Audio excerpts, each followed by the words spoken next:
Oh my lord, am I a mess? Fuck. I need to fix fix something. Ah! Did that fix it? Okay, that fixed it. Ah! Oh, I was running a few minutes late. So I had to get everything in line very quickly. Oh, and I had to alter the audio again. Let me know if the game is too loud now, because I've noticed for Final Fantasy 15 yesterday, I had to up it like a lot in comparison to where it is for this.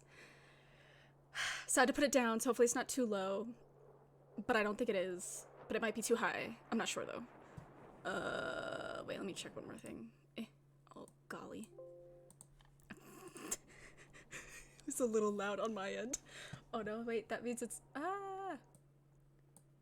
me, okay. I am a disaster. A disaster waiting to happen. Even though it already happened, so it's just a disaster. Okay, so, hello, welcome. So yeah, today we're playing Edgy again. Recap. We are going after Kubitaro of Kintoki. Hello, hi! Would you rather me call you Katie or Lilia? I was gonna ask this yesterday, but I didn't. Oh hey John Fan, what's up? Oh man, it's just so scuffed. Everything is so scuffed right now. But yeah, so we're going after Kubitaro of Kintoki, and I think we might be having our encounter pretty soon. So, and then we'll be moving on to the next ghost. Whichever is fine. KG could be okay. Sounds good. So yeah, I hope you guys had a good day. I had a good day. Not much happened though. I was trying to relax, but I had to help some family with some things, like, you know, organization kind of stuff. But it was pretty chill. It was pretty chill. How's it been going? Hey Wolf! It's been going good. How's it been going for you? Oh, you know what? I'm gonna leave my water bottle open. Today, I think you will be very proud to hear I actually have water. I found a water bottle pushed to the back of the fridge. So, I am drinking it. Can we call you more or more? Shoot for short for orders, forgot to ask too. Water! Yeah. I mean, lady, Mortis, whatever. Probably lady. That's probably the easiest. Yeah, so yeah, so I guess we could just jump right in. But yeah, let me know about the audio, if it's too loud, too low, whatever, since I have to change it from yesterday. But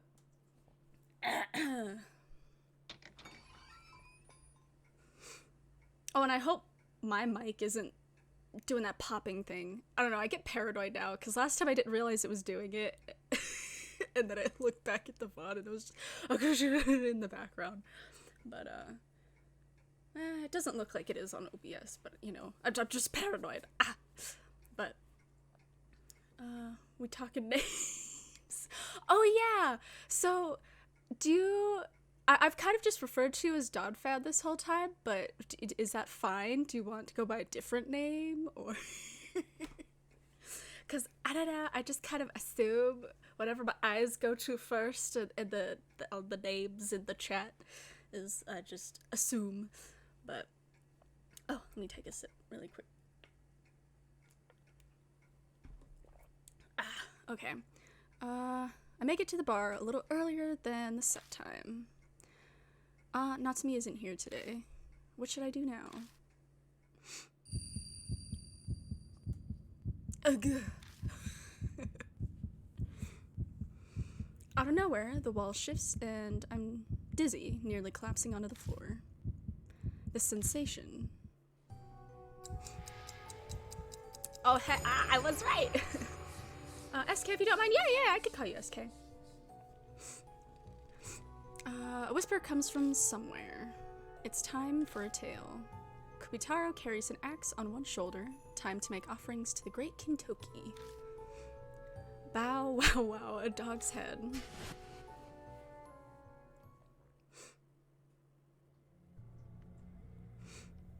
It's here, Kakuya's curse. The time limit warning of my death. Death's footsteps are near. Damn it. Waves of anxiety morph into buckets of sweat, coating my face. Gotta take care of this by tonight.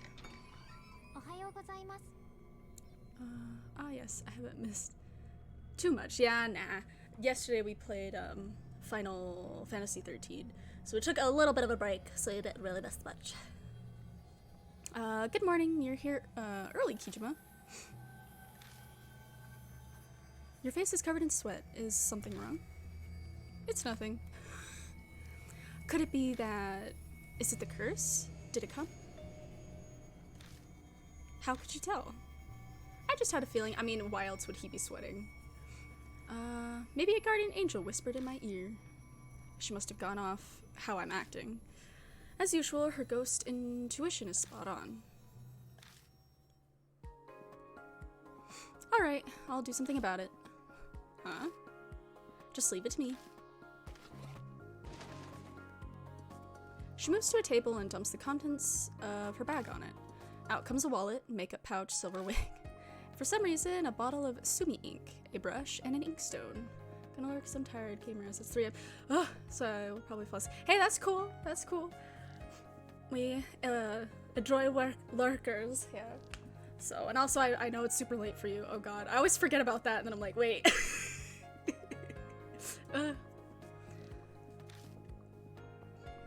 I'll start with this. She reaches for a silver wig. Here goes.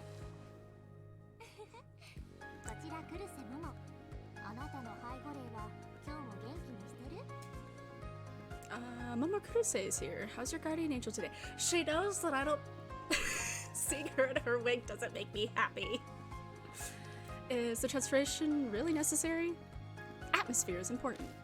A shiny gold Buddha statue feels like it would offer more luck than a wooden one, does it not? Smoothing out her silver hair, Hazuki dresses as Momo Kurose, smiles. Now for the preparations. Hazuki pours some ink out into the inkstone. Just what are you going to do? I take great pride in the fact I've memorized all 266 letters of the Heart Sutra. That doesn't answer my question. Okay, I'm ready. Alright, Kijima. Please take off your clothes. What?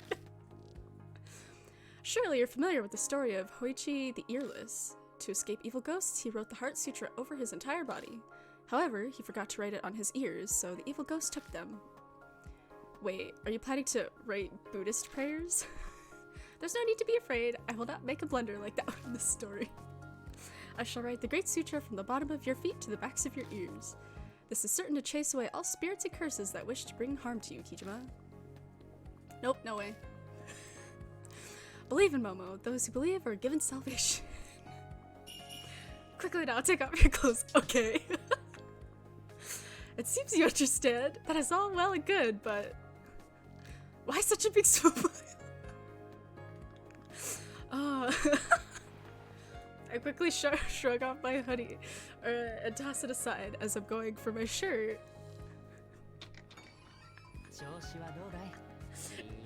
It's not what it looks like, bestie! Yo, what's up, buddy? What are you doing? As wide, Amanome stares at me with the shirt half off in front of Hazuki.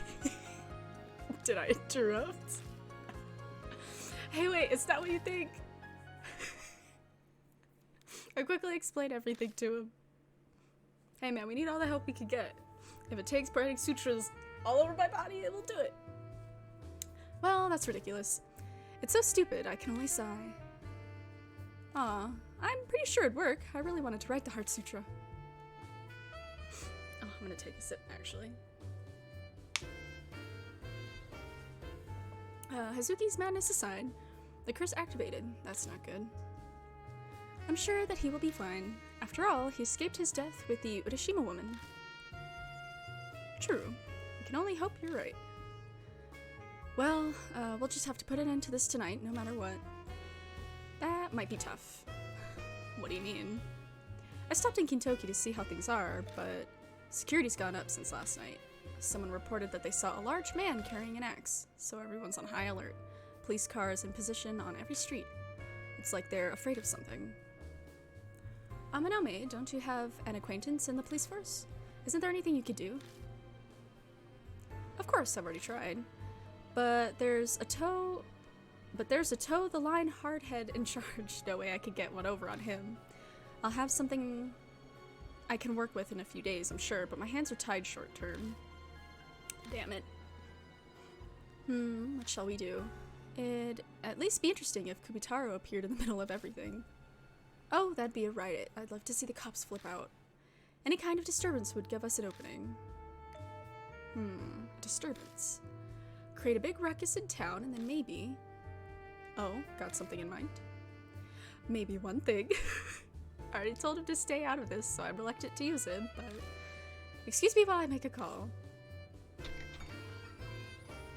Amanome exits the bar. I'm sure he's talking about Maru. I'm eager to find out what he's planning. I feel rather excited.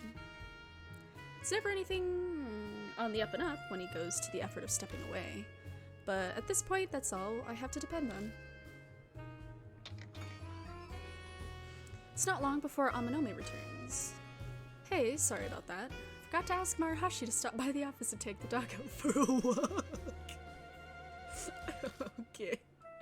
That's a blatant lie, but going by the look on his face, things must have gone well. I just realized I haven't eaten dinner yet. Let's find a place by the station to eat my treat. That's out of nowhere. Is it? I'm sure you're hungry too. Hey man, I cannot turn down free food. Thank you very much. Oh, excited are you? You've got more balls than half the Yakuza to be able to make that face in this situation. You're never not interesting. Luck comes to those who wait. Who knows, things might turn in our favor while we pass the time eating. Come on, this is the first time the three of us get to eat together. Hazuki seems up for it. She's already demomoed herself, and it looks like she's ready to head out. I know a good place. It's got a rumor that an employee who died from overworking turned into a ghost. Oh my god. I've already had enough of that served to me, so I'll pass. Besides, I'm sure we'll taste enough of that sort tonight, enough to cause gas. Poor Amanome. The three of us end up eating at a pricey sushi restaurant. I'm way out of my element, while the other two order like they go to places like this every day. Our difference in status smacks me in the face.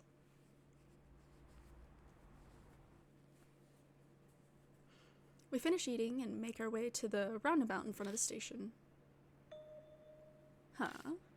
Is it just me, or is it noisy over at the police station? The building's packed with cops. Things look a little hectic.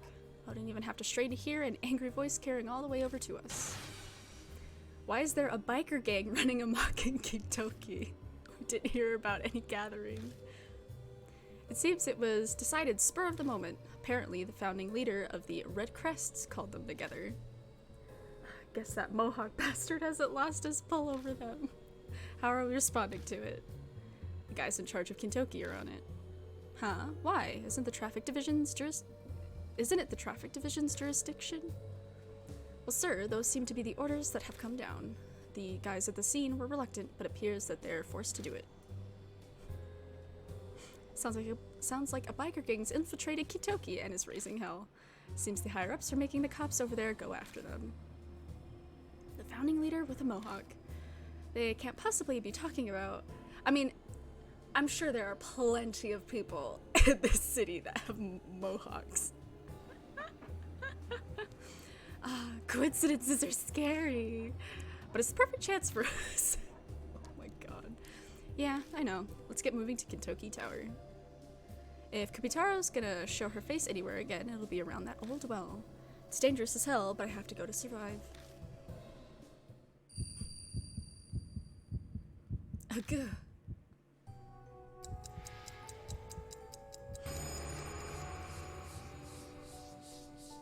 Countless mouths surface and begin crudely laughing. It's almost the finale of the tale. Right under the Kintoki cedars, head there with your wish. Looks like I don't have a lot of time. Hey, you okay? Never. More or less. Let's hurry. Amanome or Hazuki? Who do I take with me on the investigation? I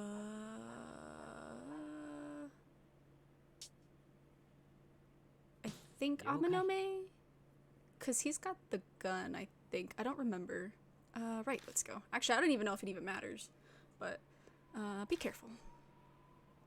Oh, you know what? We might find new things at places we've already investigated. So let's check them again as we go. I don't think there's anything to look at here.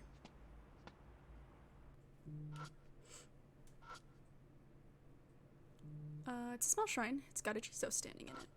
I check around the little shrine, but the only thing here are the manju offerings. There's no bloodstains anywhere. Soft drink vending machine. Nothing looks to be sold out. Wonder if they ever need to restock. Plastic trash can. Must be trash day. It's full of all kinds of trash. Guess we'll just go straight. Huh? What's wrong, Akira? You looked up so suddenly. Nothing, just thought I heard the sky rumbling. Now that you mention it, I hear it too. But it doesn't look like it's gonna rain. Yeah. That reminds me. I heard something bizarre. Supposedly, the town's had more lightning strikes after the Kintoki cedars were gone. We could get struck by lightning. Oh god. It's probably just coincidence. No stuff. There's a flower offering by the crossing. I wonder if someone passed away here.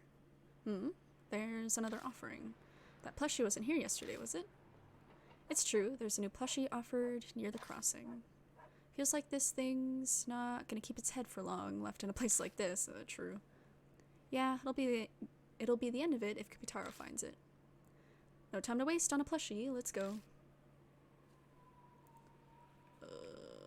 Is there blood on it? No bloodstains. Okay.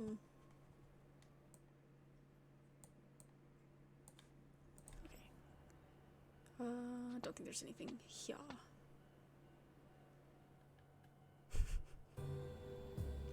Something's flipped over.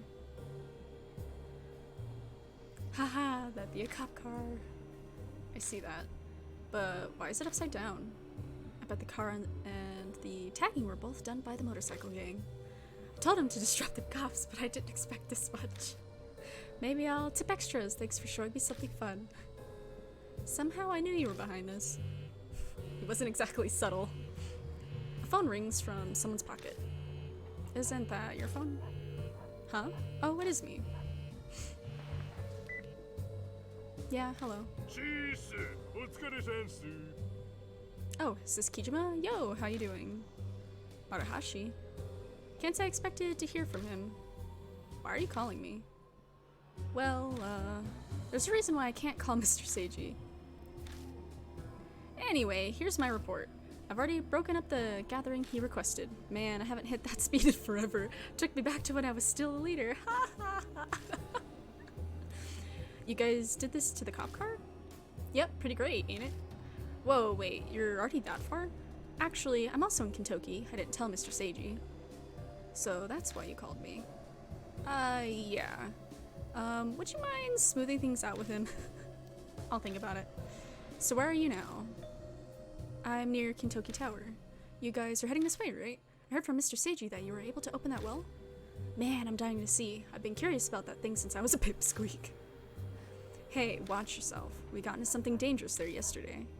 I know, I won't try anything. I'll just wait and eat some manjus. Alright, later. He's always like carrying around a bag of those things. Maruhashi hangs up. Seems Maruhashi is waiting for us at Kintoki Tower. That idiot never follows instructions. That's where Kubitaro appeared yesterday. We better get a move on if we're gonna meet up. Don't want to keep him waiting too long there. Let's hurry. But I need to look around. He's gonna have to wait a little bit. Just huge letters. There's nothing artistic about it at all. Graffiti that only seems to be focused on getting attention. There's a variety of tire marks on the road. Looks like they ran through here with a lot of people. It's a shared garbage area for apartments. Open the lid and dig through the trash, but there isn't anything particularly interesting. No blood. A cop car that was violently flipped over. Looks like something big went down. Oh, shit. It's eerily quiet. I wonder if it's because of the rumors the past few days. Guess that's all for here. Hopefully I'm not missing any items like I did in the last one where I had to go back and pick up the flyer. Public fire extinguisher in a metal case. Nothing stands out. Blah, blah, blah, blah, blah, blah. Check the trash can. It's a shared garbage area for apartments. Open the lid and take a look inside. The bottom is a plastic bag filled with empty glass bottles. Nothing looks useful in here. I guess. Shit. The area around Kintoki Tower is completely silent like usual.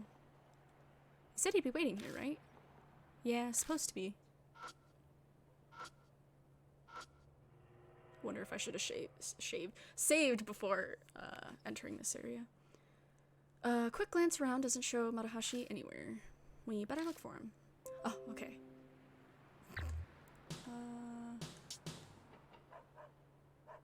Yeah. An old well that's been closed with a concrete lid. The paper bag that held the Kintoki manju is on the other side of the well. This wasn't here yesterday. Oh, you know, Maruhashi was saying he'd eat his manjus while waiting for us. Did he throw this away? If this is here, that idiot better not have opened the well. He might have. I told the fool to be careful, but he's exactly the type to have given up on waiting and just opened it. Should we open it ourselves? Yeah, we need to check inside. What went down yesterday crosses my mind. The well definitely holds some kind of significance for Kikutaro. Who knows what'll happen if I open the lid. I push the concrete lid to the side. When I look in, a little doggy pouch is in there. It looks the same as last night. The heads Kikutaro gathered for her attempts to bring her little brother back are all here. No, there's one more. It's that dog pouch I gave up before. Guess Kikutaro retrieved it. I thought there was a chance Maruhashi'd be an ass and hide here as a prank, but guess he has some restraint. I mean, the well doesn't look very big, so I don't know if any of us could even fit in that thing. So what now? When Kikutaro appeared yesterday, I hadn't had time to do more than look inside the well. Should probably check it thoroughly just in case. I shoved my hand into the well and pushed the heads to the side. Seriously? You're gonna touch those? There's only one actual severed head, it's fine. There's severed dog head. Yeah, heads mixed in there. Well, I only see one, so it's fine. Shut up, my life's on the line. I dug through a corpse the other day, no point in getting disgusted now. I opened the rabbit bag. What's this? There's a worn plushie inside. Found in a well with an overabundance of heads. Ironically, this doesn't have a head of its own. Obtained headless plushie. Don't think we're going to get anything else from this well. That aside, where the hell's Maruhashi? Oh yeah, Akira, can your phone call back a number from your call history? Oh sure. Then try calling Maruhashi's number. If he's close, then maybe we can locate him from the sound of his phone. You could do this yourself, why make me do it? I don't want to hear that guy's annoying voice close to my ear. Come on, aren't you worried about him? You do the honors, best friend. He called me his best friend.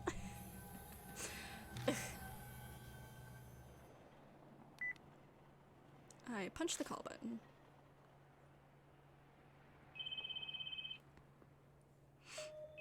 Sounds like he's close.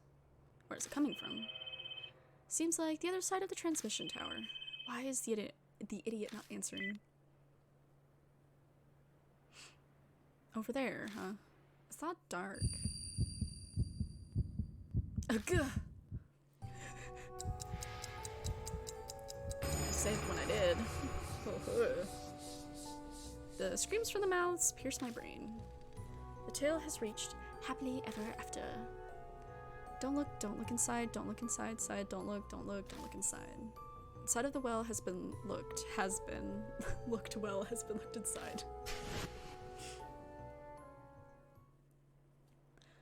What's up? No, it's nothing. I school my face as blank as possible. No point in telling the truth. Amanome would just worry. This is bad. Gotta hurry.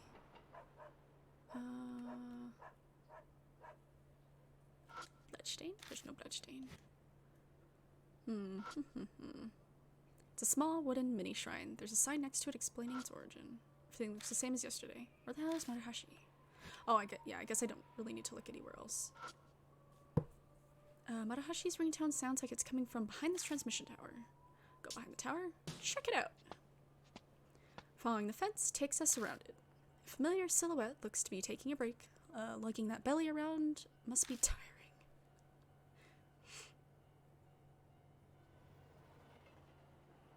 What the hell are you doing in a place like this? Hey, Maruhashi, hurry and get your ass up. But Maruhashi doesn't budge. Did the guy fall asleep? You got balls ignoring me, idiot. Damn it, come on, move it. Take off that stupid mask. Grab at the mask and it slips off easily, falling to the ground. Almost too easily. It felt like only air was inside. In fact... Whoa.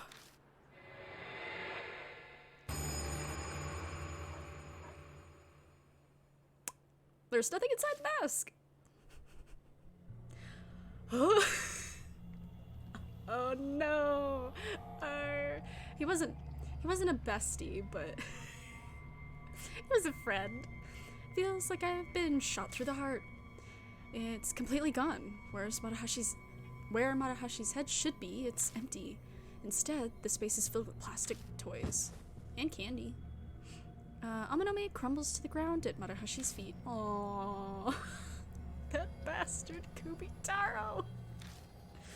See, he did like him. Aww. She did this to Maruhashi, just like the dog. He grips at his hair with both fists, nearly pulling out the strands. Seeing Amanome's anguish finally snaps me back to reality. Maruhashi had been alive during that phone call, so it's only been a few moments since he died, which means...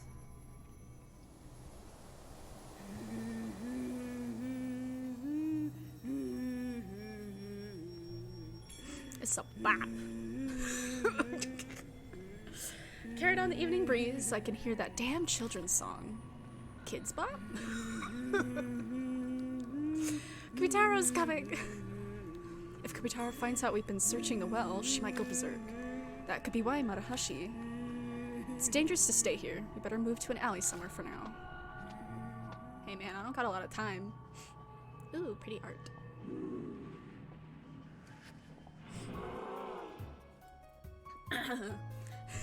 Just Amanome looks so fucking terrified.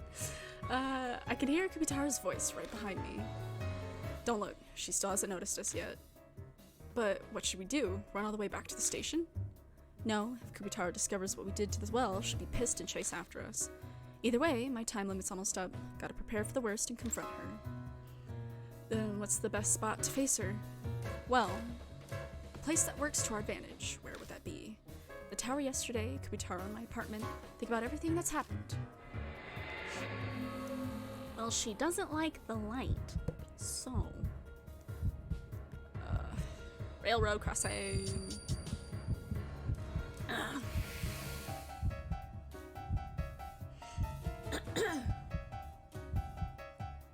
Let's go back to the railroad crossing. So all those little scribblies, those spooky. We quietly rush down the streets and reach the crossing. Kubitaro seemed to recoil from light. A lot of cars pass by here. Maybe we can use that. And a fucking train too. Seems the light isn't working though.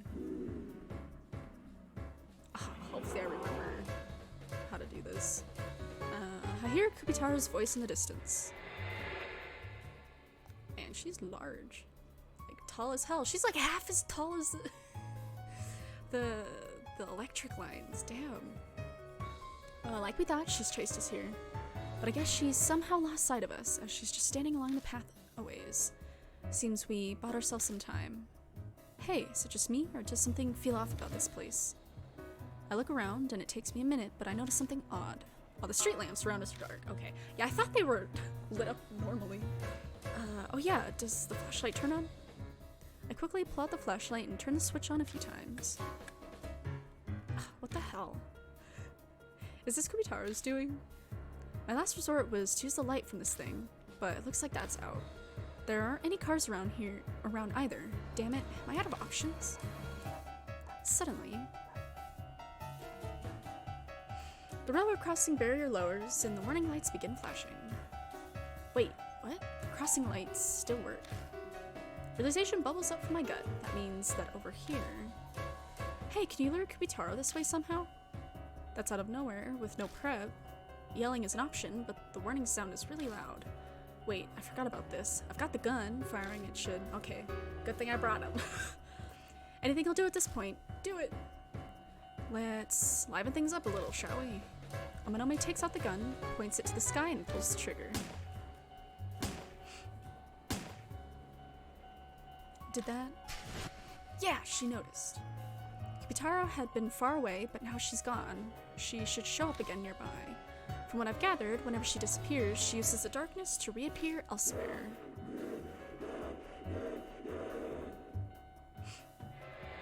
I see her. She's moving closer.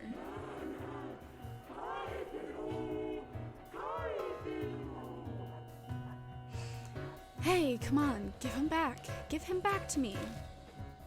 Give him back? At this point, does it even matter if I do or not? I could keep running, but she'd chase me to the ends of the earth. My gut's telling me I could figure a way out of this right here, right now. What was Kubitaro's little brother, and what did she wish of the great King Toki so many times? For her cherished little brother, Kubitaro will stop at nothing. That's why I might be able to end it right here, in this spot. Focus, think, damn it!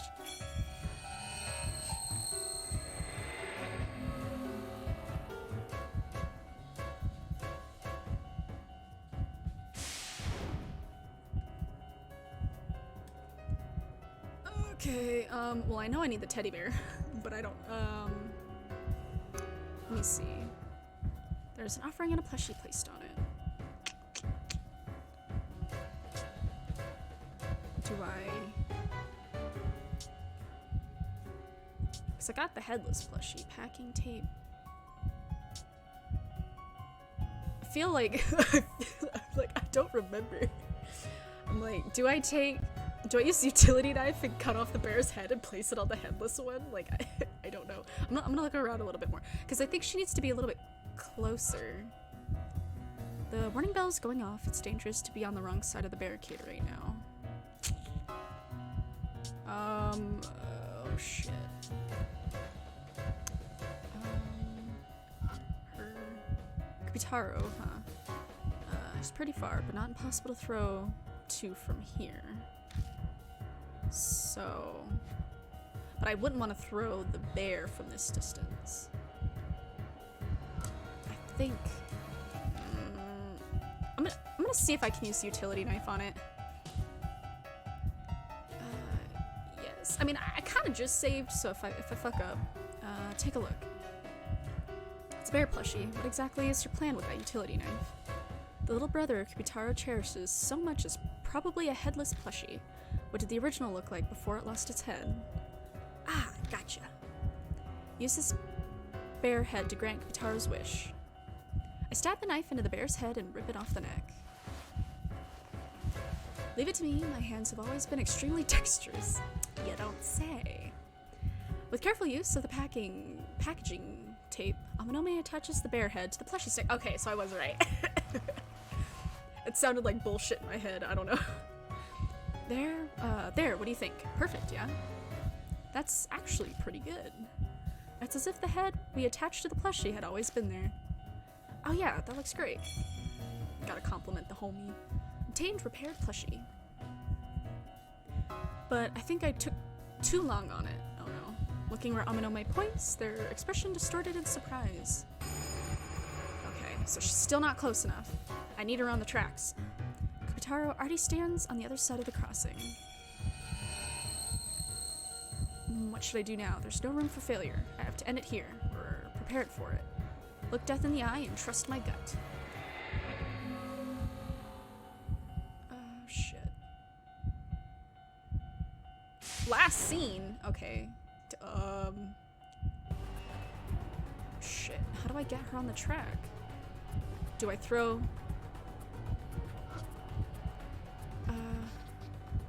Dangerous to be on the wrong side of the barricade right now.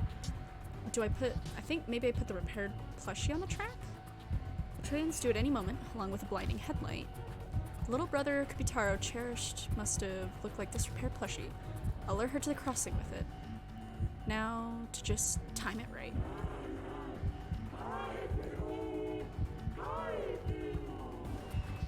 Hey, come on, give him back. Give him back to me. And now, I suck in a deep breath and yell. Kubitaro, here's your little brother back. I throw the repaired plushie onto the tracks. Then...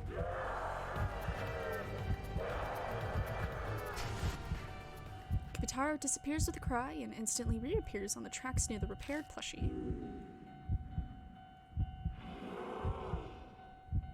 She picks up the repaired plushie, and as she tips her head to look at it...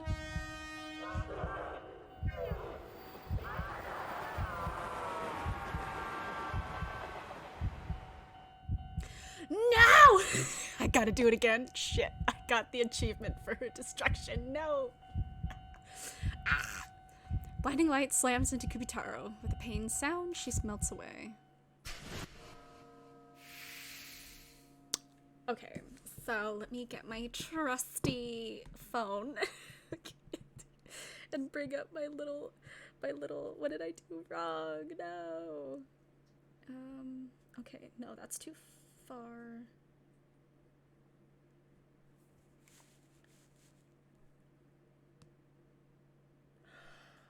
Oh.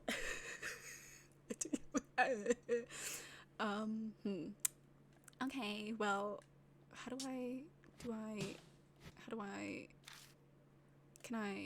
oh, I can't bring up the load.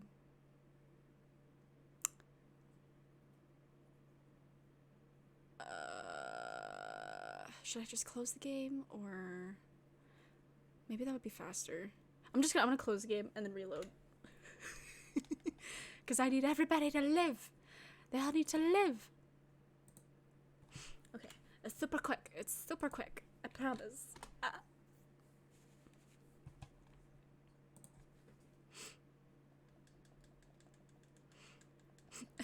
See, it was so fast. Yeah, so instead of throwing the bear on the tracks and have her basically get hit by the train, I have to throw the bear at her on the other side of the track. So I can't lure her onto the track for the light. I just gotta give her the bear straight up. So my brain was mixing all of the things. So oopsies. The thing that's kind of nice though, I guess, about NG in comparison to Deathmark is like the like interactions with the ghosts, or like the encounter where you gotta like pick stuff and do things seems easier. I don't know. Maybe, I don't know. I feel like I had to do more like guessing and stuff in the other one. I don't know.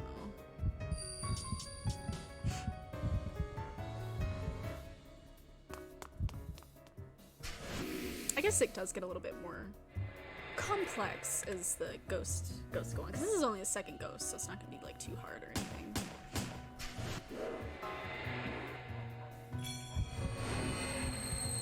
Okay, thank God for the skip button.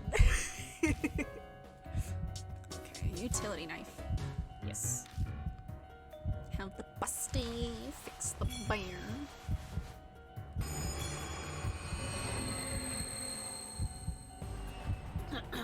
Okay. So now I give her. Kubitaro's definitely close. I'm gonna do something to her. Now's my chance. Repaired plushie. It's your brother! The little brother Kubitaro cherished must have looked like this repaired plushie.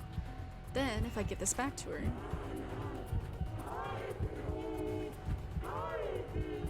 Hey, come on, give him back. Give him back to me. And now! Suck in a deep breath and yell. Kubitaro, here's your little brother back! Throw the repaired plushie on the tracks, and it falls near her feet. She picks up the plushie and stares at it intently.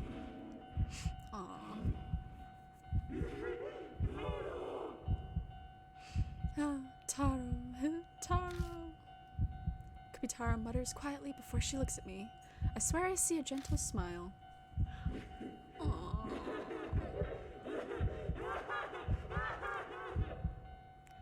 She squeezes the plushie close and giggles as she fades away.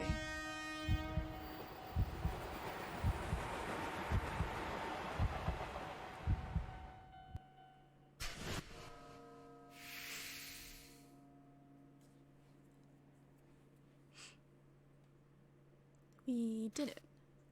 Ha, we did it.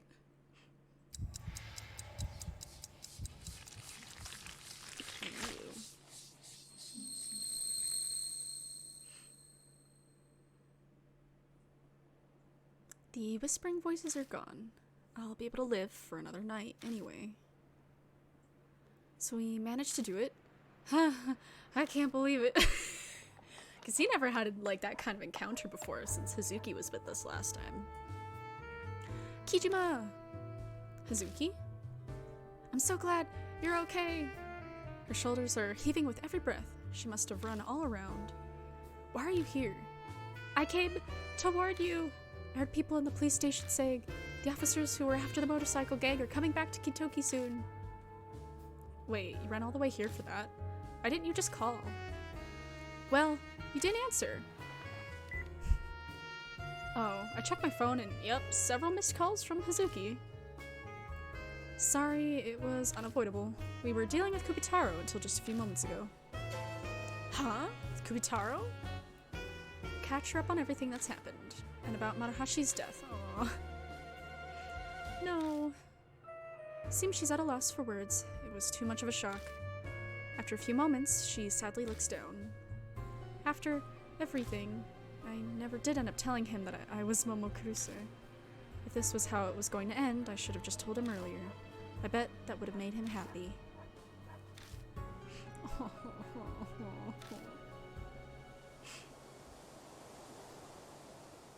It's not a stranger who died, but someone we know. That fact crushes us under its weight. What's that over there? Blood and hat. When I study the place over by the crossing where Kubitaro disappeared, a large pool of blood remains. The murky surface reflects the street lights faintly. Inside it is a dirty, reversible red and white cap. I saw a vision of Ami from the blood left behind by the Urashima woman. Doesn't hurt to try. Making my way closer to the pool of blood, I cautiously reach out and touch it.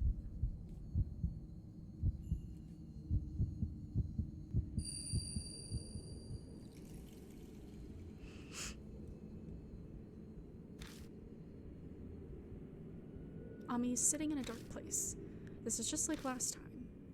I can't tell anything from this. More, I need more. Show me more! I sharpen my focus down to a needle point and concentrate. It's like a fog lifting and suddenly the surroundings are clear. A floor with gray tiles, a wall, a shower hose and nozzle. Is this a bathroom? Kakuya. Even Ami's voice is clearer this time. Did you kidnap me so you could play with my big brother? Why does it have to be him? Kakuya, tell me. What's NG? There it is. It's the name of the game. Oh. I saw where Ami was. But why is she in a bathroom? She disappeared from mine, but... is it related? I wonder...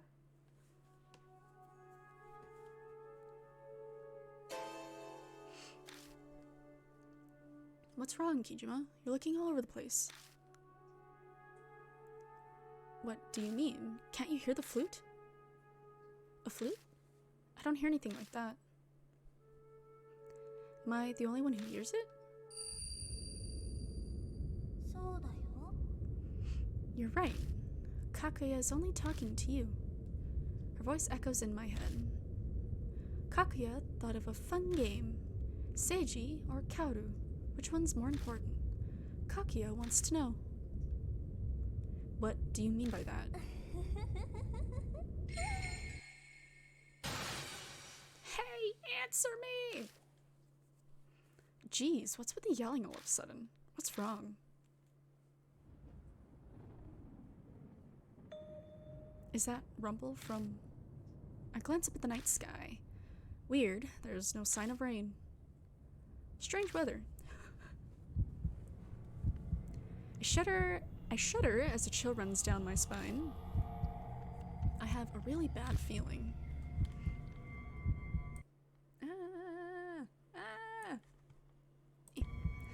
Move. Move right now. What's wrong, Akira? Run! Hurry! Instinct makes my feet start running. A deafening sound splits the sky and all I can see is white.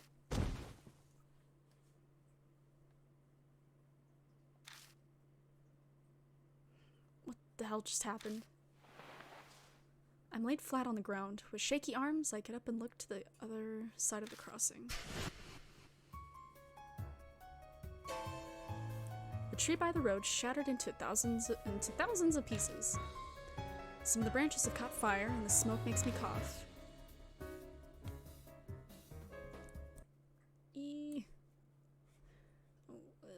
Whoopsie doodles. Messing with stuff, sorry. That road followed by a flash earlier. What? The roar. I was like, road? What? Was that a lightning strike?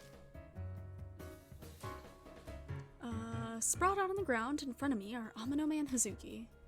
Amanome, Hazuki, you okay? No reply. At least I can tell their chests are moving. Looks like they're just knocked out.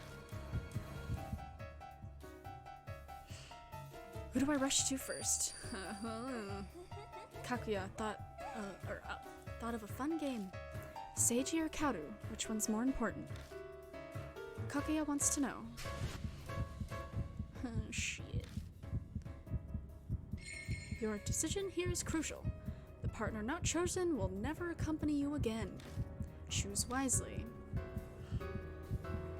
I choose... Okay, so... Does anybody have a preference?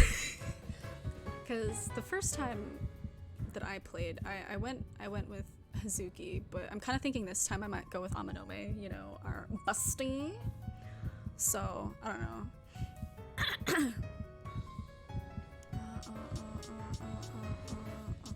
Tough, yeah.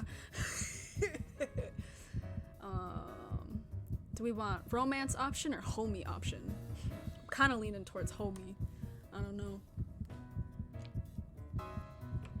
Because since, I mean, I've played through both, but I guess I'll go with Amanome, just because he's adorable. I mean, they're both technically adorable, but I don't know, man. Bros before hoes. Homie, yeah. I grab his body as soon as I reach him and shake him hard. Snap out of it, Amanome! Because, Akira has more of an allegiance to him. He's known him longer, you know? It makes sense.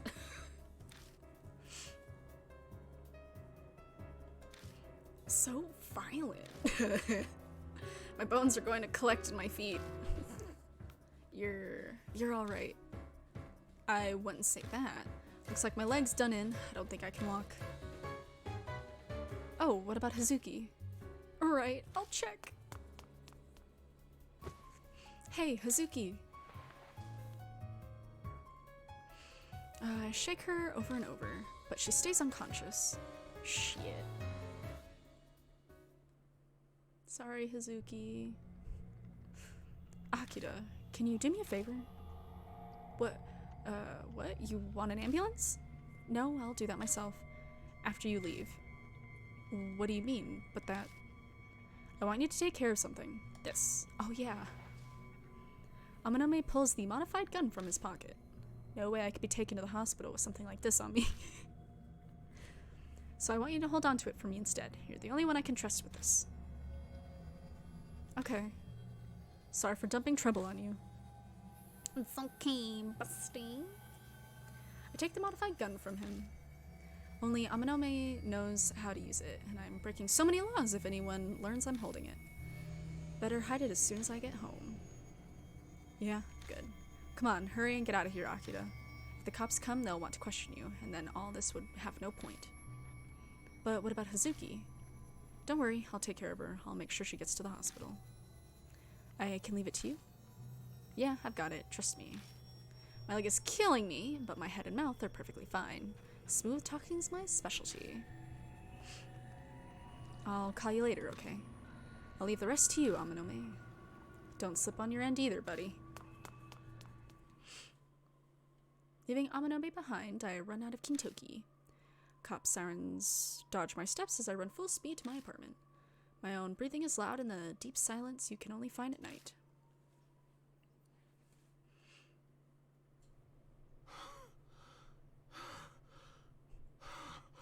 Feels like forever, but I finally reached my door. Strangely out of breath. Maybe it's because I've been on edge since the fight with Kubitaro. Amanome, Hazuki. I'm worried about them, but I'm sure Amanome is managing somehow. I just have to have faith.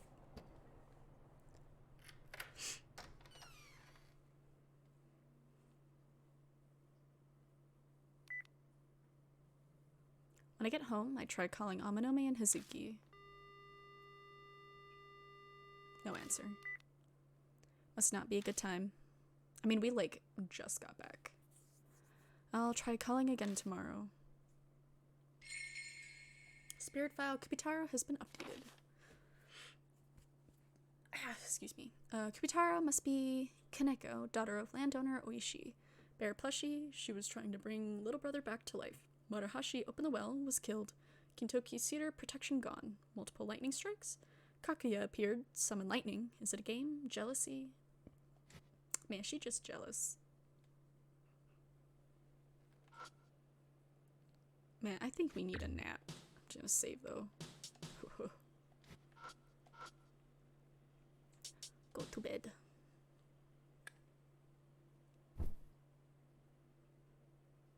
Collapsing on the bed, I shut my eyes. As I lie down and close my eyes, I can't help thinking about Marahashi. Hadn't known him long, but the guy did have some good qualities. If nothing else, he had guts. Regrets can't help me undo anything. I'm not all powerful. The only thing I could do for him now is to put a hit out on this case. I don't get a wink of sleep that night. Game of Death, Amanome, Hazuki, Finn.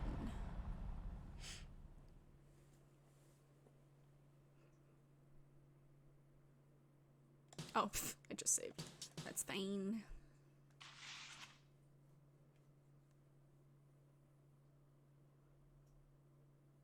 My head is full of fuzz the next morning. The sun is bright and shining, but all I can think about is Marahashi's last moments. I should check the situation in Kintoki, but I can't muster a shred of energy to get up. Staying up all night has left me exhausted. Can't say the shock has faded either. It's not the best idea, but I stay in bed until evening rolls around.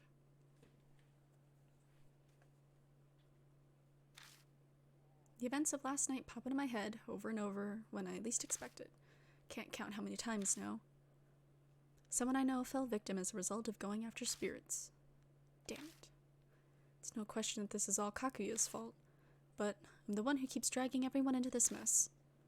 What could I have done? This is the result of working with Amanome and Hazuki.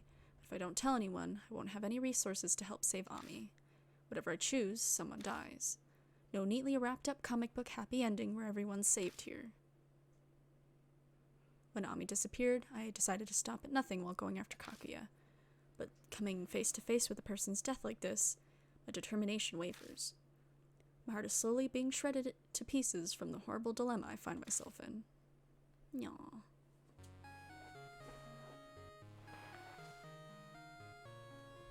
It's Amanome. Hey, Akira.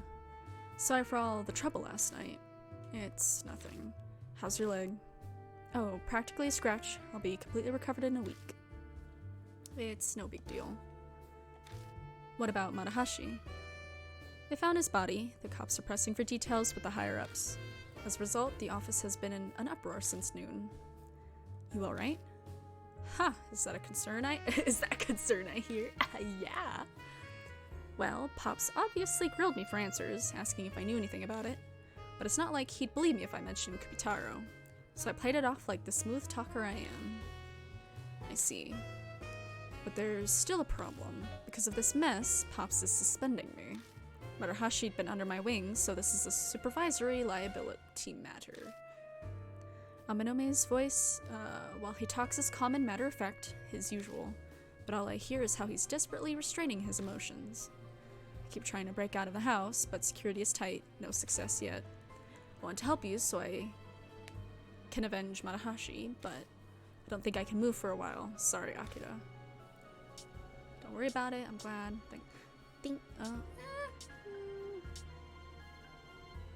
Thanks for all your help, bestie. You've helped me a lot already, thanks. Oh, never thought I'd hear that from you. Is the apocalypse coming? Oh, by the way, I did get Hazuki safely admitted to the hospital. Though with her being Miss Famous Occult Idol, I had to fast talk explaining our relationship. How's she doing? A little injured, but it's not to the extent of mine. Her wounds will heal, but...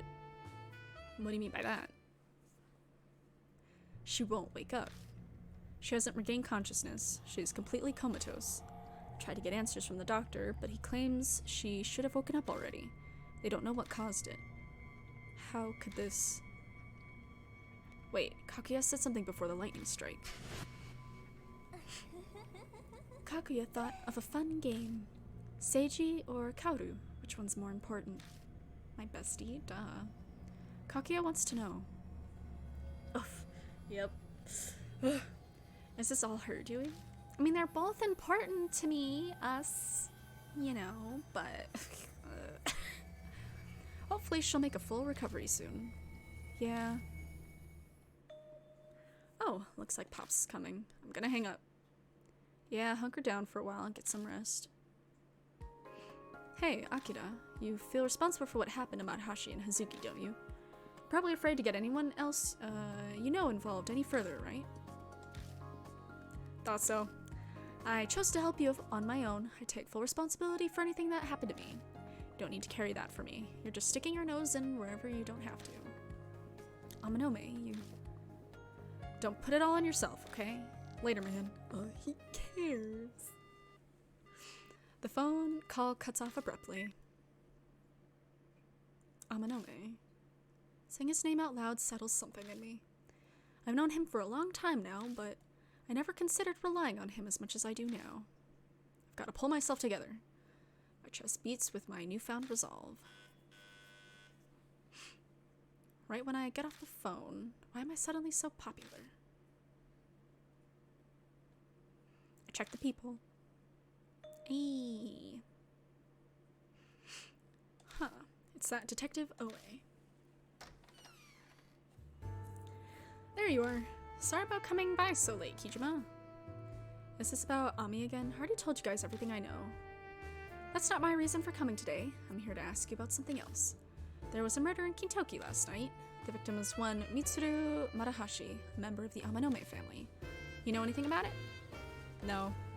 I don't have a TV and I don't read the paper. First I've heard of it. Why are you asking me?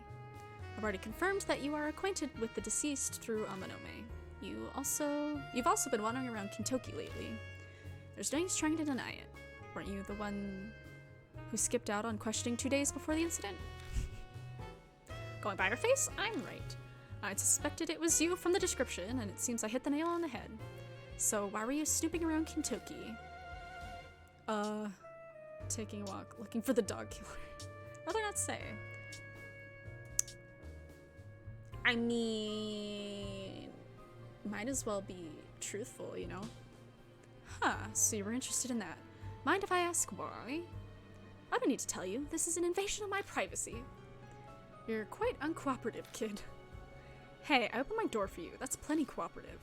Anyways, are we done here? I want to go to sleep. Fine, I'll take my leave for now.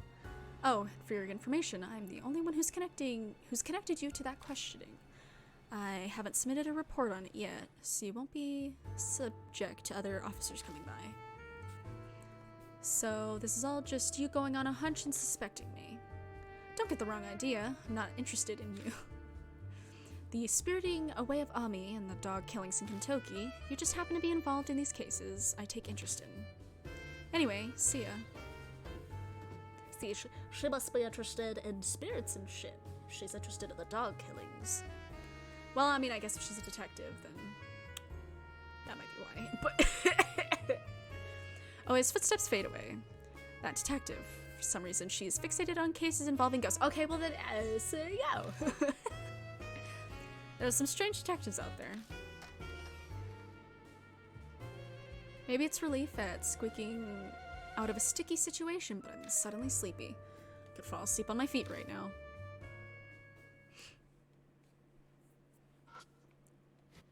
That's gonna, I was gonna save, but it's gonna have me save once I go to bed anyways. Collapsing on the bed, I shut my eyes. I can't just let this keep happening. It's time to take care of it so I can move on.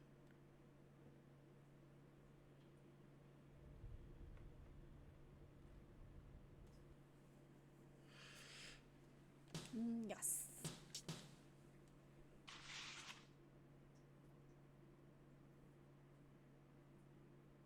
I wake up feeling much better.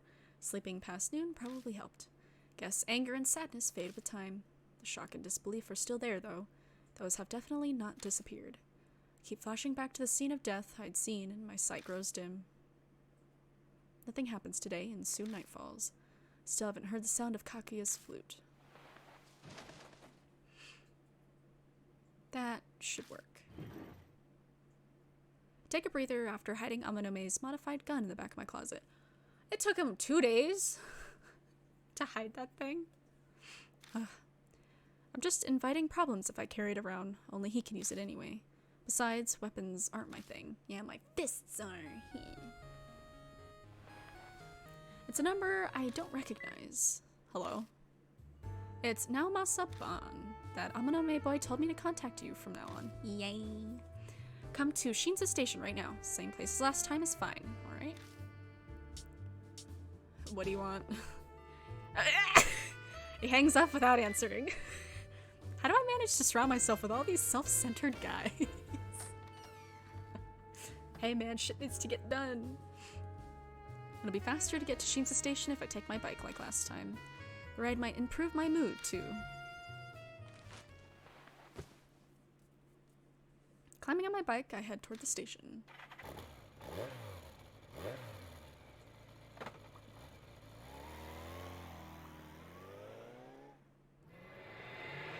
Game of Death. Ban and Rose!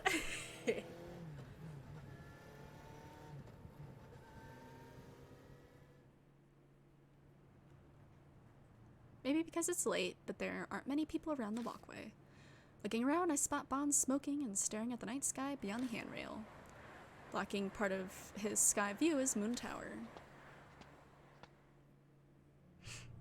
You finally made it. I was getting tired of waiting. What happened with Kubitaro of Kintoki? Did you break your curse? Yeah, we defeated Kubitaro, and as you can see, I managed to survive. But, sounds like a lot went down. Promise to tell me anything you know. Don't forget.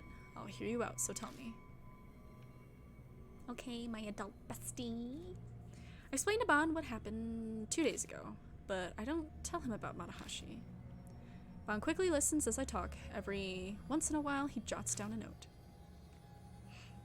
I see. I'm impressed, honestly. The Urashima woman and Kubitaro, an amateur like you, took down 2 spirits. You might be more remarkable than I first thought. Yeah. Ban appears to be appraising me. It makes my skin crawl. He's cool, okay? It's fine. Your turn, old man. You said you'd investigate Kakuya. Find out anything? Oh yeah, that's right. I asked an acquaintance who's familiar with ghosts about it. About Kakuya's game. Kakuya's game? A doll-like girl calling herself Kakuya appears and sucks people into her peculiar game. With no other details, people resorted to calling it Kakuya's game. The game is what you've gotten yourself mixed up in right now. So you're saying there were other people who got mixed up in this game, not just me? Yeah. For whatever reason, Kakuya appears every 10 years, and every time, the body count of missing and dead is high, even restricted to only confirmed. Do the victims have anything in common? Age and gender don't seem to matter. However, it seems everyone receives a black postcard right before becoming involved. Lambits Pouble. That postcard that was outside my apartment. Lambits Pouble. Let's play. So that was mine and Ami's invitation. From the look on your face, you know something. Yeah. Has anyone survived playing Kakuya's game? Nah, no one. Kakuya keeps playing until her opponent loses. There's no way to survive it. The loser's fate is always tragic. Missing, vegetative coma, insanity, death. No one returned to normal life completely okay. So blunt. No point in showing consideration to guys. What, you want me to be gentle with you? Nah, I can take it. Doesn't look like you want that. Believe me, I don't want to babysit either. Oh, almost forgot. You free in the evening 2 nights from now, Kijima? My acquaintance is stopping by at your mom's bar that night. Got it? Good. Hey, just hold up. Why the hell do I need to meet with this person you know? Don't look so displeased. It's a young woman and her face isn't bad. That's not what's important. Her personality, on the other hand. She knows a lot about ghost-related things. She's the one who told me about Kakuya's game. I'm sure you'll hear some interesting things from her. Sounds like she'll be a better source of info than you. Fine, I'll make sure I have time. Never short on a comeback, I see. By the way, Kijima, got any money on you? A little, I guess. Sorry, but could you lend me some? I know the UG match paged you pretty well. Let's see, 10,000 yen will do. I'm good on paying you back next time. What the hell was that? Huh, it sounded like a pig snort. What do you mean? Extorting money from a high schooler at your age? Forget it, old man. No way I'm giving you money for no reason. I see. Guess I'll just give you one then. Information and referral fee. 10,000 yen. I think that's pretty reasonable. Though I'm willing to drop it to 5,000. That's a steal. Man. Just want to get rid of him at this point, so I give him his 5,000 yen. Bruh, who's carrying like 50 bucks on them at any time? Like, come on. He's gonna be helping me from here on out. So I'd say that's not that bad of a deal, considering. Heh, thanks. Good luck when you meet her. Waving his hand, Bon walks down the stairs and directly into a pachinko parlor open late. What a bum. He's got his vices. I climb on my bike and drive full throttle down the expressway. The road's empty at midnight.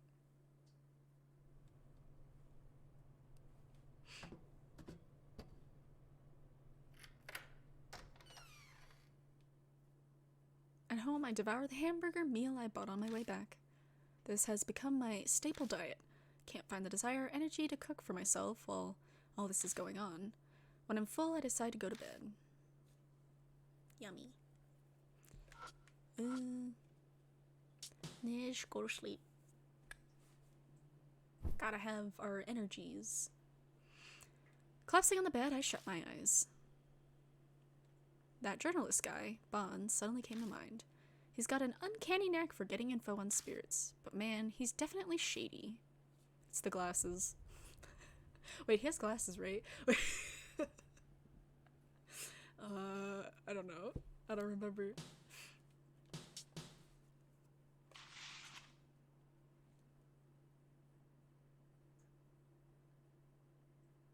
2 days have passed since the night I met with Bond. Man, that was a lot of sleep. Tonight I'm supposed to meet with the ghost expert lady. Decide to get to the Black Rabbit ahead of schedule.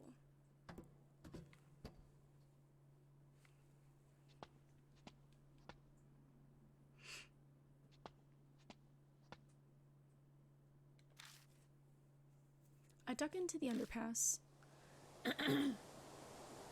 A chilly breeze is blowing. I feel tension in the air again. A familiar melody echoes down the alley.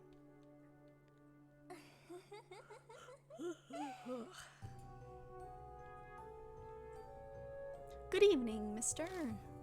Mister, not that old. Suddenly, Kaguya appears before me. The air freezes with suspense. I struggle for breath. You're amazing, mister. You beat Kubitaro of Kintoki.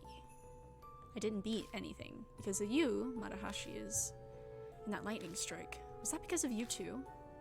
Haha, that was so fun. Didn't it get your heart pounding? Hazuki's coma. Don't tell me that you... Yep, it's boring if no one disappears. Don't you think it's more fun like that? Damn it. Are you annoyed? Do you want to quit? But, mister, you have to play with Kaguya. We'll play forever and ever. I'm stuck, completely helpless. I realize I've been biting my lip. The foul taste of iron spreads through my mouth. I thought of the next game already. It's the Screaming Author game. If you don't play, you'll disappear too. And Ami will never come back. Ami. Kaguya, tell me, what's NG? Hey, Kaguya, what's NG? I heard Ami mention it in my vision.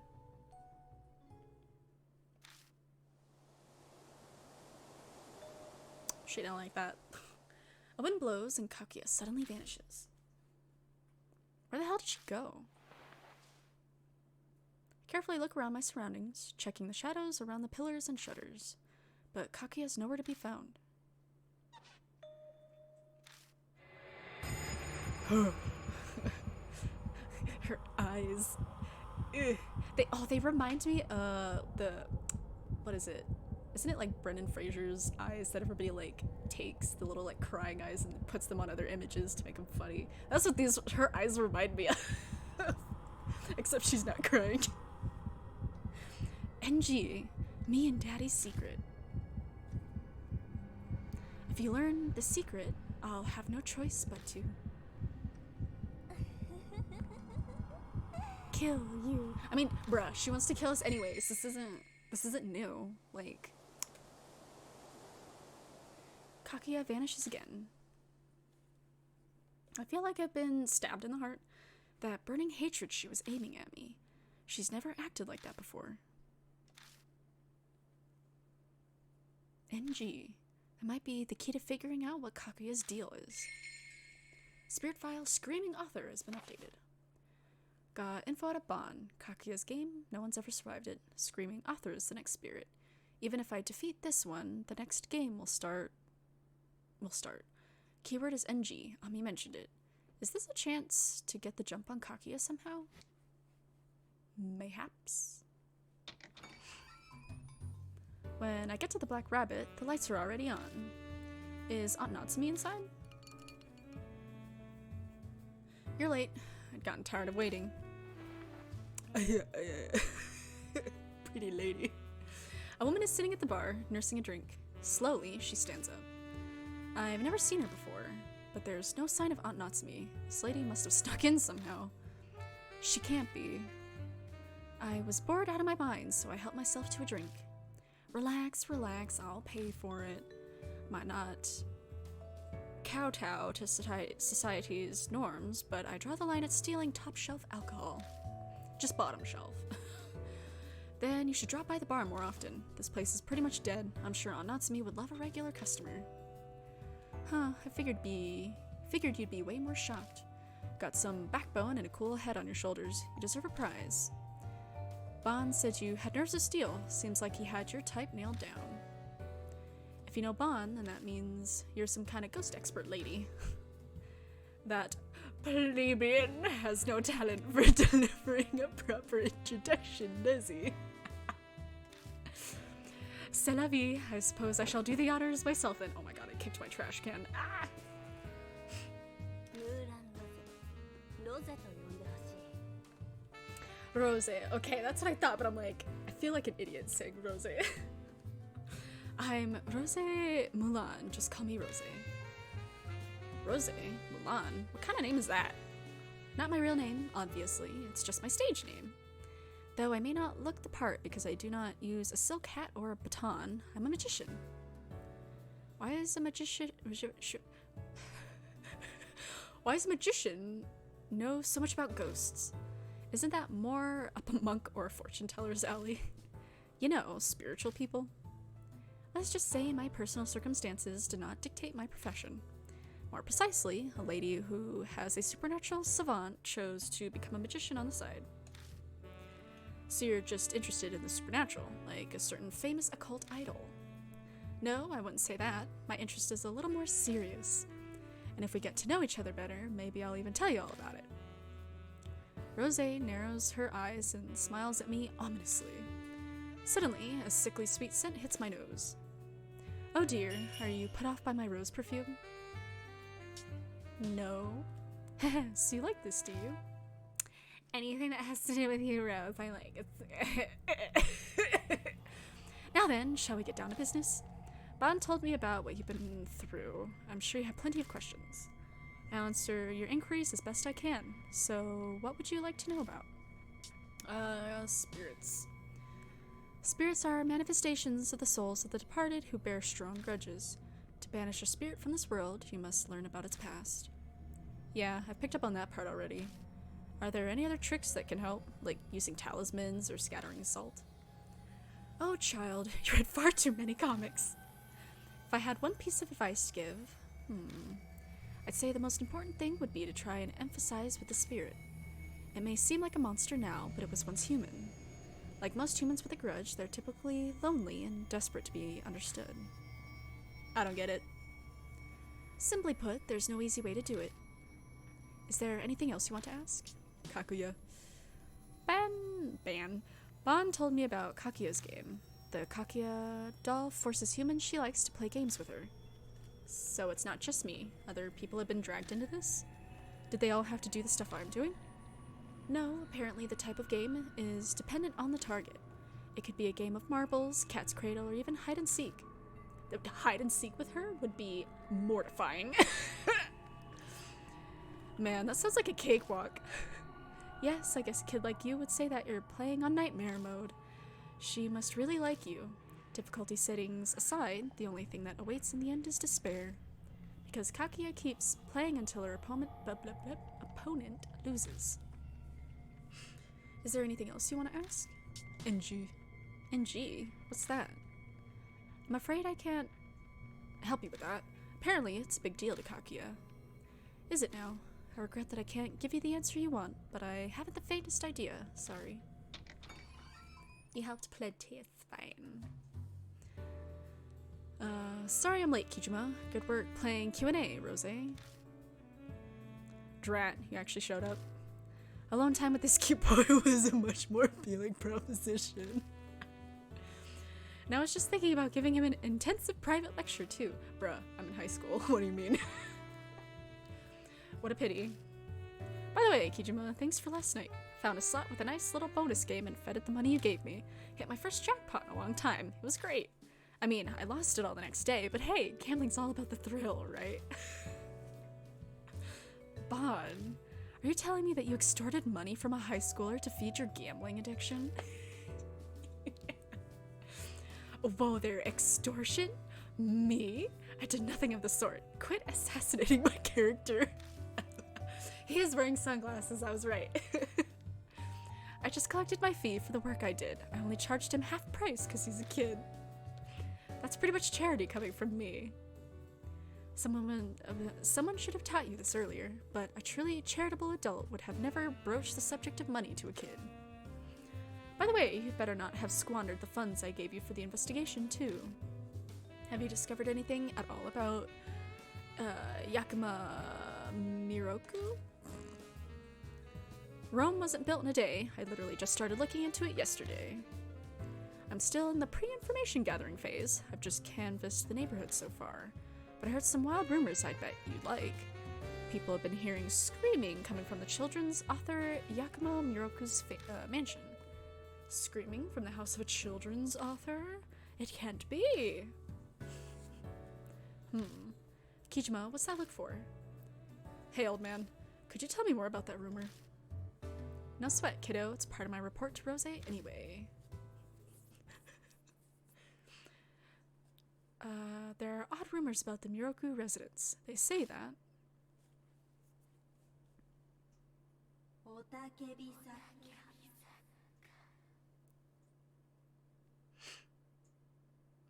This is one of my favorite chapters. Hey, have you heard about the Miroku residence? You know, that old mansion where Yakumo Miroku, that children's author, lives all alone. People have been hearing some weird screaming coming from that place lately, and not just once or twice, but every night. So, Miss Y from the neighborhood went to complain. Stop screaming in there, it sounds like you're murdering people. Ah, it's getting annoying. Instead of, like, calling the police. But that mansion doesn't have an intercom. So she had to go right up and knock on the door. She pounded on the door and nobody came out. The screaming didn't stop, so she kept coming back day after day. Still no response. And just nobody called the police. Like, I would think if you hear screaming from your neighbor just non-stop for days, I would call the police. But she was sure someone was inside. No shit, if someone's screaming, someone's inside. So she finally got fed up and threw something through the window to get the person inside to notice. Then suddenly, a light in the second floor window came on. And then she heard a faint voice.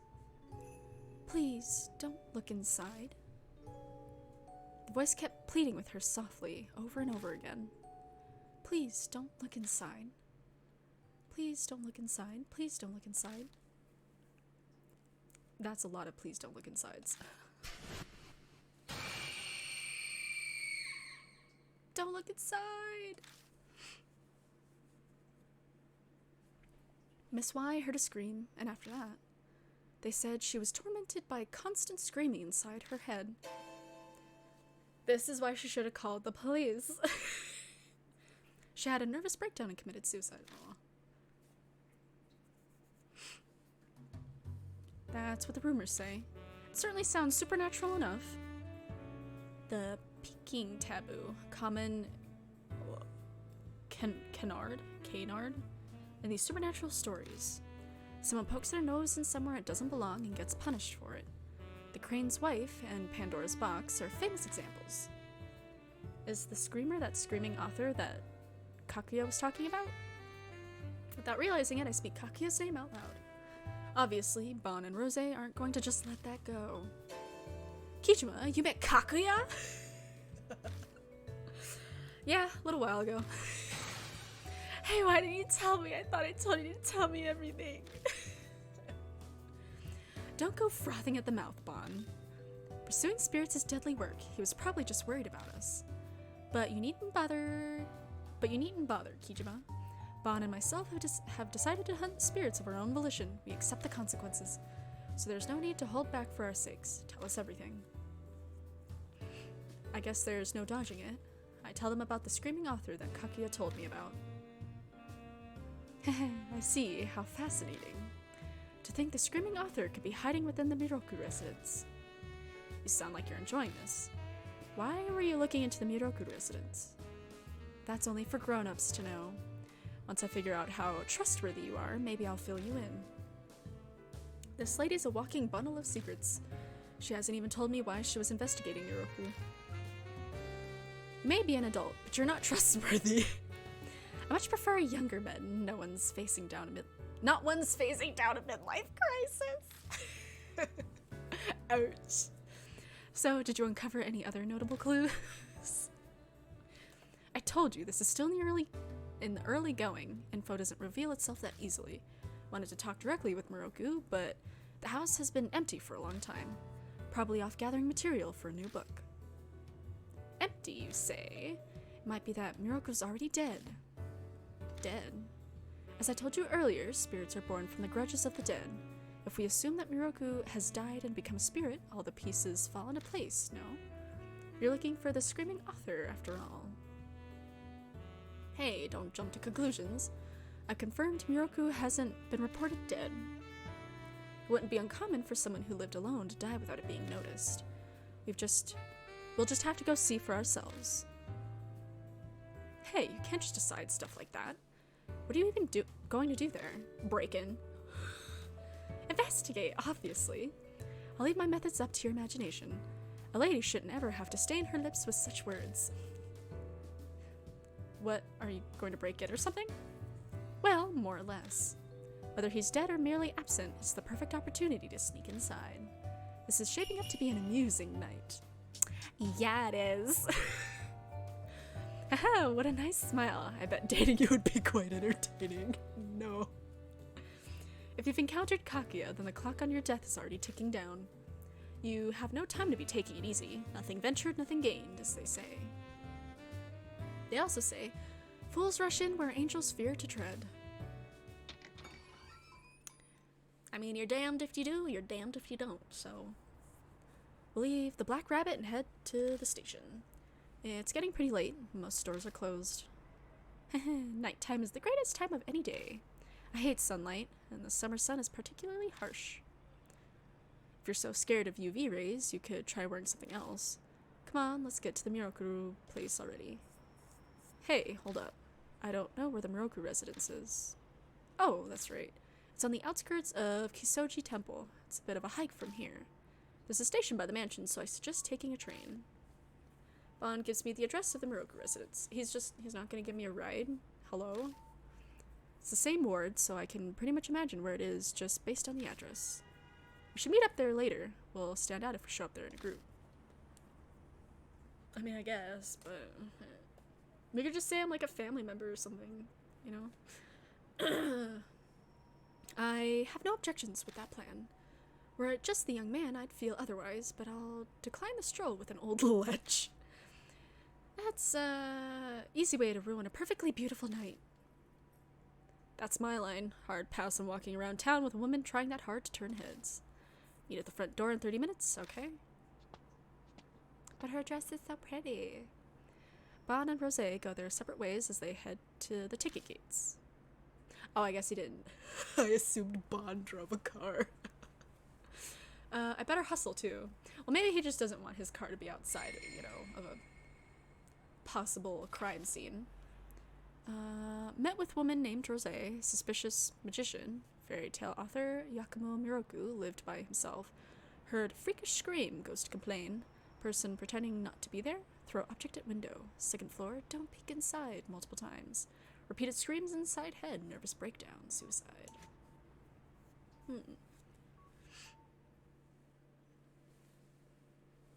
The address I'm going to is a train stop away. Luckily, I arrived before the last train. Reached the station without any issues. I mean, if we're investigating after the last train goes, how would we get back? We just walk? The classy residential area is full of cookie-cutter homes, and I quickly lose my way. Walk around aimlessly for a while until I arrive at the building I was looking for. Ah, you're here.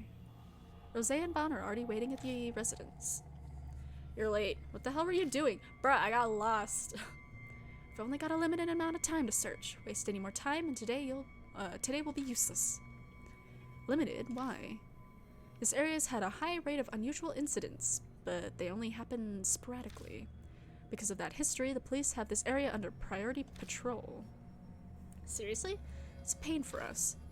Yeah, but we did some legwork, and we have a rough idea of their patrol schedule, trying to limit our presence to when there's a gap in their patrols. So we need to get in, investigate as much of the place as possible, and then split. That's the plan. We'll be trespassing, but it's the price we have to pay to get the information. And since you took so long to get here, we've got even less time than we were hoping for. 2 or 3 hours should be sufficient to do some breaking and entering. We're investigating. Rosé continues, paying no attention at all to Bon's objection. The residence doesn't appear to be terribly large, so we shouldn't need to rush things. Well, unless we encounter an irregularity. An unexpected circumstance. For example, if we find unexpected security, an underground vault, those sorts of things. Or, a ghost, The types of things that might crop up during a break-in. I see. We are not breaking in. Haha, why are you so hung up on the terminology? The action is the same, isn't it? Did we? Yeah, we're not breaking in. Now, what should we do? We're investigating this mansion. We've already settled on this. Potato. Yes, I mean, where should we start first? Kijima, you're the one tangled up in Kakia's game. You should decide. Alright. Mailbox? It's rusted mailbox. I take a look inside the mailbox, but there isn't anything inside. Is there any blood? No blood. Grass. Weeds have run wild over this entire area. This garden hasn't been touched for a while. I use my foot to poke around in the overgrowth. My foot bumps into something solid. I tease the object out in the open and see that it's a decayed wooden door plate. Obtained a decayed door plate. It's dirty, but it seems to read Miroku.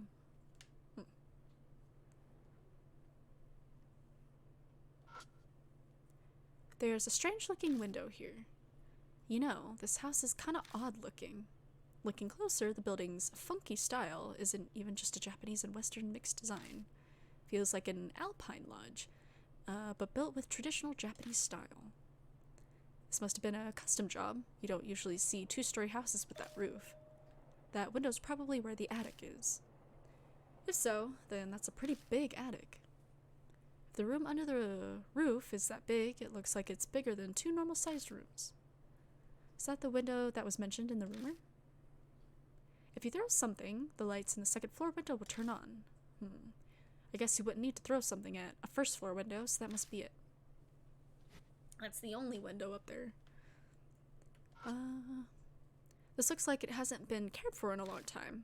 There's weeds and dead leaves all over. Just trying to look everywhere but the door first. Okay. It's a pretty sturdy sliding door. There's a layer of dust covering the door rail, so I know it hasn't been moved for a while. According to the rumors, they said something like, nobody comes out even if you knock, right?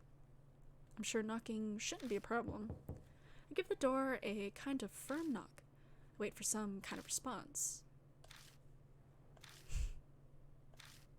Well, there's no response. Just as we were informed. Judging by the state this place is in, Miroku probably isn't living here. I gotta throw something, right? Oh yeah, it'll give you the chance to throw the door plate. I took out the decayed door plate. Even if this hit the window dead on, it probably wouldn't break it. Are you actually going to throw it? Yeah, just like the rumor said.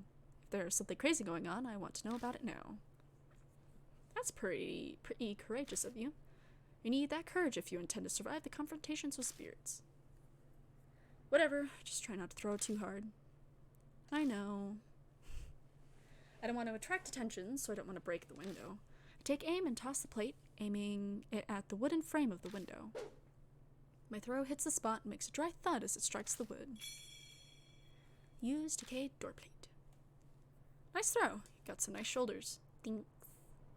The most anticipated draft player this season. Sorry, I don't really know baseball. Well, the rumors say if we throw something at the window, we'll see the lights come on. Or so the rumors claimed. Nothing's happening. We wait a while, but it doesn't seem like the lights are coming on anytime soon. I was hoping that I would get to hear the voice from the rumors. Sometimes rumors are just rumors. A good journalist knows not to trust every single one. Let's hurry up and check out the other places. Like where? Already looked everywhere, right? No bloodstains. Oh, wrong button. Pull the door just in case. As it dissipated, it doesn't open. Looks like it's locked. Oh well, want to just kick it in? Whoa, you're already thinking about breaking in? You're too reckless, kid, damn. Haha, what a bold child. I must confess, I do prefer the direct approach sometimes. It feels like the air just changed.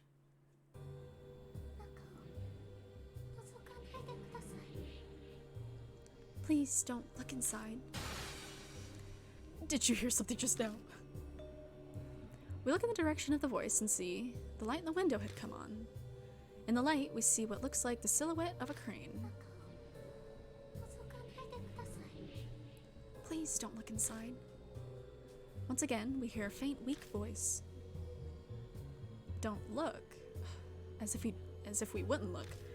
We're not going to just back. Wait, whoa. We're not going to just go back now, are we? Hey, Kijima, there's definitely something in this mansion, and that means that all rules are off. So we're breaking in. Exactly. See, we're on the same page now. Calm down there, boys. Can't cause too much of a commotion or we'll draw the attention of the police. Got a plan then, Rose? I'll open the lock for us. It's not like opening a can, you know. Really think you can get it open that easily? This lock may as well not exist. You should always have more locks on the front door, but nobody ever bothers. Oh, that's right. You should share this advice with the owner of the Black Rabbit as well. The lock there is just as pitiful. That explains it. Now I know how Rose got into the Black Rabbit before it had opened. You're a real piece of work. Did you just sleep through morals class? I regret that I did not get to experience things like school during my childhood. Rose took some tools out and quickly got to work. It kinda reminds me of when Amanome picked the lock at the Yamato Shrine, but Rose's skills were far beyond ours. You seem pretty skilled at this. Makes me wonder if you've been doing this kind of thing in the past. My goodness, how rude. Rose shoots back a response as she uses her thin tool to probe the lock. Any talented magician would obviously have a bit of dexterity. That's true, but I've heard of magicians using escape magic, but not for breaking into places. Haha, you are curious about my skills? I'm afraid that I must ask you to refrain from any inquiries that would violate my privacy. Et voila, it's open. You're done already? You're pretty amazing. Haha, I must say that it feels quite nice to get some awe and admiration from the young. Would you like to be my disciple? What is that supposed to mean? I wasn't really planning on becoming a magician or a burglar.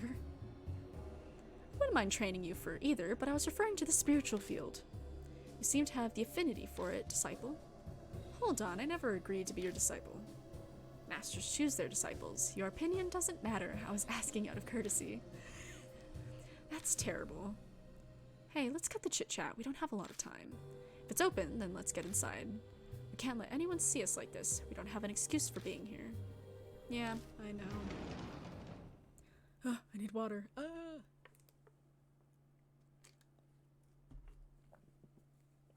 I forcibly pulled the door open, but I thought I felt a cold breeze from inside. Swallowing my saliva, I step into the mansion. The Miroku residence looked like an old Japanese-styled house and smelled of damp, moldy air. Seems like this place hasn't been aired out for a really long time. Wait a moment, Kijima. I sense someone watching us. Be careful. Watching? Like a ghost? Please don't look inside. Ugh. Suddenly, a loud, high-pitched piercing sound rips through my ear. I instantly cover my ears, but the sound above easily pierces through and stabs into my brain.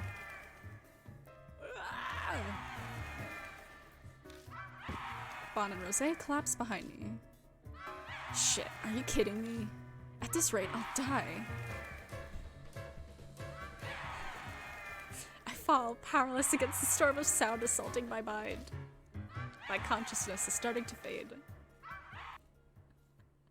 Damn, that was loud. The screaming voice suddenly stops.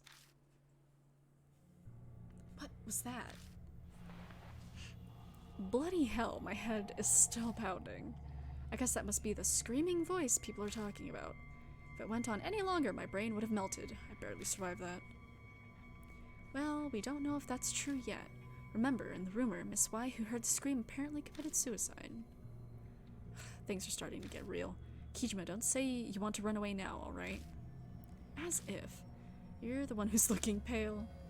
If you've got the wits to sass me like that, you're still in ship shape. Well, if it's planning to take us down, then I suppose we don't need to hold back either. Let's start investigating. The place doesn't seem to be that big, so let's investigate whatever we see.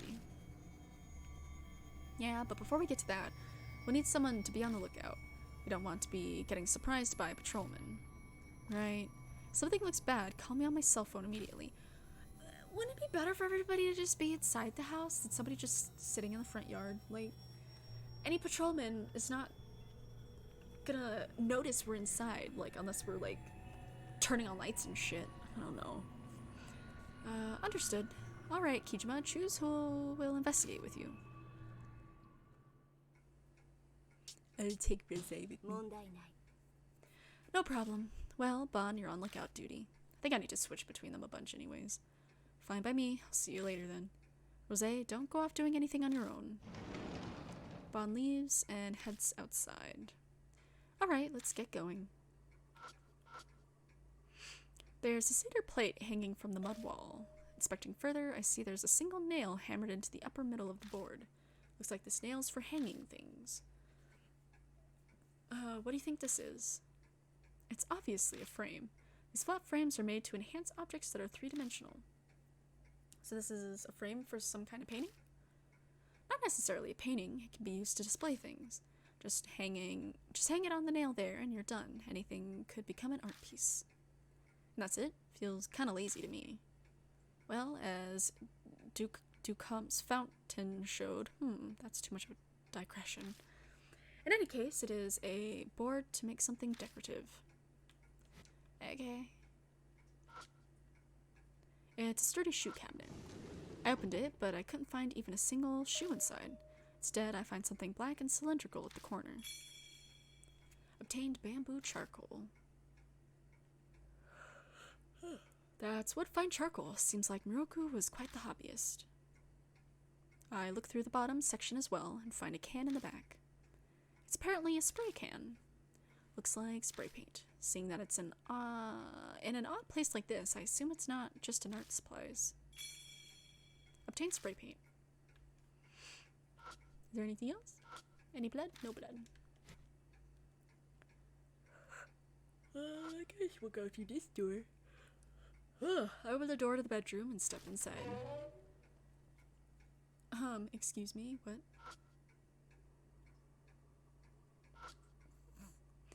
There's an odd bulge in the curtain. Check the curtain? Yes. Pull the curtain back to see what's causing it. Huh? Nothing's here. No sign of anything that caused the curtain to bulge. Even things out the window look normal. So was it just wrinkled or something? I'm gonna go with no. That's one sturdy bed. I wonder what caused these stains. Now that I'm looking, there are more spots than I expected. I don't see any stains. There's a Western-style pillow on the bed. Digging under the pillow, I immediately feel something. Obtained Okino mask. A no mask? What's this doing here? It's a boombox. Looks like a pretty old one. There's a drawer on the table the boombox is sitting on top of. Examine the boombox. Looks like there's a cassette tape inside. I eject the tape and take a look. There's just a single letter written on the label. T. What a creepy tape. Would you mind playing it? I'm curious about what's recorded on it. Sure. Place the cassette back into the slot and hit the play button. Seems like no matter how many times I press it, it's not going to play anything. Maybe. I flip the boombox over and check the battery compartment. It's empty. Doesn't have any batteries. Of course it doesn't work. Okay. A colorful flyer on the floor stands out from the eerie bedroom. Out of curiosity, I pick it up.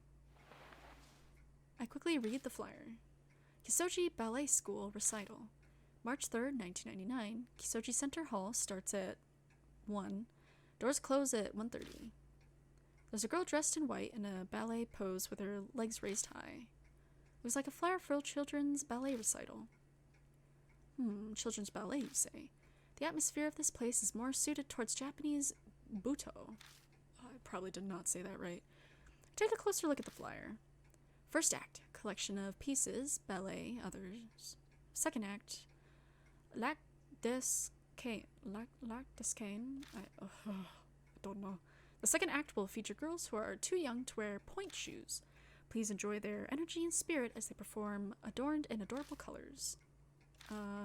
What's the stuff written for the second act? Is it Latin? Jesus de Soleil. I don't know. But that's actually French. Oh my god. Lac des Cane. Duck Lake. Judging from the name, it must be adapted from Swan Lake. They'd probably make the little ingenues be ducks instead of swans and dance about. Seems like a show designed to showcase their energy as opposed to grace. Ducks sounds a lot less impressive than swans. Oh, you think so? That stubby body, those adorable orange beaks and feet, the way they shoot through the water. Ducks are far cuter than swans. If I were to receive a gift, I would prefer ducks over swans. No one's going to buy you either of those. I take the flyer just in case.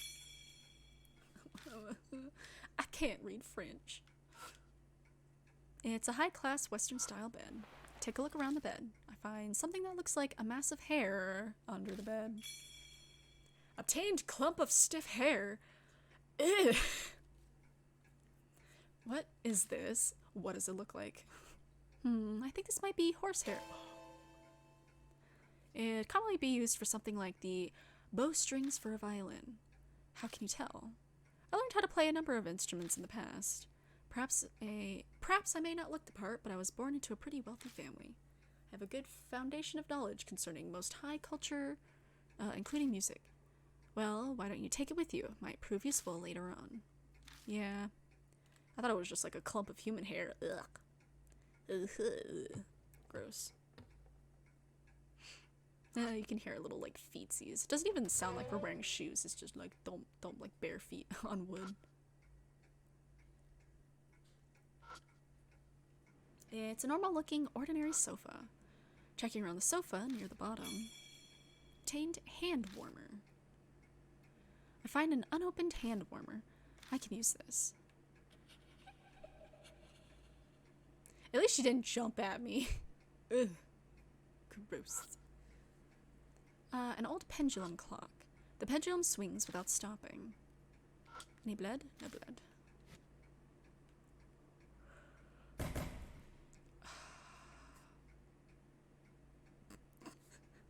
The thump kind of hurt my chest, though. It's a wooden storage shelf. I tried pulling on the door, but it won't open. It seems to be locked. Yeah, I've got, like, the audio pretty, like, high in my ears. So, like... you think you can do this one? I turn around and ask Rosé. Piece of cake. Stand back. Rosé whips out some thin tools from her pocket, and she opens the lock in just about 10 seconds. Sorry for the wait. Open sesame. It's like a magic trick. I'm happy that I'm able to entertain you. Open the door. Obtained sailor uniform and cute socks. Huh. These look like children's clothes. Did Miroku have a family? Bon didn't mention anything about that. There's one bedroom, bro. Well, there was 2 beds, though. Is there anything else here? There isn't anything interesting. Okay. Is there any blood? No blood. Okay. I think that's everything for here. Okay.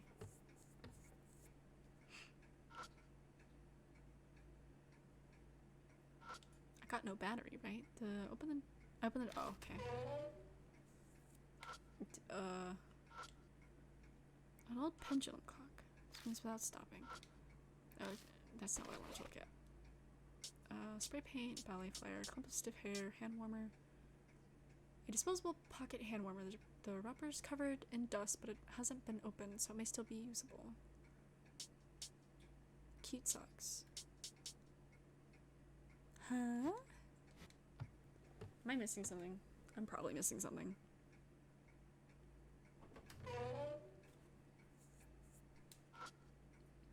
No, I don't want to look for blood. Ah! Because does the hand warmer have a battery? Take out the hand warmer, but how am I supposed to use it? No. Black bamboo charcoal found in the shoe cabinet, probably for odor elimination. While it is dry, it'll take a while to get it to light.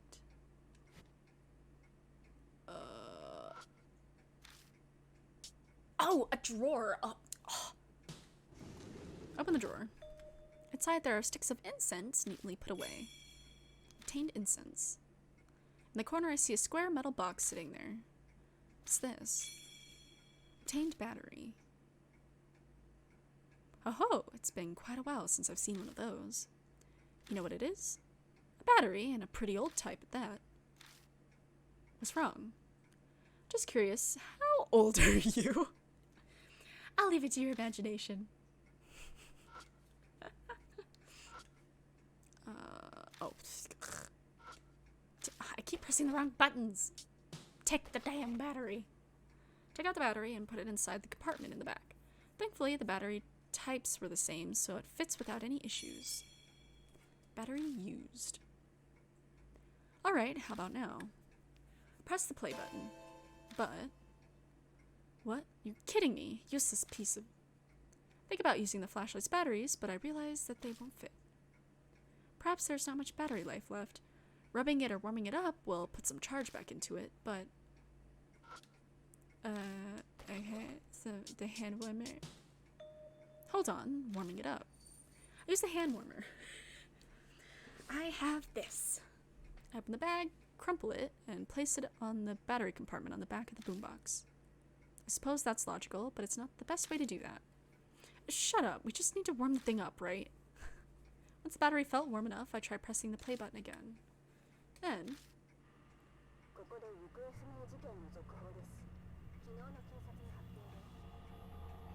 An update on the missing child. According to the police, the victim of the kidnapping.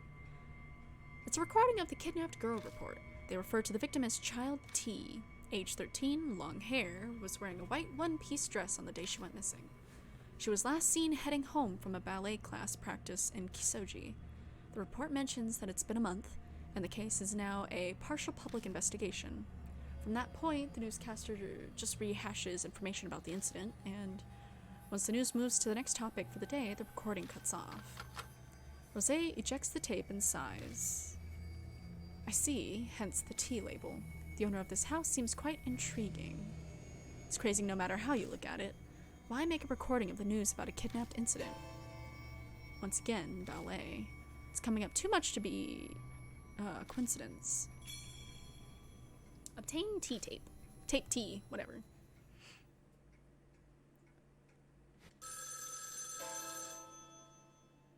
Suddenly, phone rings loudly. But I can't see it anywhere in the room. Intriguing, let's answer it. Guess I'll look for it. It's in the other room.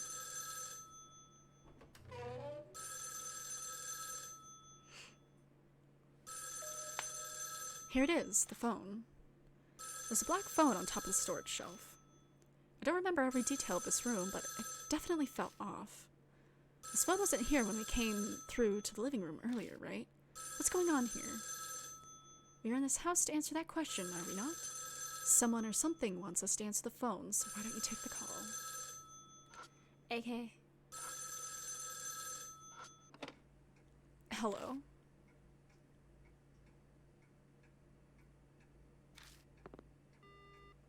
Rude. The phone suddenly goes dead.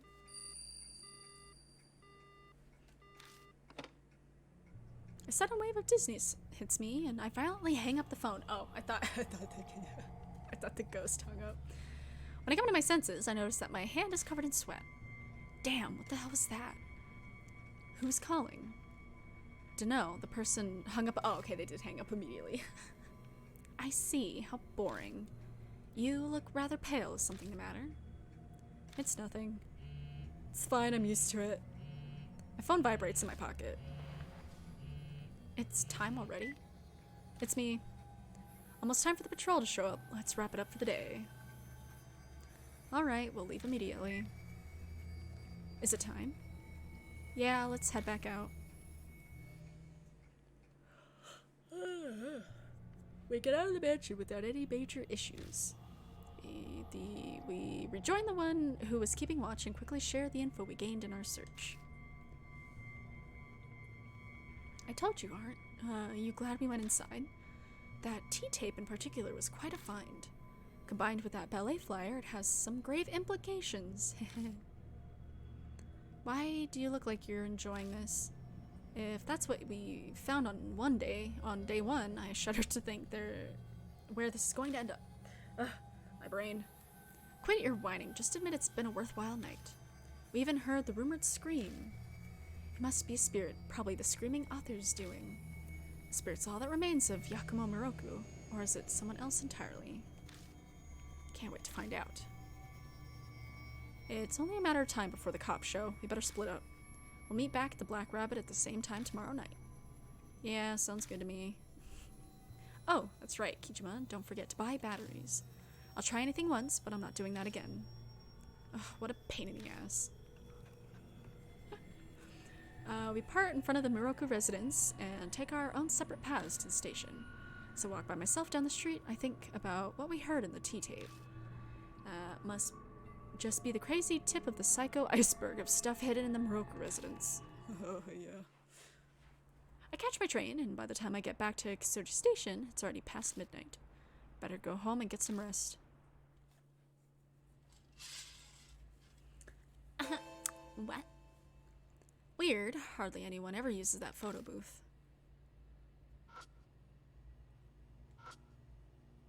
It's a coin-operated photo ID booth, the newest model even. Open the curtain and look inside? Sure! Oh, okay. No one's behind the curtain. Could have sworn someone was there. Was I just seeing things? But... okay. I guess I'll go. I don't want to go down this creepy underpass, no. Thank you.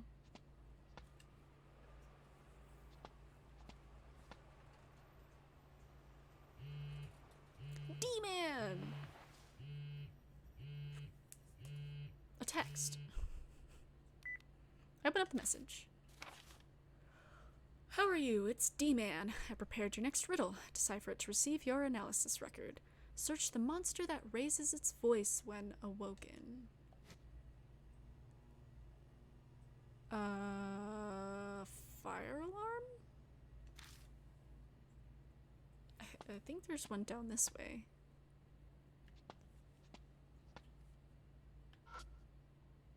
This is not a fire alarm. The electric meter's barely moved at all. Going by these levels, I doubt anyone's on the other side of the shutter. Okay, is there a fire alarm back here?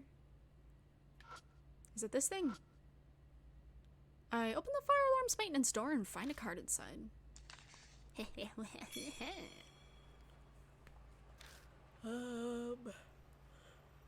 Oh my goodness.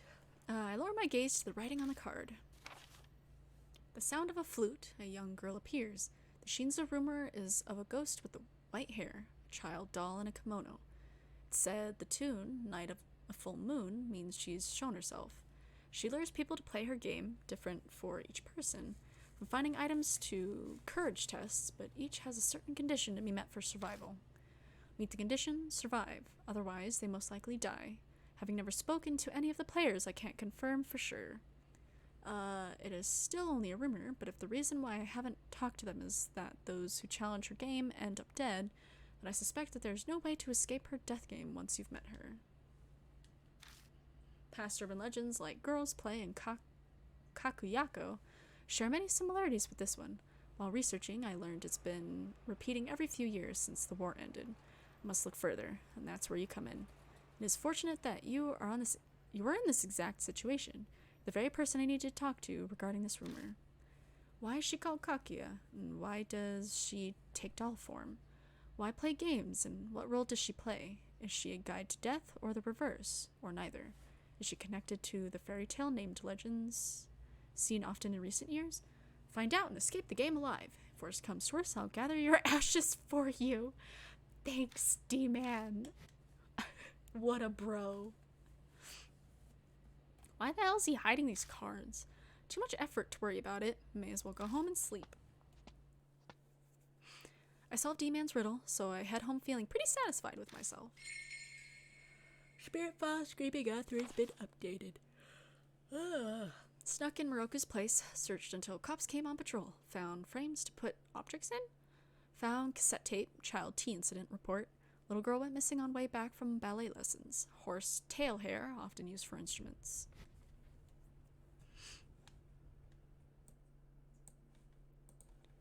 I'm tired. I guess I'll go to sleep then. Guess I'll wash my face before going to bed. You should have said so. Probably in the bathroom. I should take a shower. Open the door and go inside. Sure.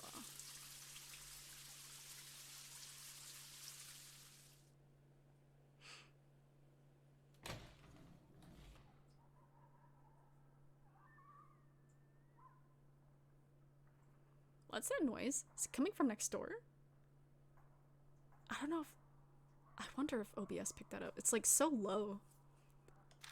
A movie or maybe a video game?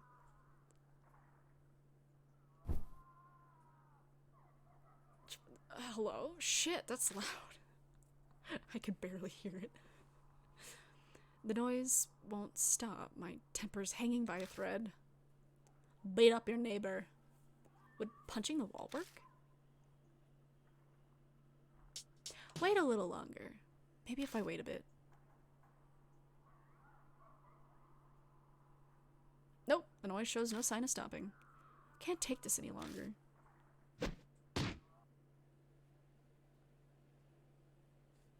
It finally stopped. Maybe I'll water the plants. You have a cactus.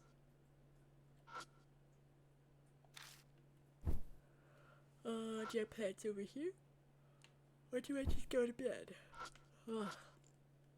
Gotta water. What do you mean? Do I grab water then? From the sink? This'll work. Okay. Just use the tea kettle. That looks about the right amount. It's a cactus. You don't give them a whole lot of water. Water the plant. Alright, this should do it. Odd. Better get some rest. I'm weirdly sleepy.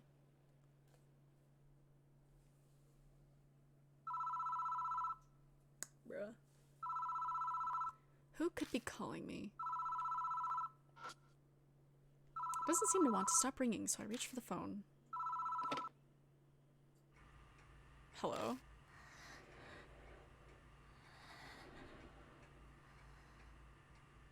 The other end of the line's silent. All I hear is breathing.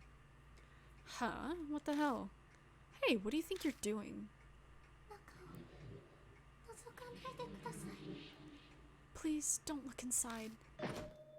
Chills run down my spine and my body involuntarily jerks and slams the receiver down. That voice, it sounded familiar. Someone pranking me, or... They'll probably try to call again. Guess I'll just lie in bed and wait. I shut my eyes and wait. Ugh. The room is quiet. It doesn't seem like anything's gonna happen. Must be tired after all. My consciousness slowly fades. Luckily, I'm not bothered by another phone call. Yes, I would like to stay.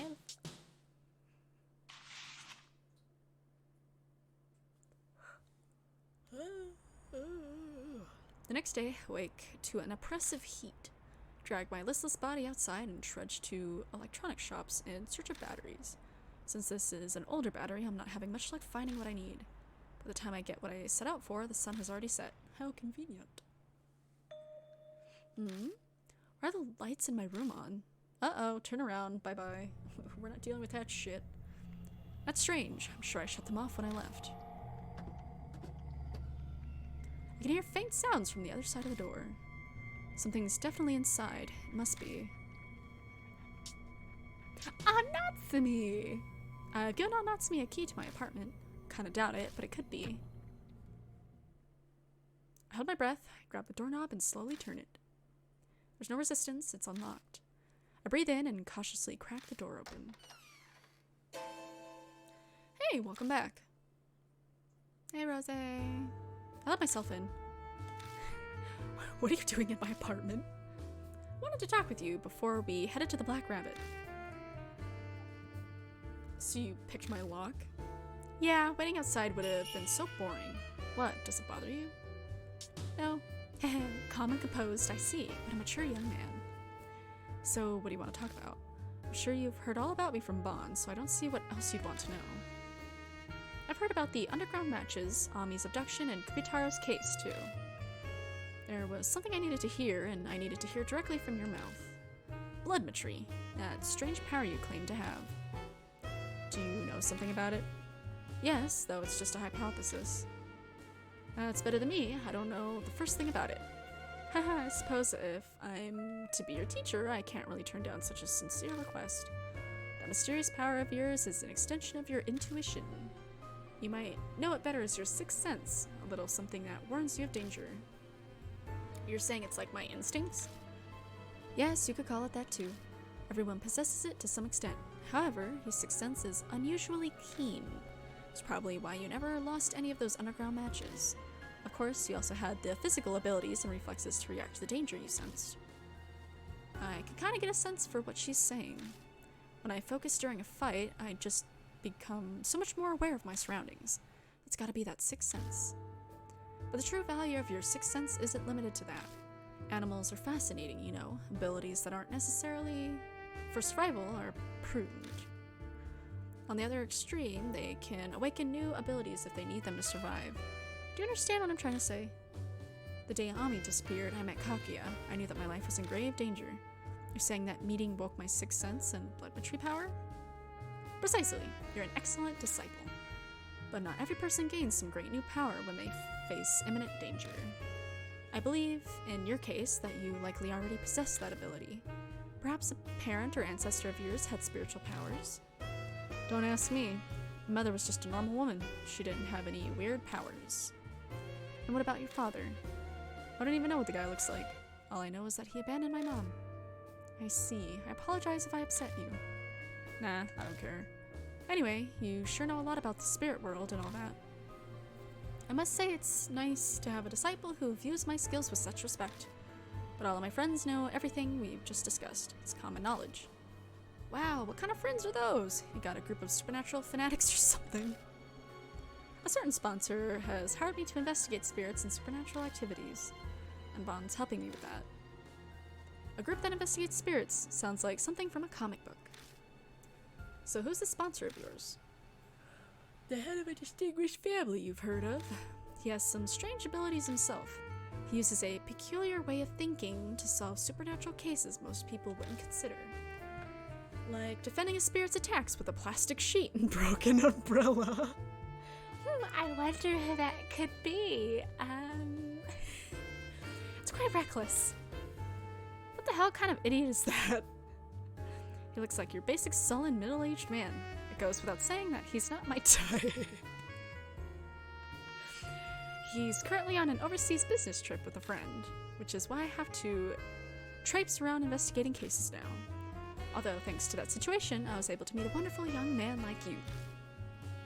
Well then, it's about time. We should get going.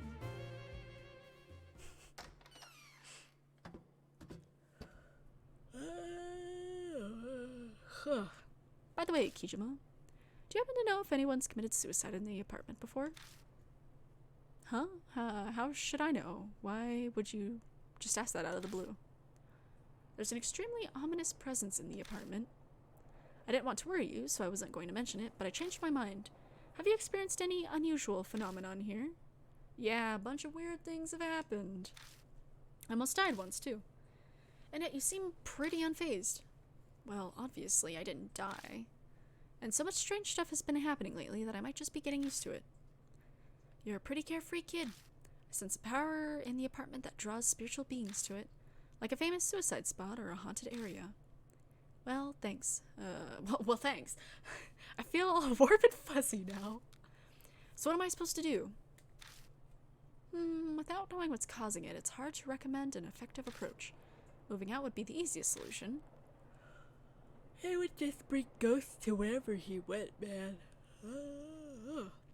I really don't have time for that. And anyway, I'm not some weakling that's gonna just move because of some stupid ghost. I figured you'd say that. It's your life. Do whatever you like. But if it starts getting on your nerves, just come talk to me. Okay. When we arrive at the Black Rabbit, the lights are on. Oh, welcome. Anatsumi is there, and she looks exhausted. Wasn't expecting to see you here. Yes, I won't be here long, though. I have to meet with the new detective. Her eyes are completely lifeless, although that's to be expected. For 2 weeks now, she's been doing anything and everything she can think of to find Ami. Police, detectives, flyers, the internet, none of it has helped. Would it help if I told her that Ami is alive, but being held hostage somewhere? Even if I did tell her that, there still wasn't anything she'd be able to do about it. Worse, if she gets involved, she could end up dying just like Matahashi. Despite that, should I still tell her what I know about Ami's situation? Sure. Hey. Sorry, Akira. I have an appointment with a detective. We'll talk some other time, okay? Hey. Anatsumi quickly leaves. After a bit, Rosé, who was waiting outside, comes in. So was that your aunt? She seemed so distraught. It was painful to even look at her. Hey, sorry I'm late. That Maoshang game got intense at the end. What's the matter? What's got you two looking so serious? You're the most incorrigible, thick-headed man I've ever heard, or ever had the displeasure of meeting. You're beyond all hope. Death would be a kindness to you. Huh? What the heck are you so mad about? I was just playing Mahjong. I don't have the energy to explain it to you. Well, how's your investigation going? Don't dare tell me that it slipped your mind and you wasted all your time playing Mahjong. Don't be ridiculous. I'm a consummate professional. Here's all the info I've found so far. He didn't have any friends or close relatives, so I wasn't able to get much. But I grilled Miroku's publisher and it paid off. I finally got my hands on this. Oh, so he originally wanted to be a doctor, did he? Changing career paths from doctor to an author is quite a drastic life change. The reason he did so is a mystery. Apparently he didn't talk about himself much, but it's doubtful that cash was the reason. Miroku family is extremely well off. Yes, that's evident just based on that mansion. Poor author wouldn't be able to live like that. Apparently, his publisher never once set foot in that house either. Seems like Miroku hated anyone intruding on his private life. So basically, if we are to learn about his private life, our only option is to rummage through that mansion. That's right. I also looked into what was recorded on that T tape. The girl disappeared half a year ago. She was last seen at an intersection about a 5-minute stroll from the Miroku residence. I see, so that's why there are regular patrols around that area. But if that happened half a year ago, why are they still maintaining that patrol route? As it turns out, a number of other girls have disappeared around that area too. They're ancient cases though, so I didn't have time to dig into them. That concludes my report. Good work. Well then, should we head straight to the Miroku residence? We must unveil the truth that lurks within the darkness. Let's go, yay! We go our separate ways at Kisoji Station, just like yesterday, and each get on the train. At least I won't be getting lost this time. Yakumo Moroki. Moroki? There's Miroku. Born in 1944, age 55. Unmarried, hometown of Tokyo, surgical intern after graduation. Sudden debut as new popular author at age 27. 1979, release of Dark Fairy Tales kids horror book collection. Became a bestseller, becomes famous as horror author. Last work, Old Bamboo Cutter's Dream, about Princess Kaguya. Kaguya, not Kaguya. I reached the Moroku residence without any particular trouble today. Another wonderful night. I feel like we will make great progress with our investigation. You got here fast today. Well, I learned after my trip here yesterday. Anyways, same plan as yesterday. Yeah, you and someone else go investigate. The other one stays behind to keep watch. Sounds alright with you? Yeah, that's fine. Well, if there is a flaw to this plan... Bond looks towards the Moroku residence. Might be the fact that we already explored most of the mansion yesterday. We already checked the hallway, living room, and the bedroom, but there were no other rooms. Hang on a second. From the outside, the mansion looks like it would have a second floor, or at least an attic. But from what we saw yesterday, we didn't find stairs anywhere, right? Wait a moment. Doesn't necessarily have to be stairs, right? Maybe there's a ladder hidden somewhere. Rosé makes a good point. I missed those details on my first day of investigation. Let's take one more look around the rooms. That's all we can do. Just have to use our feet, eyes, and hands. Time's wasting. Let's get this started. Alright. I'll take Bond this time. Alright. Rosé, you be on the lookout. 問題ない No problem. Leave it to me. I'll see you both later. Alright, let's go. Oh, see, that's such a pretty dress, man.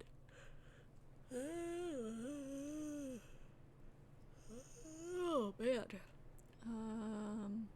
Oh yeah, that's how I wanted to save. I'll look out here just once more. This looks like it hasn't been cared for in a long time. There's weeds and dead leaves all over. It's a rusted mailbox. Take a look inside the mailbox, but there isn't anything inside. Any blood? No blood.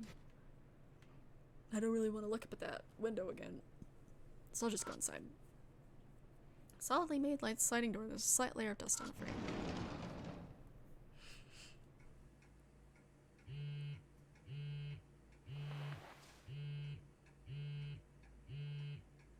A text!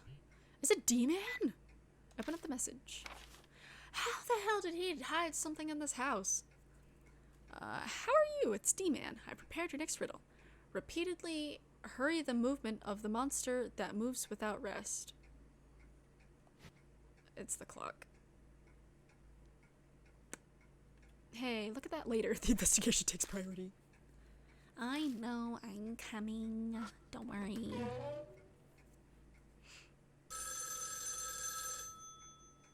What? Another phone call? As we stepped into the room, the loud ringing suddenly stops. Don't surprise me like that. I should check it out just in case. But I want to check this first, thank you. It's an old pendulum clock. There's an old pendulum clock on the wall.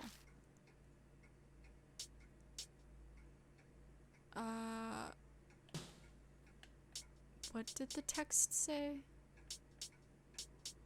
I don't know if it's even gonna tell me here. Open up the message. No, it's not.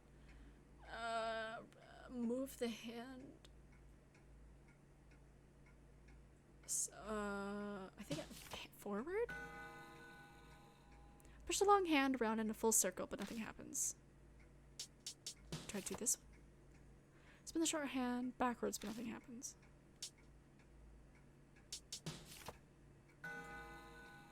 Push the long hand around in a full circle, but nothing happens. Do I stop the pendulum? Nothing happens when I grab the pendulum and stop it. I release it and nudge it to get it moving again. I want this card, damn it. Okay, do I have to hit it a couple times? Get it beeping?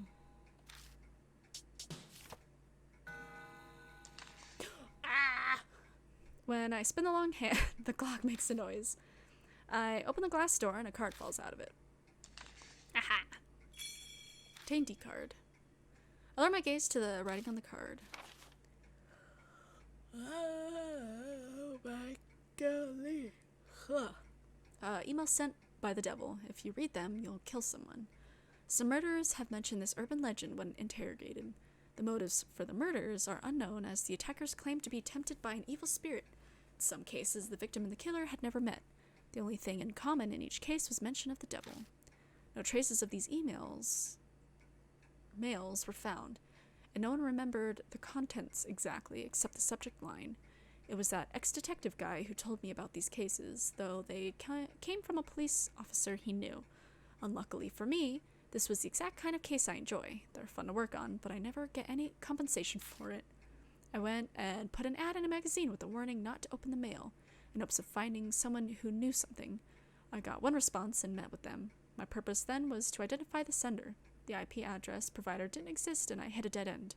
A few months passed after I started investigating. That's when I got the mail myself on my cell, like it was coming after me. I went mad with joy when I saw Devil Mail in the subject line. What do you think was inside? An endless string of 4 letters. Lisa. You know, I feel like I've seen an AI with that name, but that's not important right now. Those letters sound familiar. It was the case for Mr. K. This has gone long, so time to wrap up, but there's one more thing I'd like to mention that might be making you curious. That is, of course, who killed me. Don't be alarmed, the reason's not important, but curses have no effect on me. At any rate, the ex-detective's on the Lisa case, so focus on your own problem. Best of luck to you. Thanks, D-Man. What's that? Some kind of card game? Why am I yawning so much? Honestly, I'm not really sure. The pendulum swings without stopping. Okay, yes. Okay, time to answer the phone. I take the headset and put it to my ear. I don't hear anything. Is the line connected? Turn on the flashlight and follow the telephone line coming from behind the shelf. I notice that something's stuck in between the storage shelf and the wall. I try wedging my hand in, but the crevice is too small and I can't reach it. Find something? There's something stuck between the shelf and the wall. The space is so tight my hand can't reach inside. Let's move the shelf. Yeah, that's probably the best way. Oh, duh. It was on the phone, not on the... Let's move this shelf. Oh, whoa. Oh, I lagged out there for a second. Let's try it. I'll give you a hand. Bon and I go to the sides of the storage shelf and... Alright, let's do this. Now, hurf! With his call, I pick up the shelf. Perhaps the wood is dense because this thing is far heavier than it looks. Whoa, it's heavier than I thought. We just need to move it a little bit. Don't hurt yourself, old man. I'm not a senior citizen, damn it. Here it goes. I mean, to like a high schooler, you might as well be. We move it a step or two and set it back down. Damn it, almost threw out my hip there. Oh man. So, did you get the thing? Yeah, it was on the floor. So, what do you think it was? Quit playing around and show it to me. I light up the object with the flashlight and show him. It's cassette tape labeled H. Obtain tape H. Looks like it was worth putting my hip at risk. See, you don't need to be old to injure yourself with moving heavy things. I throw my back out like all the fucking time when I move shit, and I'm not that old. So. I wonder what's recorded on this tape. Oh, I didn't check the table. There was something on the table.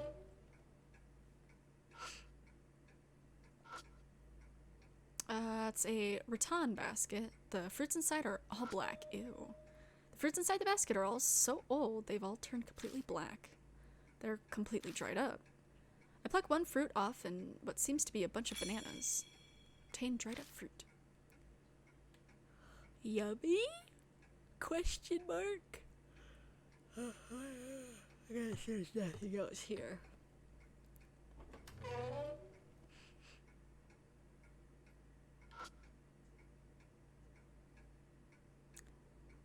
The bed doesn't look flat. The fuck? Oh, that's one sturdy bed. I wonder what caused these stains. Now that I'm looking, there are more spots than I expected. We're just not there's something under the bed. We're just not gonna question that, I guess. The tape. The thing about the boombox is different. There's no tape in it, and the battery is just as we left it yesterday. Oh, that's right. I remember that I bought the replacement battery. Oh my golly. I take the new battery from my pocket and swap the batteries. Oh, you're prepared. We shouldn't have any problems playing the tape now. Oh, I need to put the tape in it. Tape H. I put tape H into the boombox. Tape H used. I press the play button. A sound comes out of the speakers. Hey, you sure that battery is good? Well, the tape is spinning just fine. Maybe it just hasn't gotten to the part where there's sound. Suddenly, the phone from the next room rings. What the heck's going on? Are we supposed to answer the phone? But the tape is still spinning inside the boombox. Let's go take a look. Okay, let's go.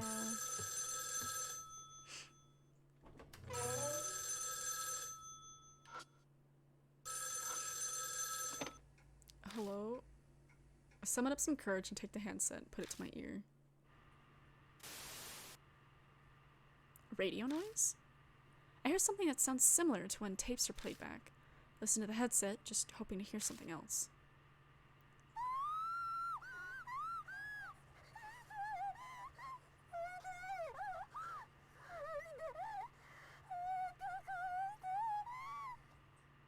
Ah! Please just end it. Just kill me already. I must fling the handset away in response to the scream that pierced my ear. Hey, what happened? I'm alright, it's nothing. I can't afford to miss any of it. I immediately returned the handset to my ear once again. It hurts so much, please just end it, just kill me already. What the hell is this? I hear a girl's voice pleading desperately. From further away, I hear the murmur of an old man. I see. Sorry, I want to try to keep you alive. That might be impossible with all 4 limbs cut off.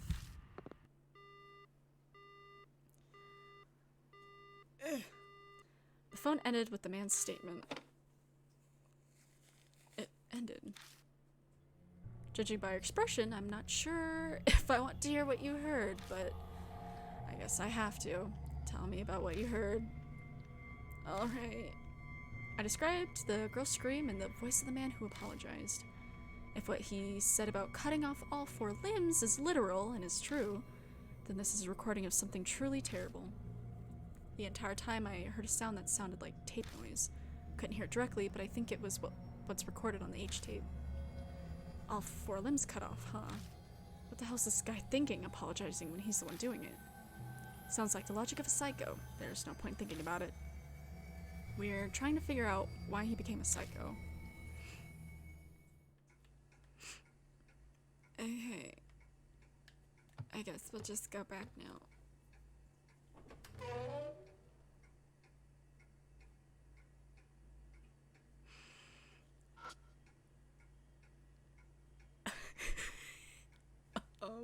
Hello?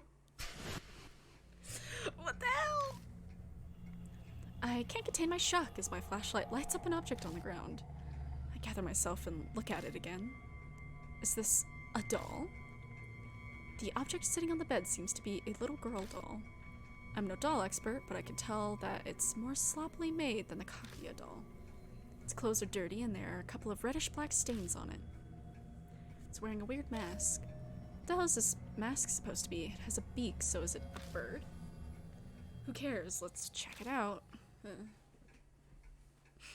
Okay. I tried pulling on the mask to remove it, but it won't budge, almost as if it's glued on. I ignore it for now and take a look at its clothes. I notice a reddish-black stain there. Blood. There's a reddish-black stain on the doll's clothing. This might be a blood stain. Looks like blood. Maybe I'll give it a try. I let out a breath to relax and press my fingertip to the blood.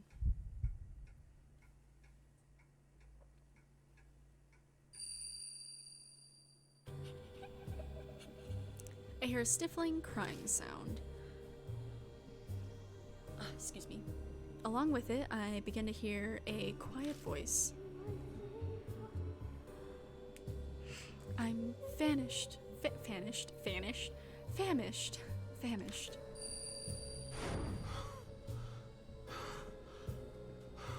I have a rotten banana. Kijima? Hey, is something wrong? No, I'm alright. I heard a voice. Does he know about my bloodmetry? I think he does. The voice was saying, famished. What kind of name is famished? Wait, is that a serious question? Hey man, dude doesn't actually, like, go to school, okay? He's a delinquent. No, I mean, I'm saying that I have no idea what they mean by famished. Oh my god. Oh, that's what you mean. Well, the word famished means hungry. Huh, that's the first time. Oh my god.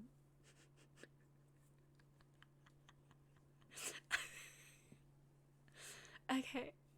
That's the first time I've ever heard of it. Is it from a weird dialect? See, I'm sure it's just a translation thing from Japanese to English. So it probably makes a lot more sense in Japanese. But it just gotta sound stupid in English. Let's just leave this for another time. It's a waste of time explaining it. It's strange that a doll would be hungry, but that's what it sounds like it's saying. I have a dried up fruit. Take out the dried up fruit from my bag and place it on top of the doll's lap. The mask makes a sound, and then the mask falls on the doll's lap. Obtained pheasant mask. Dried up fruit used.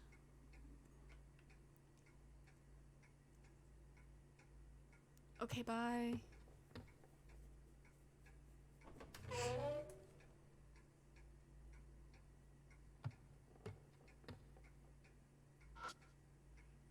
I need to look in here again? It's a sturdy shoe cabinet.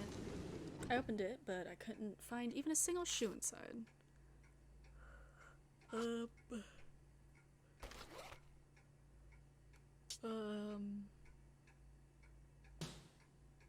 Place the pheasant mask on the frame. Hey, looks pretty alright. Maybe it was hung up here. Just then, I hear something move in the hallway. What's going on? I quickly remove the mask, but the shaking won't stop. Hey, look! Oh shit, open, what the hell? Eventually the vibrating stops. The hallway entrance appears at the mud wall in front of me. Whoa, seriously? Is this a ninja lair or something? And this is the first time I've seen an actual real trapdoor. But it looks like we saw a glimpse of the true face of the owner of this place. What are you talking about? Bros, dude is dense. There's only one type of person who would build something like this. A paranoid person, someone who is possessed by something. Possessed by what? That's the million-dollar question, kid.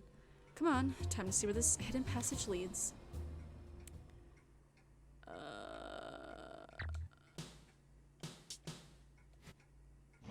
I'm gonna get Rose.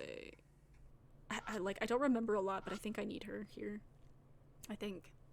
Oh, you're back. You're currently teamed up with Bon. Want to switch partners? Yes. Switch to Rose. No problem. You're on lookout now, Bon. Alright, see you later. Rose, stick to the mission, you hear? Alright, let's get going.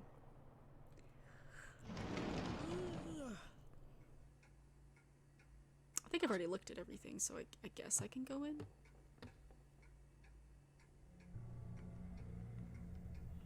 Make our way down the extremely narrow path from the hidden entrance. It's really cramped. This tight hallway must be located between two rooms. At the end of the path, there's another door. Looks like this is our only option. How exciting.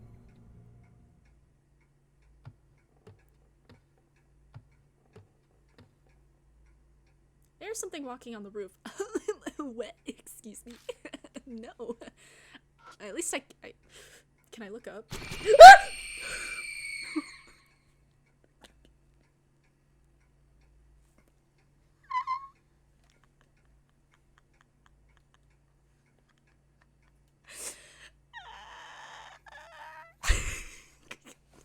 I swear. Oh my god. I wanna die. I just gotta say thank you. I don't even my heart hurts. Again.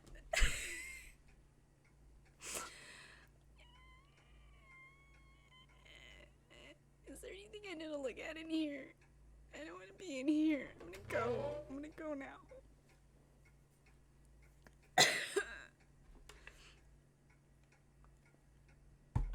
I had a sip of water. Cause fuck that. Beyond that door. Oh. Open the door, and I'm shocked to be looking at the front entrance of the Muraoka residence. I forgot about this. What? Well, that's quite the surprise. I don't understand what's going on. Is something like this possible?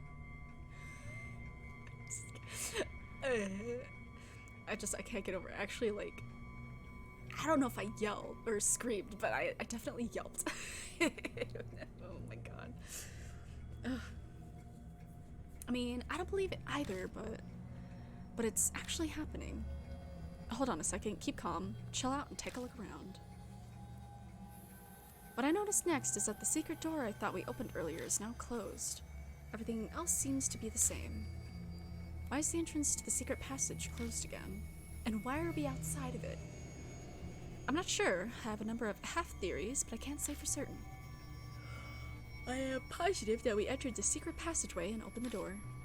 Did something happen the moment we went through the door? That thought gives me an idea. Hey, we entered from the door located at the front entrance, right? So what happens if we try to leave? I see. You want to do the opposite of what we just did. Yeah, if we end up back at the secret passage by doing that. Really did not want to think about it, but doesn't it seem like we'd be stuck in here? Yes, that would appear to be the case. We'll never know unless we try. Let's try going outside. I rushed to open the door, and once going outside, I see the unchanged Muraoka residence once again. Phew. Oh my golly. It seems like we've escaped the worst possible scenario. My goodness, what a relief. Bon, our lookout, looks at the two of us and looks confused. What are you two doing? Yeah, you see, I retell what happened when we went through the secret passageway. I can't believe it. You're not pulling my leg, are you? Bruh, we're dealing with the supernatural here. Piecing all the information together, it seems that when you enter the secret passage, you enter a different Muraoka residence. A different Muraoka residence? How is it different? I'm not sure. It could be in a different time, situation, just some specific state. We travel to a Muraoka residence in a different state by entering that door is what I mean. If we had to come up with an explanation, that's the hypothesis that makes the most sense. Assuming that you're correct, how is that even possible?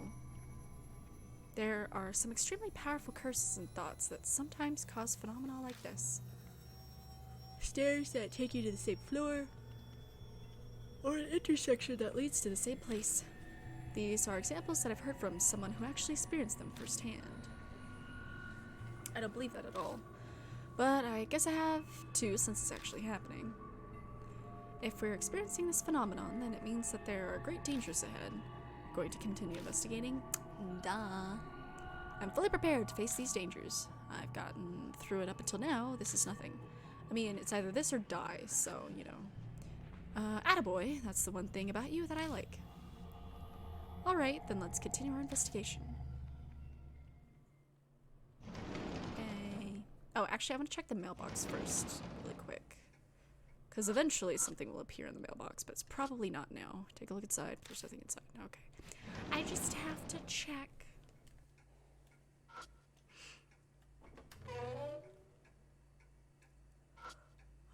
Let's see. What the fuck? I don't know why I keep yawning. I'm not, like, tired or anything. An old pendulum clock. The pendulum swings without stopping. No bloodstains.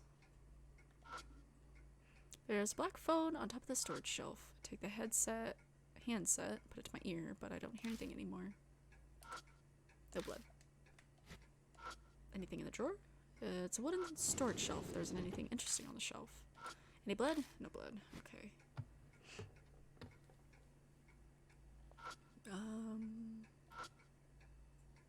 It's a sturdy shoe cabinet. I opened it, but I couldn't find even a single shoe inside. I'm just like worried. Another ghost is gonna drop on my head.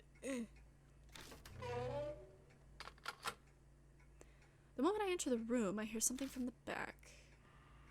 Is that a boombox? I hear the button being pressed once again, and the noise from the tape stops. Okay. There's something under that bed. Taking a look, I see that there's a cassette tape in the boombox. I eject it, and I notice that it's labeled A. Again? It's an important clue. You have to listen to it even if you don't want to. Hey man, she didn't have to hear what I heard last time, so she don't know. I rewind the tape and press the play button. And immediately a shuddering voice echoed.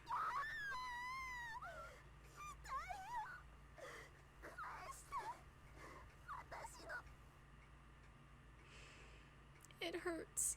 Give it back, my... Ugh, more screaming. A girl's screaming fills the room, and then it finally goes quiet. We are silence for a bit, then... I see. Don't worry, it's just your legs. I'm knowledgeable in treatment as well, but now...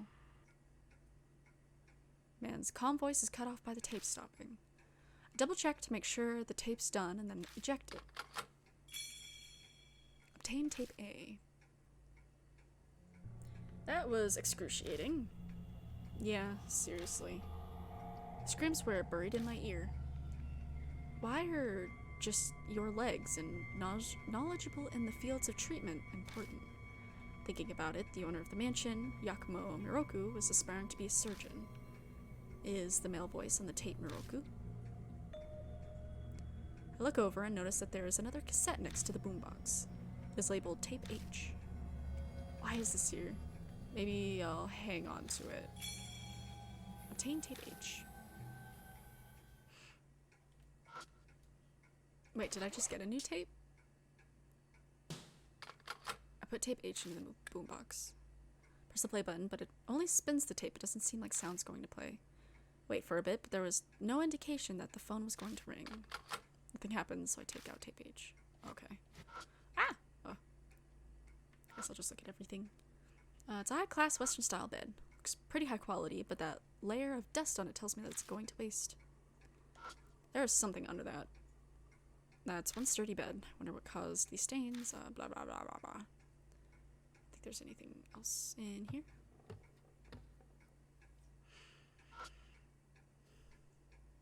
I already looked at there. Hello, child. A doll again. I know this doll wasn't here before. Starting to be convinced of Rose's theory about the other Miroku residents. Taking a look at the clothes it's wearing, I could see a light stain on the abdomen. Maybe I'll give it a try. I slowly breathe out and bring my fingertip closer to the stain on the clothes.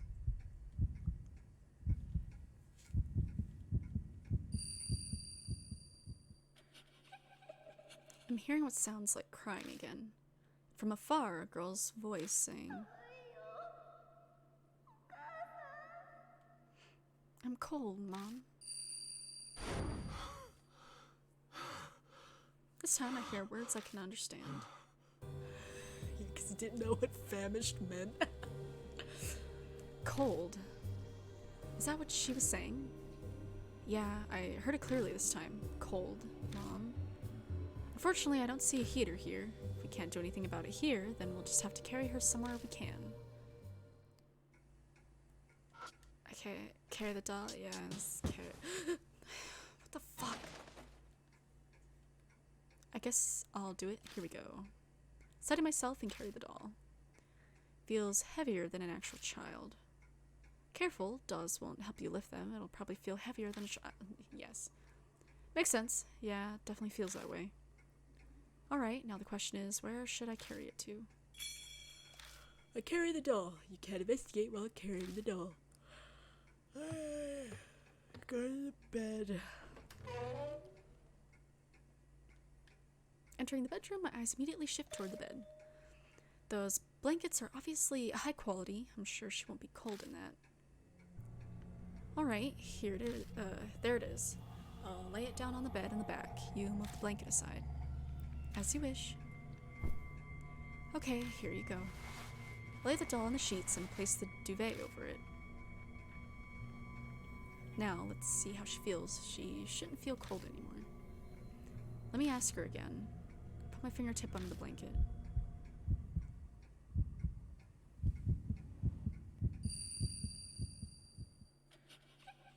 And a crying voice again.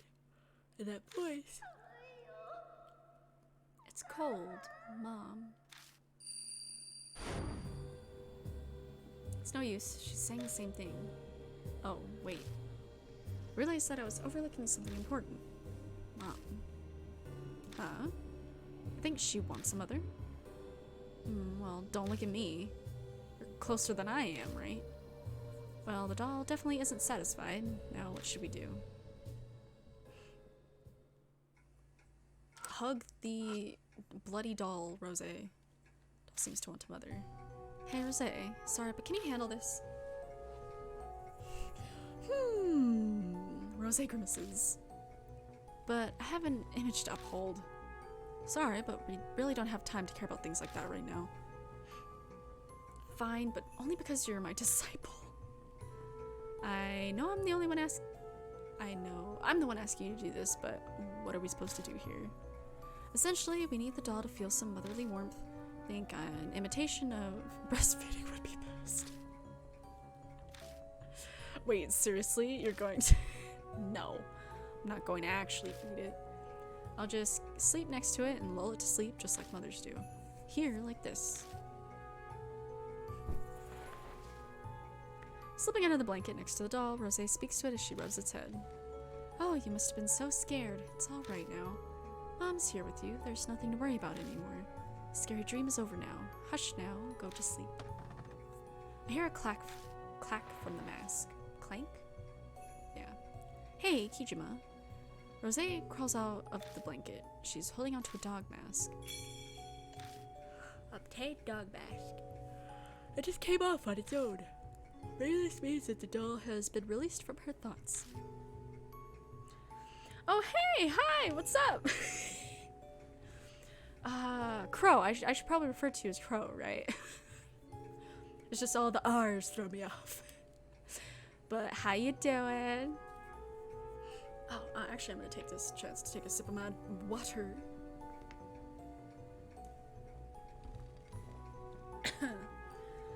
Now that she mentions it, I remember the mask coming off on its own when I gave the doll fruit. Yeah, maybe. Oh, and there's this as well.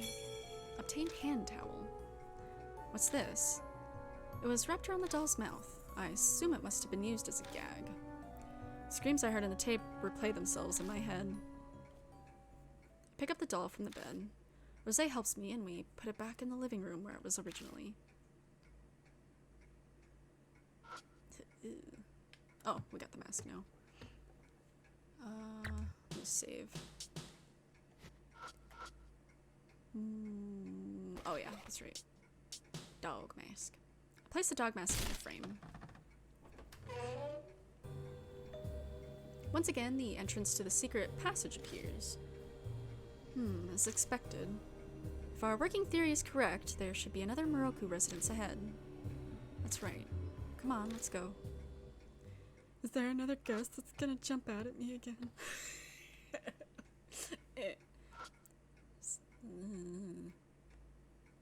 Okay. As we thought, the door in the secret passageway connects to the front entrance of the residence. The entrance doesn't look any different aside from the passageway entrance being closed. Okay, just gonna check everything again. I opened it, but I couldn't find even a single shoe inside.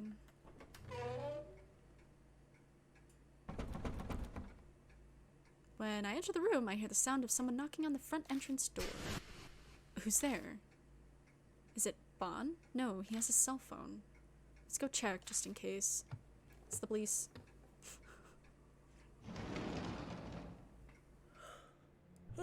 Going outside, Bon is standing around and being a good lookout. What, looking for something? No. Hey, did someone come by just now? The hell, what are you talking about? Mention the sound that I just heard. It kind of felt like someone was delivering the mail or something. so I came to check just in case. How are you today? Oh, I'm doing good. Thank you for asking. How are you doing? I hope your day went well. Well, obviously nobody's been here. If the knock was that loud, then I would have heard it too. You didn't hear it? Nope. Well, considering everything else going on with this place, there must be some sort of reason. Maybe you should take a quick look outside. Yeah, I'll do that. Okay, now this is where I check the mailbox. It's a rusted mailbox. Digging around, my hand bumps into something. It's a cassette tape labeled S and a sparkler. Obtain tape S and sparkler. I understand the tape, but why is there a sparkler in here? Looking closer, I see scorch marks on the tip of the firework. Looks like it was lit, but the flame went out before it reached the end. Well, the obvious answer would be harassment. He probably didn't talk to his neighbors much. I see. Let's go check out this tape.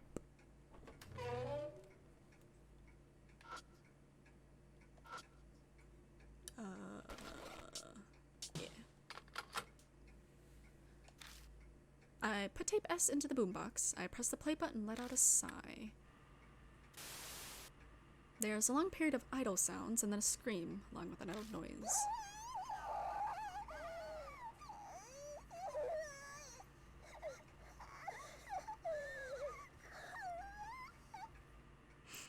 How could you? Why? The sounds make me gnaw my lips. Really sad, tired right now, but my day was alright. Well, at least that's good. But if you're tired, maybe some sleep will help out, the sad and the tired part. Like a nap or something, or just something that makes you happy, or hopefully maybe the stream will be at least entertaining enough to distract you from the sadness. But at least the day was alright. I never thought it'd be so stressful just to listen to screams. Wish I was sleeping, but I'm trying to finish this song I'm learning. Oh, are you like on an instrument of some sort? I'm guessing. I'm gonna take a sip, actually. Oh, you know what? I'm gonna take a sip of my tea. I've been drinking my water this whole time. But I gotta open it.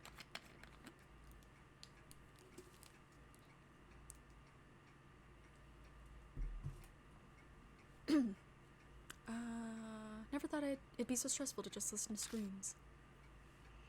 Our stream helps, obviously. Interacting with people other than my mom is refreshing. Well, good! Hopefully, I mean, I know you say it helps, but I truly do hope that it helps in any sort of way. But, yeah. The girl repeatedly screams, "Give it back." I don't want to imagine what she wants back. Soon the scream grew distant, and I hear a man's voice once again. I see. Is this like all he knows how to say? No need to worry. It's just one arm.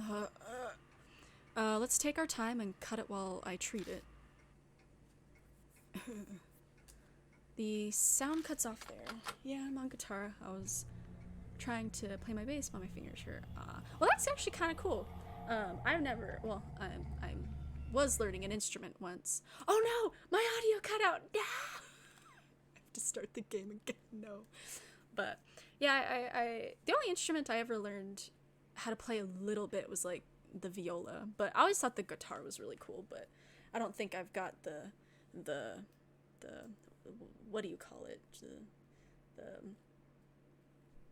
Any prowess or any good at any instrument ever. I'm not musically inclined. There we go. But that's really cool. Oh, I need to step. Did I just saved, I think, right? I'm gonna say I just saved. Or should I think the viola? Damn. Yeah, like I thought the viola was really cool. It seems like a lot of people, at least like where I'm at, when we were given the option, because it was for school, like, when you're like, oh, I'm gonna be in the orchestra or band or whatever, not a lot of the people wanted to be a viola. But somehow I was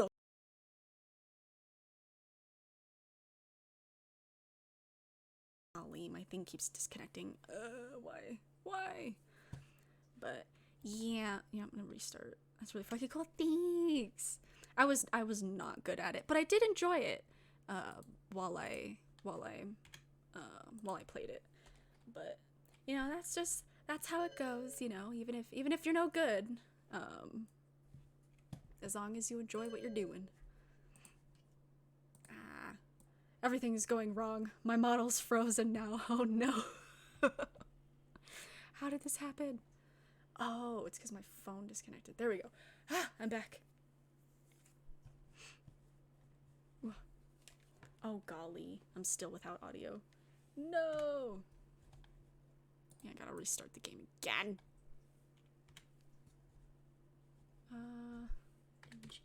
There we go. I have a really loud, keyboard. So I hope it's not too annoying. Not that I'm, doing much on the keyboard, but, because I'm using a controller, but... Okay. Now get us back to where we were. We're gonna have to listen to the tape again. Oops. Oh no. Oh yeah, I gotta put the tape in. I haven't picked up the tape! No. That's fine. We haven't even had, oh wow, okay, I thought I had saved a lot more recently than I did. Oh well. Play a shooter with your keyboard. Oh no. I mean, eventually that will happen. And you're just gonna hear in the background, like a PC game. Yeah, eventually, it will happen eventually. And then, my mouse is also really loud. Oof.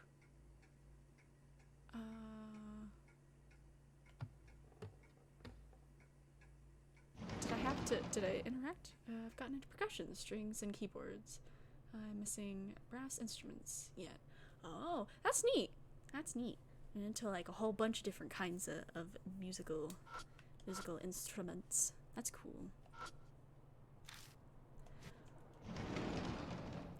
I don't know where I saved. What the hell? Our fucking ocarina, at least LMAO. Yeah, that's cool. That's cool. Oh, I didn't put the mask on the wall. That's what it was. My brain was dying. Yeah.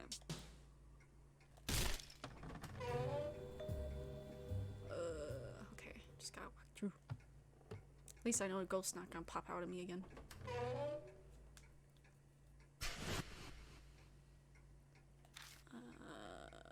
Okay. Okay, there's the knocking.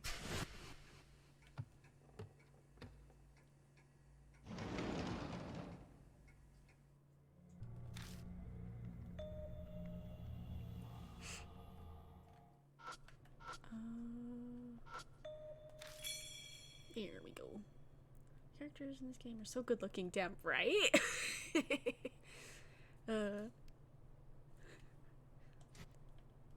That's usually how it goes at anime-esque type things. You either have super attractive characters and then you've got weird looking ones. Okay, I'm gonna save now. Just in case I have the same issue again.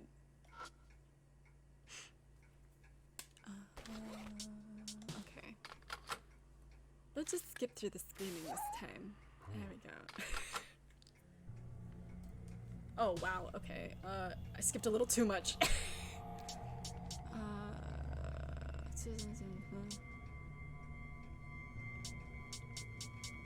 Oh, okay, I know it was right there, because he's just, oh, sigh. I think I finally understand what this man was doing to these girls. It's clear from the other tapes that he's been cutting off the hands and legs of the victims. He's even saying, well, I treated, so... He's not trying to murder the girls, so he has to have some objective that's making him cut off their arms and legs. I don't get it. Why the hell would anyone need to cut the arms and legs off of anyone? Obviously, this isn't a question that any sane person can answer. It is met by a suffocating silence. Let's continue investigating. I get the feeling that we are approaching the answer to that question. Okay. Okay.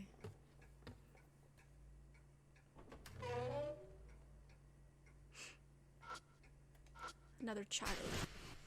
I find another unfamiliar doll sitting in front of the coffee table. Here we go again.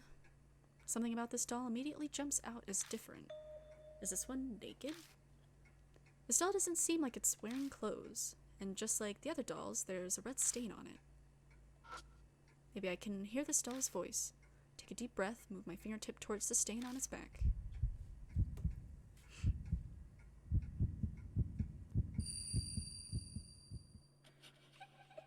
I hear some sniffling and crying. Then I begin to hear a quiet voice. I want to go to school. They never make this easy, do they? I think the voice I heard was saying, I want to go to school. But how would I make that wish come true? I got that uniform we picked up forever and a day ago. There we go. I take out the sailor uniform and put it on the doll. Sailor uniform used. I'll help. Putting clothes on a doll ends up being a lot tougher than I thought. Working together, the two of us finally managed to push the hands and legs through. My goodness, stylist's job is exhausting. This is probably tougher because the heavy doll isn't helping us at all. I step back and look at how it turned out. The ticking of the clock and silence continue to drone on and on. That's weird. Nothing's happening. Is the school uniform not enough? Well, we didn't take her to school. Seriously? I don't want to think about taking this doll out of here and taking it to a school. The closest school is pretty far from here. Well, I'm out of ideas. Well, it will take me a while to come up with something else. Looks like Rosé has given up. Don't really think that Bon is going to have any ideas, but you can't investigate this with your current partner. Change partners to the okay. I thought she was the person I would need for that, but I guess not.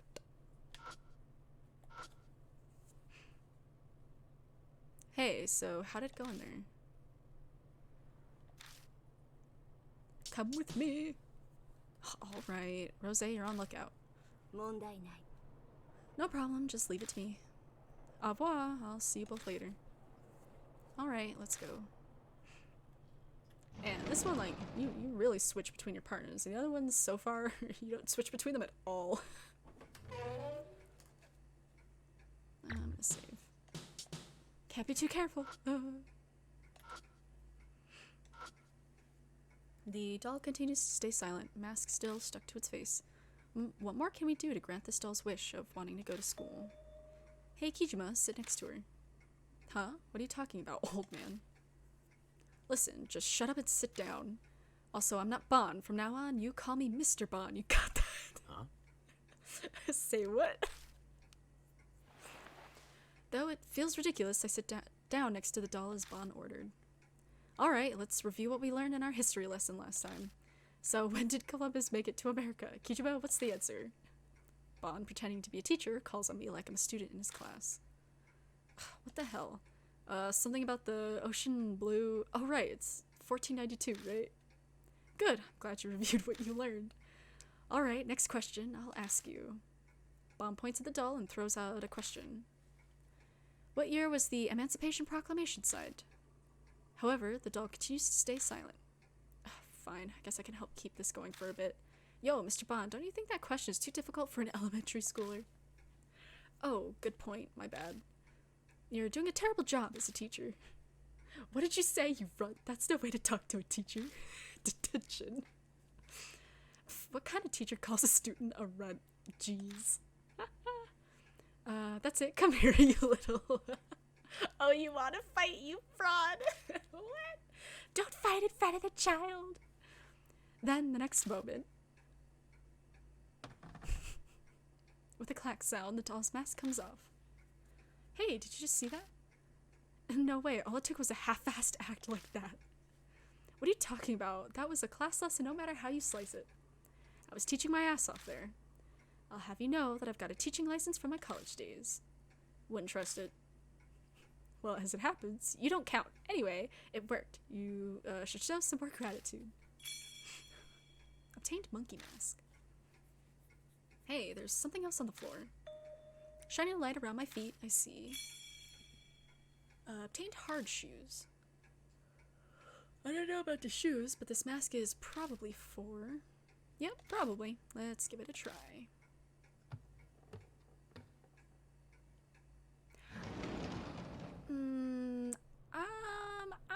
I'm gonna take her back. Oh, you're back. It's like if I can, I'm gonna have her in that damn hallway. You're on lookout now, Bon. Alright, I'll see you later. Rose, stick to the mission, you hear? Alright, let's get going.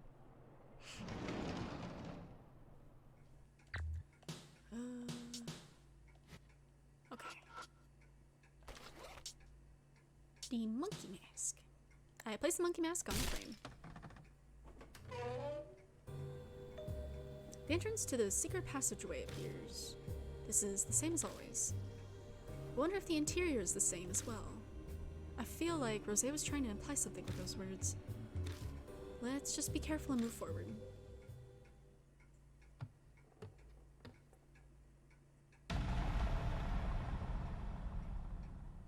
I step into the secret passageway and immediately notice something strange. Hey, is this... The walls are covered in red streaks that looked like someone was cleaning off a brush. Is this blood? Looks like it. It seems like a situation that calls for your special abilities. Right. I had just finished adjusting my breathing, so I reached toward a section of the bloodstains.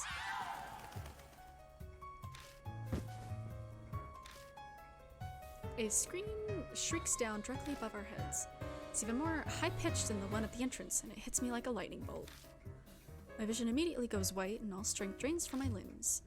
Ugh, I have to move immediately, or I'll die, but do I still have the strength to escape?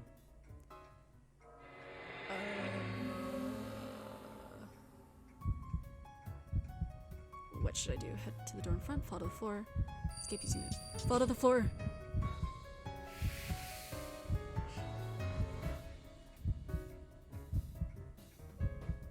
No, I don't have enough strength to escape. Then I should choose something that will let me stall death even for a second longer. I held my head and fall on top of the big bloodstain.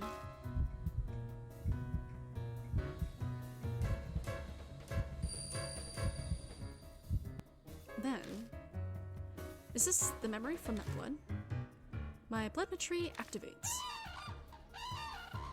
A screaming voice disappears and... I hear the high-pitched cry of a bird that sounds like it's communicating with others. Was that a crane cry? I think it's funny how he didn't know what famished meant, but he knows that that's the cry of a crane. Like, okay. The friendly cranes were calling out to each other. If that's the clue to stop this sound, then what should I do?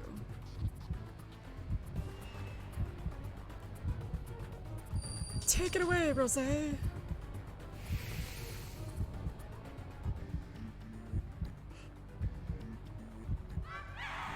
Hey, Rose. I tell Rose to scream through gestures.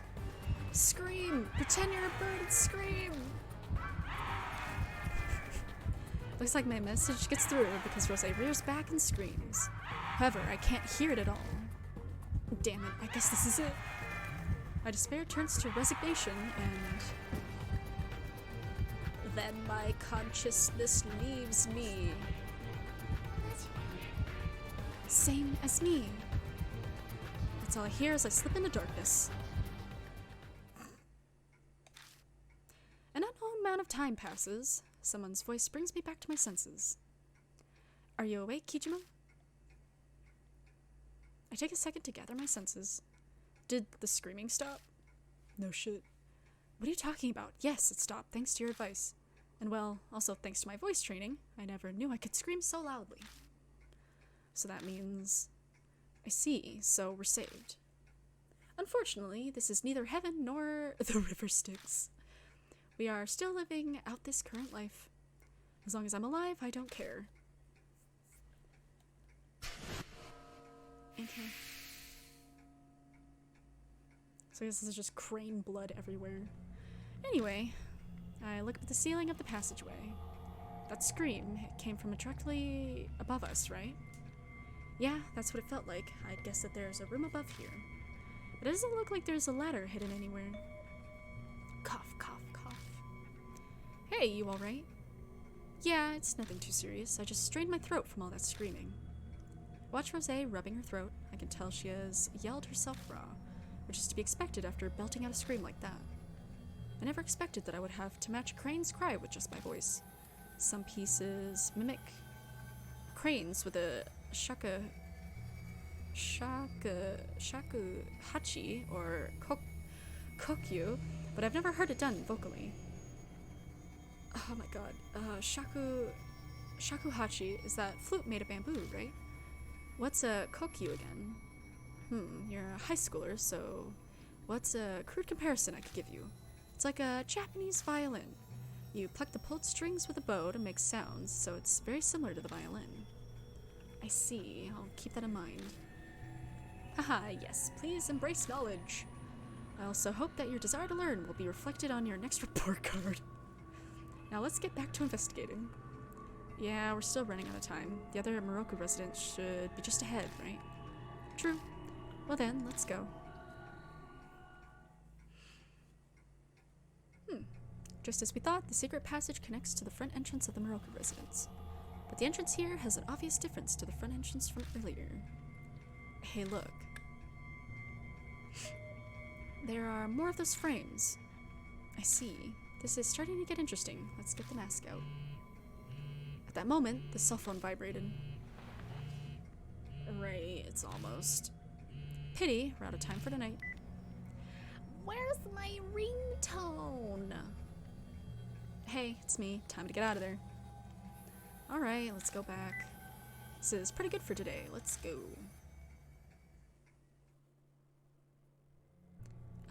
Hey Bon, we're back. Cough, cough. Hey Rosé, what's wrong with your voice? What happened? Were you rocking out or something? Just doing some head banging, you know, and just Kijima, I'll leave this one to you. You explain how I saved us. Cough. Tell him what happened in the mansion. The 3 dolls and the 3 tapes, and the screaming in the hidden passageway. Well, he knew about one of the dolls. That scream again, huh? Yes, but this was worse than before. It was trying to kill us. Cough. This may seem rude to Rosé, but I'm really glad I didn't go with you. Squawking like a bird just isn't me. His voice would be too deep anyways. If it was you and me, we'd probably be dead right about now. Hey, give me a break. I'm not dying an unsatisfying death like that. Cough. Getting back to what we uncovered tonight, those 3 tapes are fascinating. Each one recorded a man dismembering a girl as she screamed and pleaded. What a grotesque hobby. However, he didn't seem like he was just a sadistic deviant. He sounded pretty calm and kept saying things like, I want to make it so you don't die. He also seemed to be very knowledgeable about what he was doing. Well, I mean, he was training to be a doctor, so it's pretty likely that Moroku's on the tapes. Before he became a children's author, he wanted to be a surgeon. The dots connect. If I recall, Moroku wrote horror-themed fairy tales. I'm quite curious to see how he tied the dismemberments into his work. I'm obviously fine never knowing the answer to that. I've read some of his major works myself, but there wasn't anything as weird as that in them. I don't know about his other work, or his other books, though. Most of his stuff is out of print. Seems we'd be more likely to find his insanity and inquisitiveness in his minor works, then. Hey, Kijima. From what I heard from Bon, your aunt's also a horror novelist. You don't mean? You want me to ask her about, Yakumo Moroku? She might know some dark tidbits that only someone who traveled his circles would know. We won't know unless we try. See what happens when you ask her casually. Okay. Hey, you look like you do anything so long as I said the word. True. I'll be expecting a favorable report from you. Alright, enough chatter for today. Time to split up. Getting called in for questioning would be a real pain. Alright, it's all up to you, Kijima. Au revoir. I say goodbye to them and return to Kisoji Station, heading over to the Black Rabbit. Wonder if Aunt Natsumi will be there. Oh, Akira. What are you doing here at this hour? Her cheeks are looking kind of reddish and her eyes are cloudy. She must have had quite a bit to drink. Have a drink yourself. I don't know if she would let me. I'll stop her. You're worried about me? I guess you and Satomi are alike that way. I don't want to talk about my mom. I don't have any good memories of life with my real mother. She was nice enough, but she couldn't hold down a job, so we lived in poverty.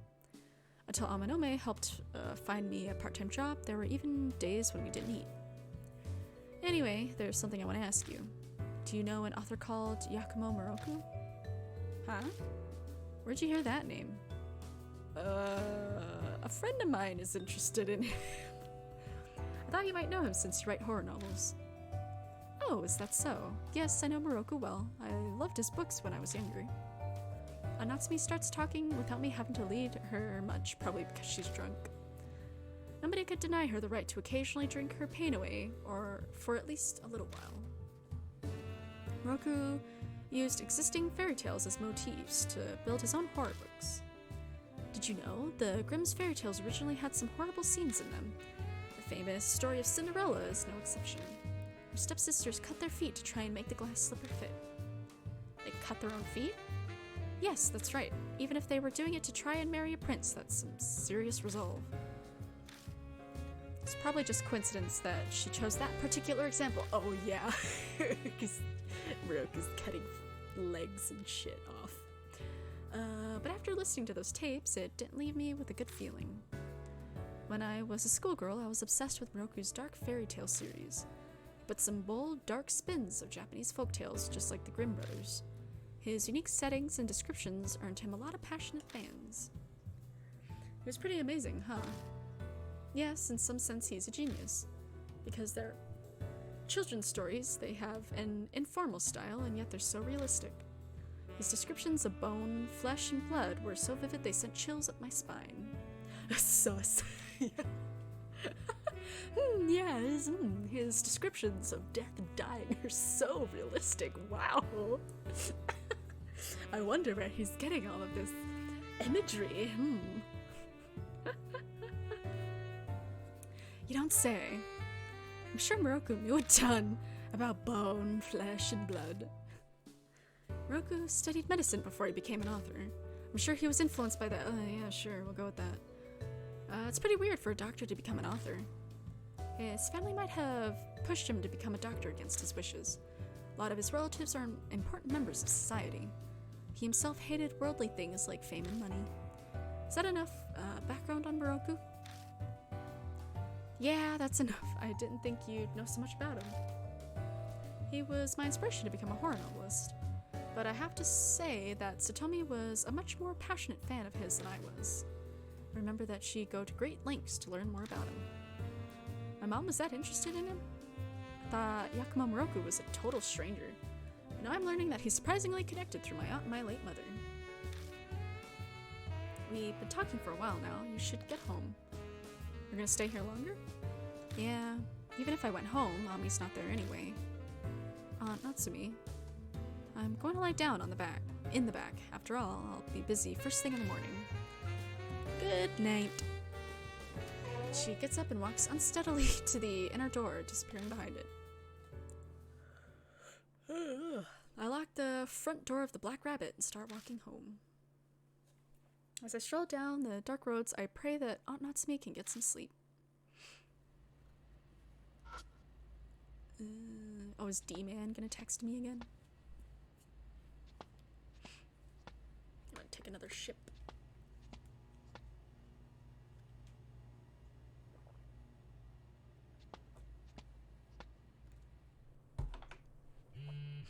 Oh, there it is. A text. I open up the message. How are you? It's D-Man. I prepared your next riddle. Feed the souls of triplets to the monster that consumes souls. Okay.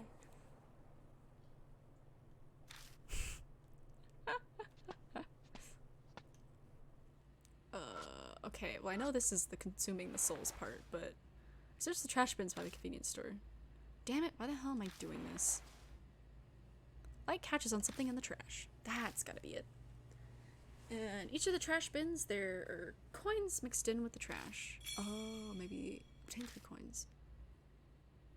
Oh, so now these that consume souls. The triplets that consume souls. Uh-huh.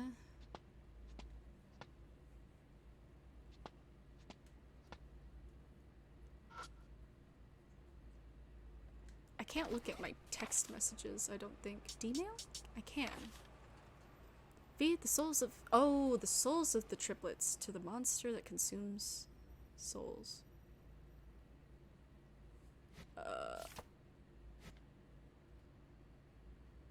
Does this take coins? A coin-operated photo ID booth. The light from the photo ID booth spills out and illuminates the dark. Do you want my coins? Enter the booth and insert the 3 coins into the slot. 3 coins used. Then... Suddenly, the machine whirs to life. Wait, what the hell? Stepping out, I find a card in the picture pickup slot. Oh, I was right. Okay. Obtain D card. I lower my gaze to the writing on the card.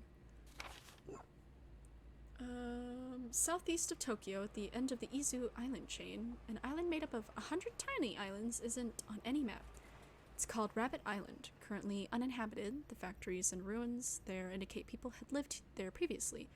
The only residents are numerous rabbits, and it's said that travelers and fishermen who visit are welcomed by them. Upon further investigation, I couldn't find anyone who had visited when the rumor had spread or where it came from. Official agencies gave me the cold shoulder.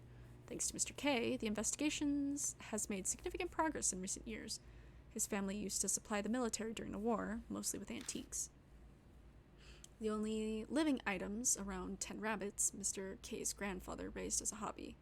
What the military did with them is unknown, but soon after the war, the family received a request to retrieve them. The letter only had a map with an X marked on a patch of ocean. Mr. K and his grandfather had always thought the rabbits had drowned along with the warship. But I realized something when he showed me the map. That's right, it was the location of the rumored Rabbit Island. Things got strange after that. Mr. K, the ex-detective, and I decided to head to the last of the Izu Islands with some assistance. Now that I think about it, Mr. K had a bad feeling about it, which ended up being proven correct.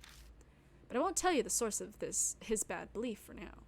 The island was indeed there and full of rabbits. We discovered that the place felt frozen in time. Memories of horrific battles remained.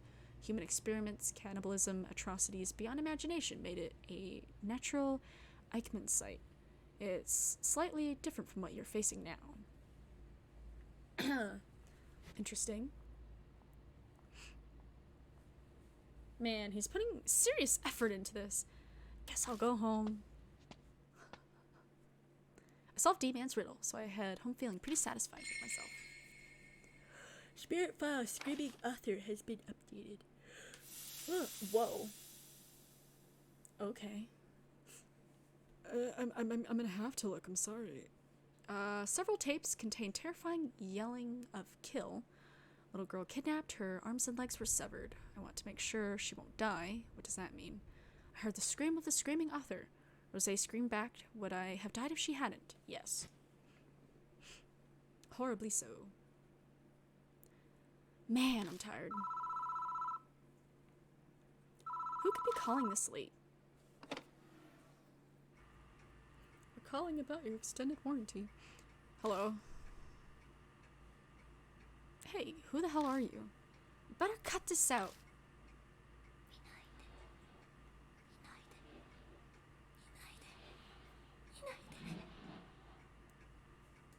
Don't look, don't look, don't look.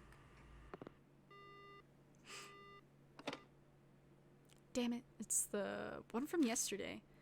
But I'll be waiting for a call all night again. May as well take a shower first. Okay. I'm gonna save, actually. Thank you.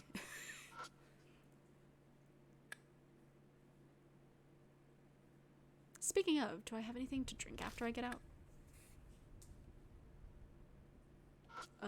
We got Amanome's beverage. I open the fridge and look inside. Ugh, nothing. Go and get something from the vending machine. Oh, I guess we drank that already. Oh. Can I leave, please? There we go. The closest vending machine is in front of the cemetery.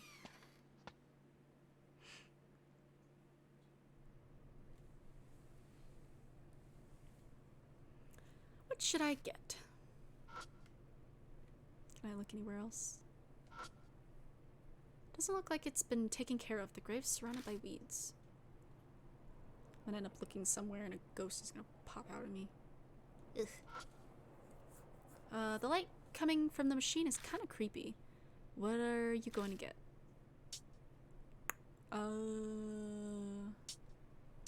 Honey, natural water, nata de coco a lot. That sounds good. It's a new cafe a lot product with nata de coco in it. Butchering that to all hell. I buy 2 bottles of nata de coco a lot. Okay then. Time to head back.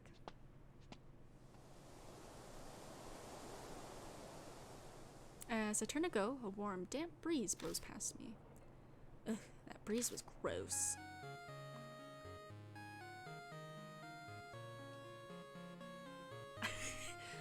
Nothing on caller ID, huh?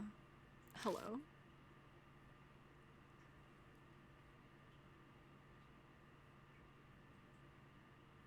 Damn it, again with the silent call. Probably the same one from earlier. Wonder how they'll react to silent treatment back. Nata de coco. I'm totally mispronouncing that, man. Oh, what is this? It sounds familiar. She's gonna scream at me, isn't she?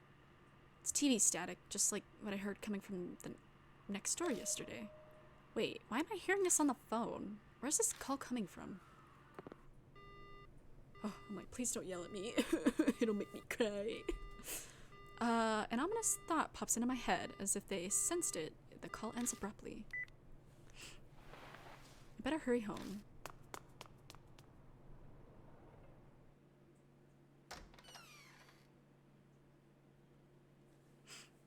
Rushing into my room, I quickly scan to see if anyone's there. The light's on! There's no one there's no one. Guess that call wasn't coming from here after all. Man, I'm exhausted. Time for a quick shower. But the light's on, sir. The light is on. Huh? I forgot to turn it off again? No, you didn't. You didn't.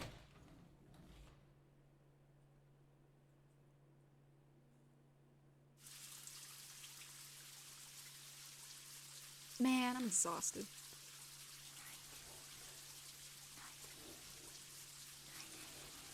Ew. Oh, what the hell? It's the neighbor again. No, it's not the neighbor. Huh? Guess I just imagined it. That was too quick. Went by too quick. Show me again. I didn't see it. Damn it. Ah, I feel better now. I think there was something in the mirror. Oh, shit. I didn't read that. I sat on my bed. Oh, no. Time to have the drink I bought earlier. I sat on my bed and drank a nata de coco a lot. The a lot tastes good, but most of the nata de coco is stuck at the bottom of the can. Oh, well. He should have shook it. What? Something on the wall. Finally time to relax. Alright, time to read for a bit. Bruh. Something is up with this room. Like, something's out of place. I wonder... Something's written super tiny on here. What does it say? Don't look. What is that? The writing's creepy enough, but the wallpaper by the words is stained and peeling. Is there something underneath? Should I peel off the wallpaper? Sure.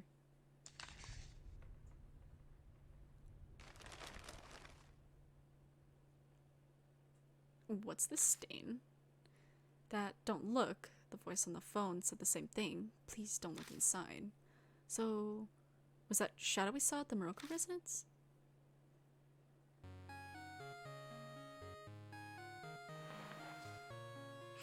Please don't yell at me. No caller ID again. I'll just reject the call.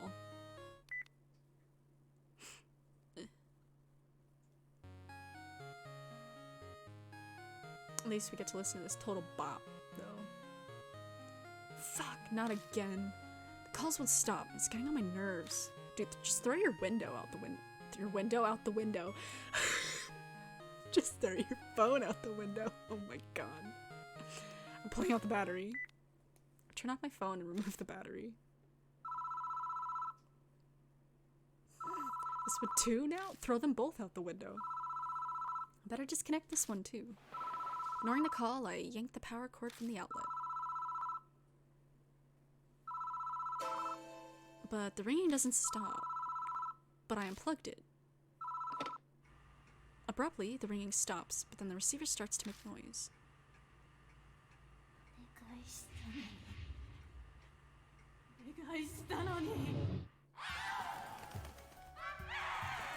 What the hell? The screaming is the same as what we heard at the Moroku residence. The instant splitting headache almost knocks me unconscious. It won't last if I can't get the voice to stop soon.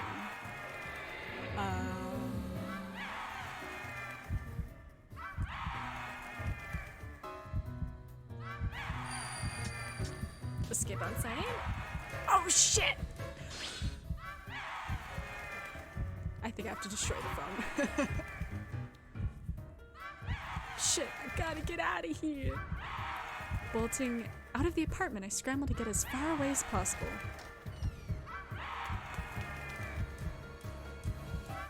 The screams destroying my brain show no signs of stopping. It's bypassed my ears. The screaming is rattling in my skull. God damn it! Lukewarm liquid gushes out of my ears. My sight rapidly darkens. Rip, homie. The screaming just recedes into darkness. Oopsies. Oopsie poopsies. Let's try that again. I'm just gonna skip all of this. Yeah.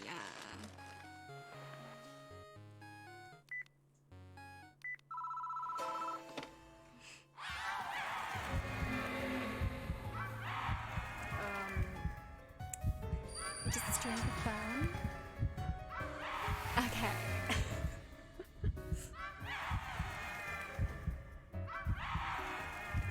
What if I destroy it? I shuffle over on my hands and knees and smash the phone with my fist.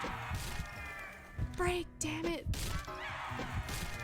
Break, break, break!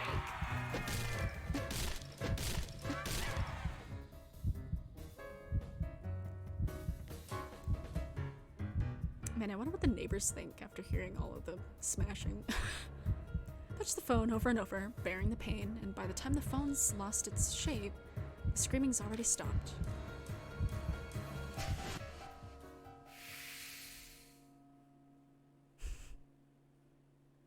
Pant, pant. Somehow I escaped. That screaming is the spirit from the Moroku residence. Nothing else better happened for the rest of the night. Crisis averted. Second a deep breath. Man, am I exhausted. Shit, I need to rest before I clean this mess. Collapsing onto my bed, I quickly feel my consciousness fading away. I can't keep my eyes open. Beating the shit out of his phone, I'm sure took all of his energy.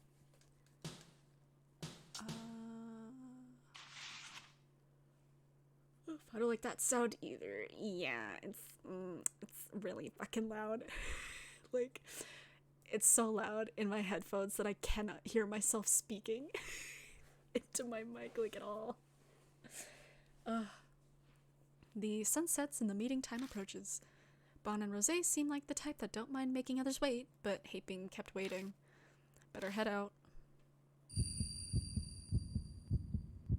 This feeling, yep, it's here. Ghost encounter. It's time for the ghost encounter. A whisper comes from somewhere. It's time for a tale. The man found a poor little birdie. The man wanted to save the little birdie. Oof is right. The whispering stops. Cold sweat slides down my cheek and drips off the cheek of my cheek. Drips off the peak of my chin. But my breathing remains composed. My heart rate's staying pretty steady, too. It's because I've made up my mind to do this, or am I just used to all this now? Even I'm not sure which is true. I leave the apartment and take a deep breath of fresh air. Tonight I'm going to put an end to this. I arrive at Kisoji Station and make my way over to the Black Rabbit. The lights are on inside. Is Natsume still there? Hey, Kijima, I let myself in. My throat's feeling a little better thanks to the mead I had. Walk in and find Rose in good spirits. Natsume is nowhere to be seen. Did you break into the place again? Alcohol is the salve that heals life's wear and tear. You could even say it's a life companion. You'll understand when you become an adult. Hey, so you're both here already. Pour me a glass too, Kijima. I'll take some of your top shelf bourbon on the rocks, if you please. I guess. Nice smile. Now that's what I call customer service. Our lives are on the line again tonight. Indulging in a good drink when facing down that situation is to be expected. So come on, don't keep your customer waiting. I would hate to go into one of these ghost situations and have someone drunk with me. That would be like the worst thing. This is going on your tab. I've helped Natsume at the bar before, so I know what to do. I go behind the counter and pull a bottle from the back. Put some ice into a rocks glass and pour the dark amber liquid in. Burnt smell wafts up. Bon impatiently snatches the glass from me and pounds down the liquor. That'll put hair on your chest. So, Kijima, did you get us some info about Moroku? More or less. Fill them in on everything Natsume told me about Yakumo Moroku last night. I see. It definitely looks like that cruel hobby of his definitely made its way into his works. But I'm finding it hard to believe that he'd abduct and kill young girls just for his writing. Tried following the thread of those previous abductions. Over the past few decades, 4 girls went missing near the Moroku residence. Half a year ago, a middle school girl named Tsubasa Aoi vanished. She was on her way back from ballet class. She was a pretty girl who had expected to become a prima donna in the future. On her way back from ballet class, that means... Yeah, the recording on that T-tape is a news clip about Tsubasa Aoi's abduction. We also found a ballet flyer in the mansion. Could that have been... Yeah, Tsubasa Aoi was slated to perform in the show advertised on that flyer. I think she was the star of the second act. The second act was... Lark Lake. Yeah, Tsubasa Aoi's... oh my god, my brain is like actively melting. Tsubasa Aoi was going to play the part of the princess who gets turned into a duck. She was apparently really excited for it and put her heart and soul into practicing. She went to the ballet classroom every day and danced barefoot until the sunset. And then she went missing just before the show she was so eagerly awaiting to perform. What a soul-crushing tale. I'm sure that was devastating for her. Okay, now for the rest. 10 years before that, a girl named Sachi Kirishima disappeared. Then 20 years ago it was Ai Mishima, and the last one was 30 years ago, Hana Manabe. You don't have any more info on those 3? Unfortunately, I couldn't fully investigate them. They're pretty old cases after all. All I know is that they were all kids who were in their early teens. Tsubasa Aoi was the only middle schooler, but the other 3 were all... wait, what? They were... in their early teens. Tsubasa Aoi was the only middle schooler, but the other 3 were all in elementary school. First letters of their names match the tapes, T, S, A, and H. The pieces are all starting to fit together. I think we can safely assume that Yakumo Moroku abducted all those girls. Once every 10 years, a young girl around the same age was kidnapped by a children's author.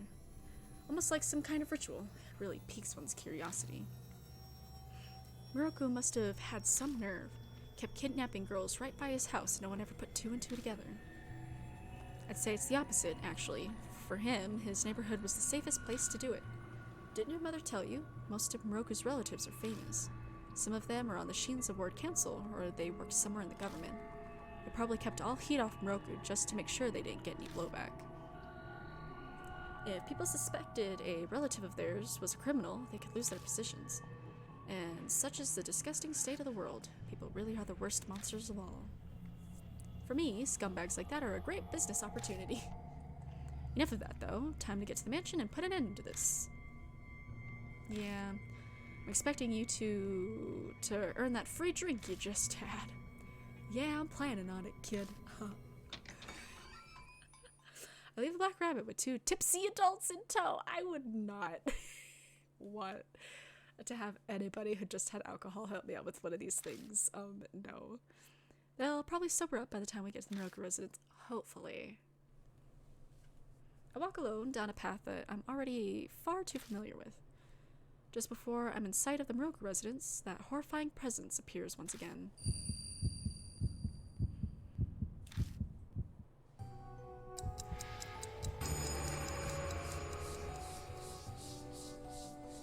Countless mouths surface and begin crudely laughing.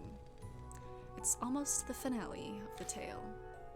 The birdie becomes a crane and repays the man. Tonkarari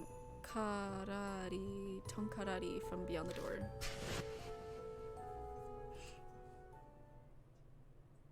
However, I don't feel too bent out of shape. I figured it'd come right about now. Hey, you're here. Yeah, no shit. What is it? You don't look too good. Did something happen on the way here? Well, that damn curse showed up. That time limit you were talking about? Mouths that only you can see appear, right? Sounds crazy to me, but... Spiritual phenomena that only the affected person can perceive are quite common. Besides, Kijima has his bloodmetry, remember? It's not unusual that he would see quite a few things that others can't. It's supposed to be a death curse, but you don't seem too phased, Kijima. Well, it's the 3rd time it's happened. I think I'm getting used to it. Getting used to it? Seriously? You really are an interesting child. I've seen many cursed people, but I've never seen anyone as dauntless as you. I guess Rosé's not the only one here who's fearless. Can't keep up with you 2 Gs. And that's exactly why I'm gonna take her with me. In any case, I don't have much time. This will be settled before the sun rises. You see, guess it is the 3rd day after all. We are definitely getting closer to the truth. When it all comes down to it, our main issue. Rosé looks up the window. Is the fact that we haven't gotten there. We'll get there no matter what. Come on, let's start. Yeah, I'm gonna take Rosé with me. No problem. Bon, you stay on lookout. Alright, see you later. Rosé, no freelancing in there.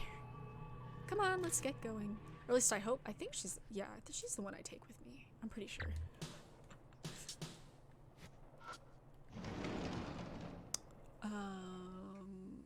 I think I have everything I need. Come to the front entrance of the Moroku residence once again.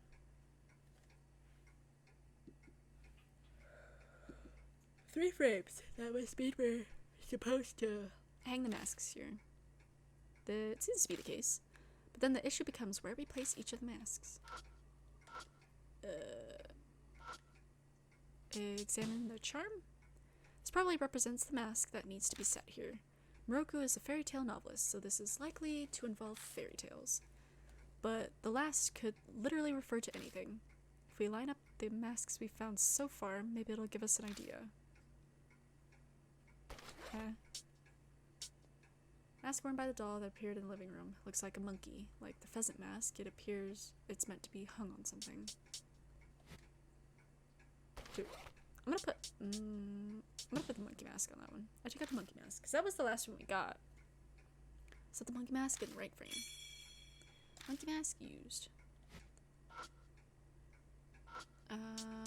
Examine the charm. It must indicate the mask that we get. That's it. Moroku, blah blah blah blah. Retribution, eh? It's like the old tale of the crab getting revenge for the mother that was killed.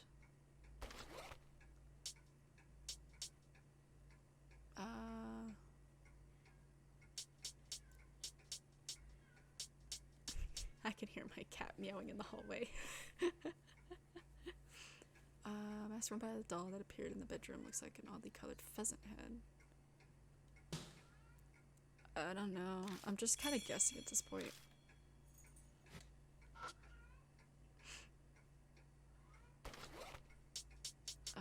Dog mask? Take out the dog mask.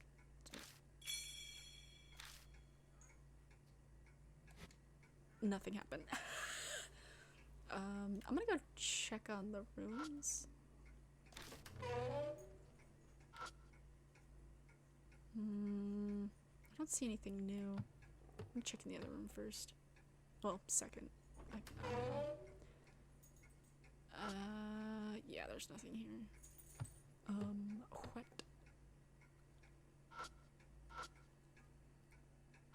I didn't read what this charm said. Blah, blah, blah, blah. The quintessential under the blooming cherry tree story would involve a dead body. But none of the masks are of a corpse, and that story by Motijiro Kaji isn't a fairy tale. Huh? Well, obviously I did this wrong, so there's no bloodstains. Yeah, okay. Can I take my mask back, please? Remove it. Thank you. Yes, I know. See, there's no better way to do this than just to kind of guess and then hope to get it right. So I have my little walkthrough thingy, but you know what? I'm gonna leave that one there. And then I'm gonna switch. I'm gonna put the dog mask in the middle. And then I'm gonna put the pheasant mask here. Because I don't know shit about any of these fairy tales, so...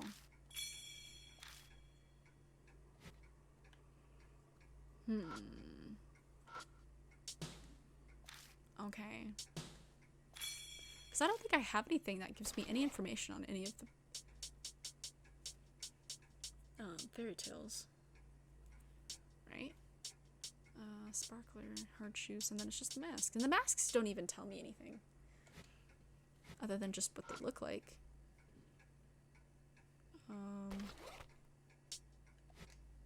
I'll take this.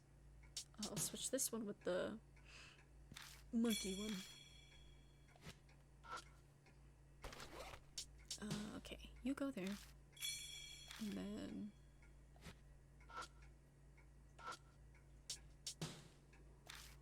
Oh, no, that's not what I wanted to do. Dog mask.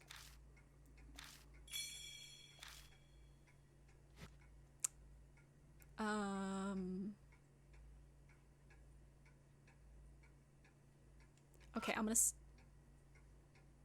gonna switch the dog mask with the pheasant mask.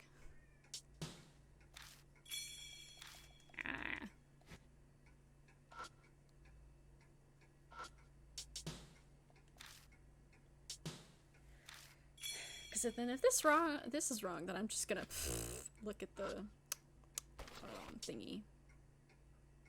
Yeah, because I never put the pheasant over there. And then the doggy could go here.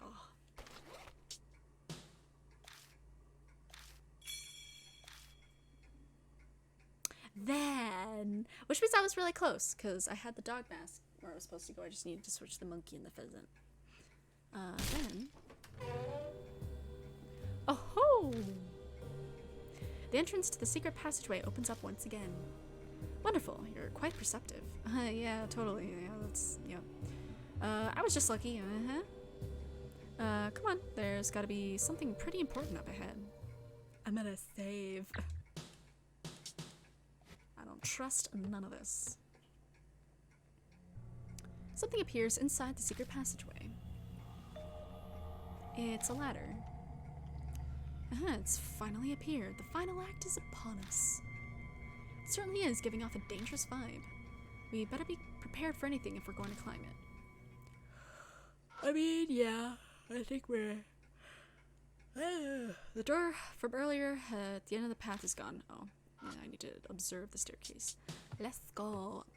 climbed up the ladder. Hopefully I have everything I need. I don't think there was anything in any of the other rooms.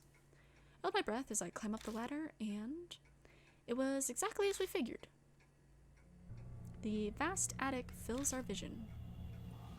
I wonder what's behind the sliding door. Yeah, let's be careful.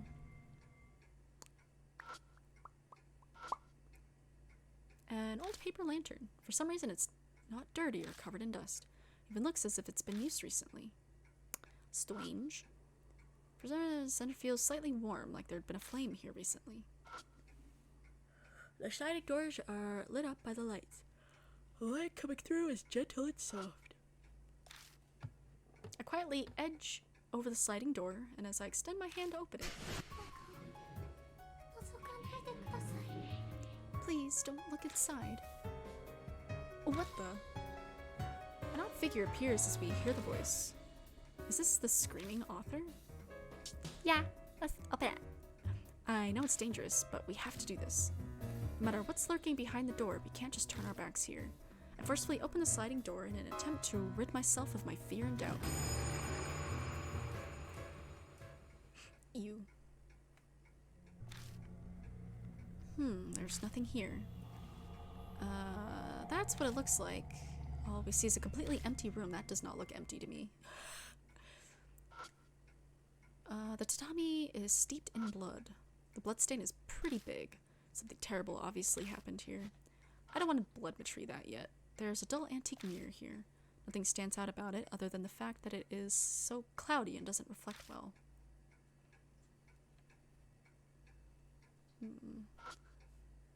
It's an antique-looking chest. There's a lock on the chest. It's a pretty old lock. I'll need some special tools to open something like this. That means it's probably faster for us to just look for the key. Looks like even Rosé can't do anything about this right now. We are about to leave when I notice a sheet of black paper that was under the chest. What's this? Obtained carbon paper. It's copying paper. Ever hear the phrase carbon copy? It's used to copy words. There's no bloodstains anywhere. I don't know about that. There's blood everywhere. I should be able to see something. I kneel on the tatami and adjust my breathing. I quietly press my palm against the mat.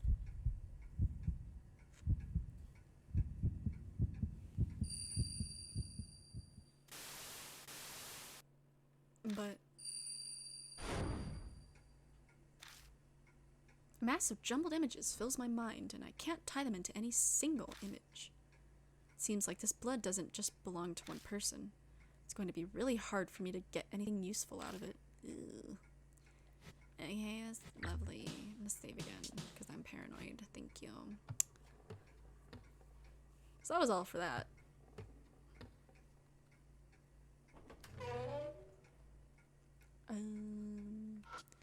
Now what y'all look at this? Sheets of paper scattered everywhere. Most of them are blank sheets, but there are a few with some sort of title typed onto it. Sati Kanigasen. Sati Kanigasen sounds like it's a nod to Saru Kanigasen. I'm not familiar with Moroku's works, but maybe the Sati bit would mean something to fans. Oh, should I? There's no bloodstains, okay. Sheets of paper are scattered everywhere. Most of them are blank sheets, but there are a few with some sort of title typed onto it. Sita Kirihana Kobutori Ai. Sita Kirihana and Kobutori Ai. Sita Kiri must refer to Sita Kiri Suzume, and Kobutori has to be Kobutori Jisan. Hana and Ai certainly are feminine names to use as references to those tales, though. Ha. As it's flying straight over my head. There's an old typewriter here. There are black stains all over the keys. Keys are completely rusted, and I'm not even sure if it'll work. There's already a sheet of paper set into it, and I see part of something typed on it. No ongaesi. Blank no ongaesi. Looks like we must fill in the blank. Must be a reference to that crane fairy tale. So something fairy tale related that would complete No ongai si. Dude, I don't fucking know. Huh. The rest of the keyboard actually seems like it could be dried blood. I'll give it a shot. Feel around a section of the keys that looks particularly dirty. Oh, maybe this will give me a hint. Because I'm dumb. Cough, cough, ahem, cough. I hear coughing sounds. They sound like they're from a person that's in pain. I think I've heard this voice before. This voice. Eventually, the coughing stops, and then, in a firm voice, the voice says something. 私のおとぎを刻め Engrave my fairy tale. Just now, that was him. It's the voice of the man on the tape. Seems like you saw something. Engrave my fairy tale. That's what he said. As I speak the words, the typewriter begins to make sounds on its own. Looks like he wants to type it with this.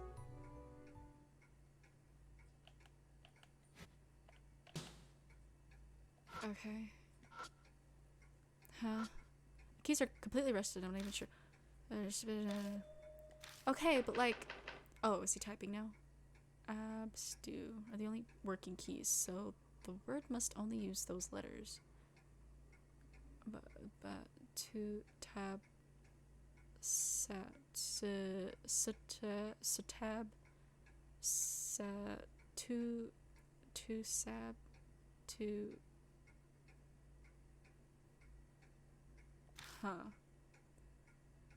examine? Break on, I guess. Seems needed for blah blah blah blah. Wings, feathers, flight, must be something like that. I don't know Japanese. I don't know. Somebody's crane related word that complete the title of a fairy tale. So I'm just gonna use my trusty walkthrough. Cause I have no clue.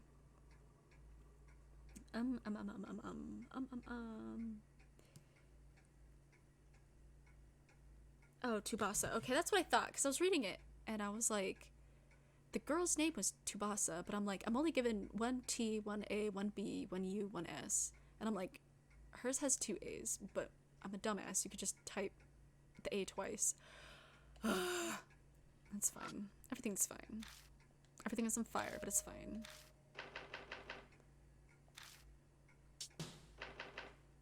I press one of the keys that works. However, nothing appears on the paper. It seems like the typewriter doesn't have any ink. Huh? Rose takes a look at the typewriter. But of course, after all, there's no ribbon in it. Ribbon? It's a ribbon soaked in ink. You place it between the paper and the keys. The key hits the tape, and that's how the letters get typed onto the paper. So you're saying the typewriter's out of ink. Correct, but typewriters are pretty simple machines. If you get anything that can print letters between the key and the paper, it'll work. I have charcoal. But I can't, okay, it's not, what?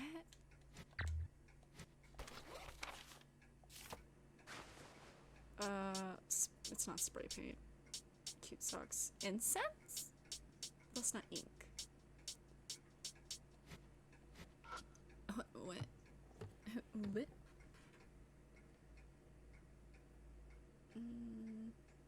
Oh, I think it's the paper, the carbon paper I picked up. It's at the bottom. Check out the carbon paper from my bag. Can we use this? Jose carefully examines the typewriter. Looks like it'll work.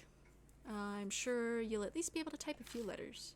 Put the carbon paper into the typewriter to take the place of the ink ribbon.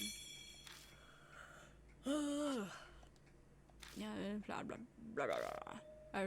Yes, I know. Blah, blah, blah. Type.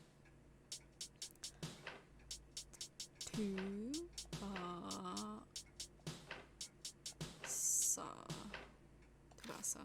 Fill all of it out. Oh, whoa! The keyboard starts clattering on its own again. Even the keys that were stuck fast earlier are now smoothly typing onto the paper. This is impressive. I've never seen such a clear case of what? I clicked way too fast. Psychography. We gawk at it as the paper fills with sentences and rolls out of the typewriter. We pick up the paper and look it over. This is what was written on it. I've failed with many of them in the past. However, I managed to save the fourth birdie. Though it is their role, all the birdies have lost all 4 limbs. It's truly saddening. The fourth birdie wails that it does not want to be seen and it wants to die. Truly a pity. I shall at least give her wings and transform her from a little birdie into a beautiful crane. If she became a crane, I'm sure it would show me utmost gratitude, even if it died. So that's all the typewriter writes. There's somebody in the bed now. Kijima. Suddenly, Rosé points at the bed. Look over there. Ooh, what is that? Why did it get that way? There's now a bulge in the bed that looks like Someone is sleeping in it. Excuse me. Don't trust that shit. The bulge is about the size of a grown man lying down sideways. It smells pretty awful in here. Yeah. A powerful stench violates our noses. We had been in this room several times before, but it never smelled like it did now. It smells like something gone bad. Bet that bulge must be the cause. Well, disciple, take a look underneath. The smell gets more and more intense as I get closer to the bed. Trying to breathe as little as possible, I place my hand at the corner of the blanket and I pull it back in one motion.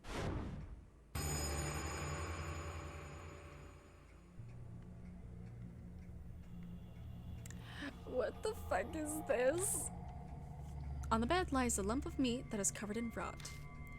The skin of what looks like a head on the pillow seems to be infested with maggots.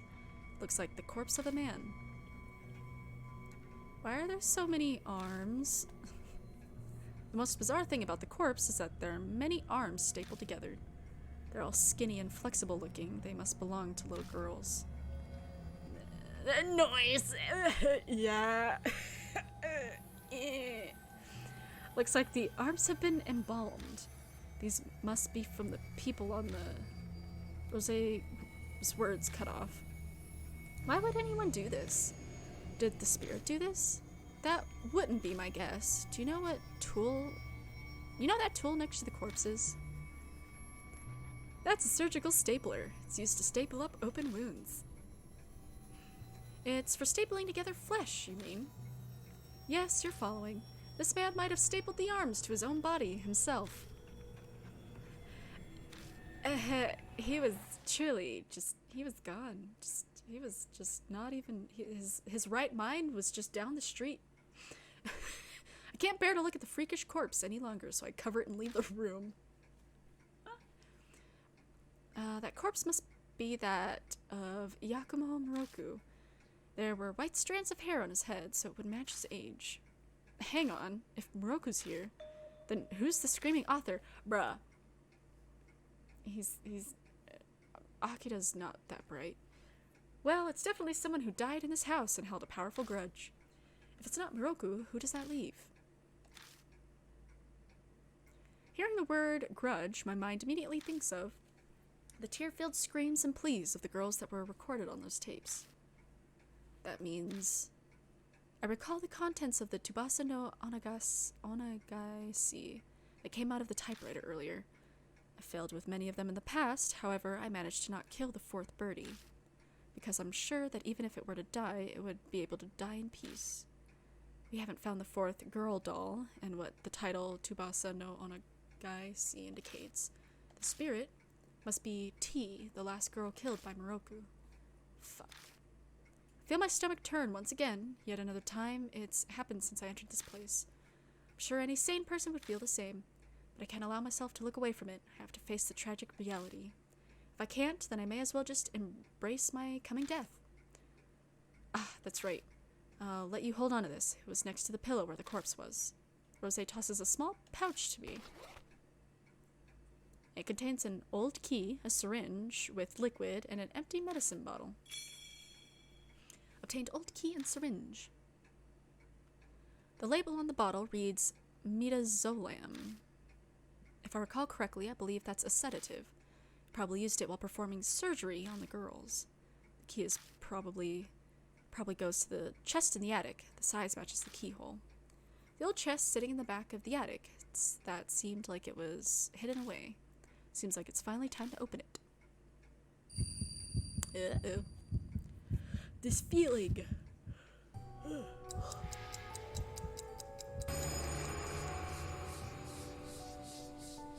Screams from the mouths pierce my brain.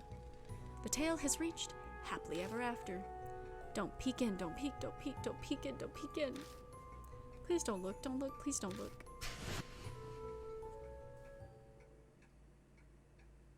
I don't have much time left. I gotta go to the attic.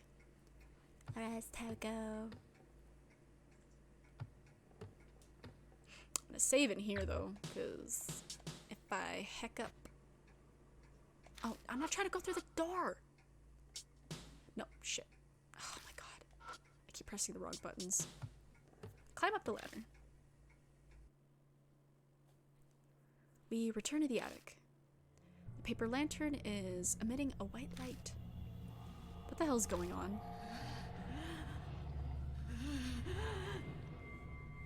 The sliding door is now completely open, and I hear what sounds like pained breathing.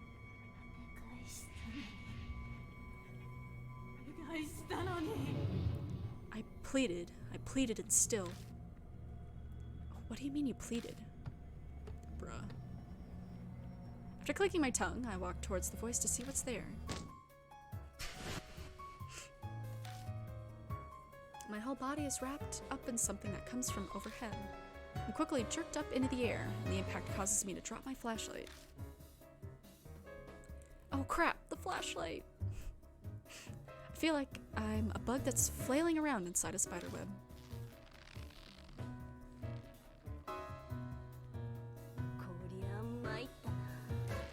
This is not good. Fuck, what the hell's going on? Rose, you're in the way. Move over. Sorry, I'm afraid I can't do that. If you haven't noticed, I'm upside down. I squeeze my head against Rose's body so I can actually see.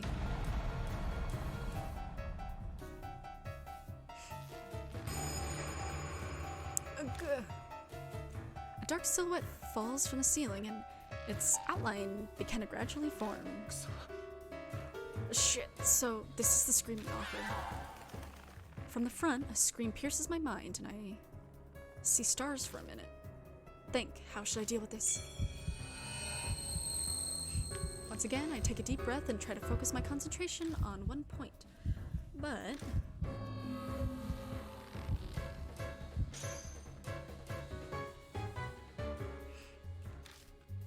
I think the fact that I'm all tied up like this is preventing me from fully concentrating. Take another sip. Hey, you gotta be kidding me. You gotta be kidding me.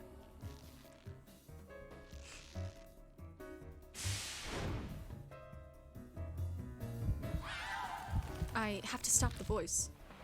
Damn it, I can't move. If it helps, I believe I have the use of one of my arms. Got any ideas?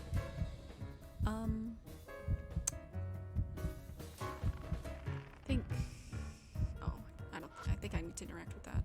The wire is stretched very tightly. It feels like it'd cut me if I touched it. It's vibrating considerably. Maybe it's resonating with the scream.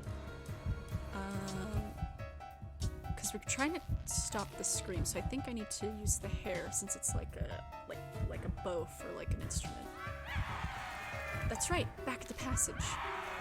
Rose mimicked a communicating cry, and we managed to survive. Hurry! Hurry! Hey, take the clamp of stiff hair out of my backpack. He's carrying a backpack? A clump of stiff hair. What on earth could you need that for at a time like this? Stop talking, just hurry and get it. Got it, what should I do with it? Rub it against the wire as hard as you can. If you say so, here goes nothing. Rose straightens the bundle of hair and firmly rubs it on the wire. The hair is still being rubbed on the wire, and the scream gradually dies down. The screaming author moves a bit, which causes us to move around quite a bit too. In my new position, I can't see what's in front of me once again. On the bright side, the movement also frees up one of my arms. Hey, you alright? This isn't good. The wire shifted and now I really can't move anymore. The voice is coming from above me. Looks like the weight I feel on my back is Rose. Okay, this is the part that I think I might fuck up.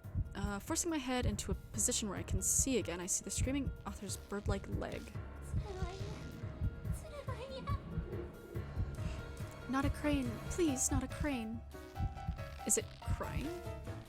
I can't move. This is on your shoulders. Not a crane. What the hell does it want me to do? Okay, I know I need to make her feel like a duck. Since she was looking forward to the duck performance. But, so I know I need to do the leg thing. Creepy looking leg looks like a bird's. Perhaps because it notices me looking at its legs, the screaming author gets noisy. Okay, so I think I used the spray paint.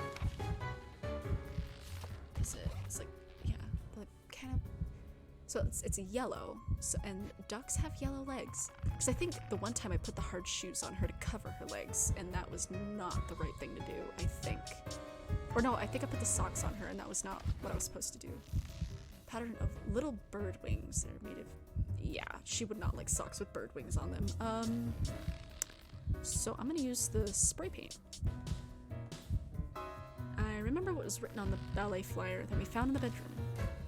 First act. Collection of pieces. Ballet, others, second act. Duck Lake. Please enjoy their energy and spirit as they perform adorned in adorable colors. If the screaming author is Child T, the girl who was killed last, she must regret how she wasn't able to perform at the recital. I take out the spray paint, reach towards the leg, and start spraying. What are you doing? I paint the bird-like leg yellow. The screaming author looks at its legs and...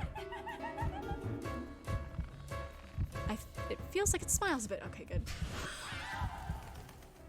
I was like, I don't really know if that was a cry or like a laugh. I don't know. The screaming author repositions itself once more.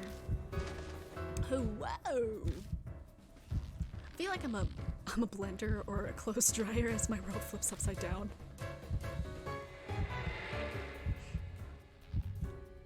I'm all tangled up again. I can only move my leg, and this time I'm upside down.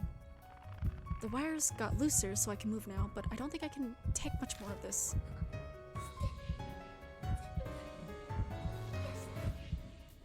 Burn it all. What's it saying? What's wrong? Let's hurry up and do something. We'll flip us over again if we dawdle. I know, let's do this. Burn.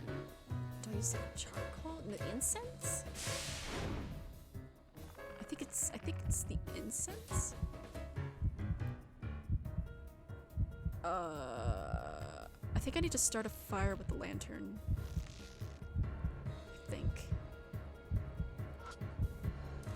I see the fire from the paper lantern at the tatami mats above my head. Might be able to reach it. Bamboo, try to put that in this shoe cabinet probably for auto ignition. While it is dry, it'll take a while to get it to light. Oh, but we also have the sparkler. Sparkler? Favorite of the kids in summertime. The paper wrapping feels damp and the tip is burnt. It might still light, or it might not. And then I have incense. What about the incense? Bundle of pleasant-smelling incense sticks. The presentation on them looks pricey. They seem like they would still burn pretty well, as they're quite dry. I think it's the incense, because the other ones seem to have issues. I take the incense from my backpack and light it on fire with the paper lantern. The lantern, huh? It's a bit far, though. Jose tries to reach the lantern. The incense just can't quite reach the paper lantern. Fuck. Well, in that case, throw it! Okay, it's going to hurt a bit, but focus and power through, okay? Just what exactly are you scheming? My reply to Rosé is a heavy kick to the back with my free leg. Oh. Ow! The force of the kick is enough to get the incense to touch the lantern's flames. Smoke creeps out of the incense where it touched the fire, and it quickly starts to burn. We did it! Obtained lit incense. Alright, I have a fire source now, just gotta find a spot that'll burn easily. The screaming author flips again and my world spins around once more. Hello, madam. I'm now basically face to face with it, which makes it seem intentional. Amazing. Rose is rendered speechless. Hurry, hurry! The screaming author sounds like it's trying to tell us something. I'm unable to move again. Hold on, I'll end this. I think I light her dress on fire, maybe?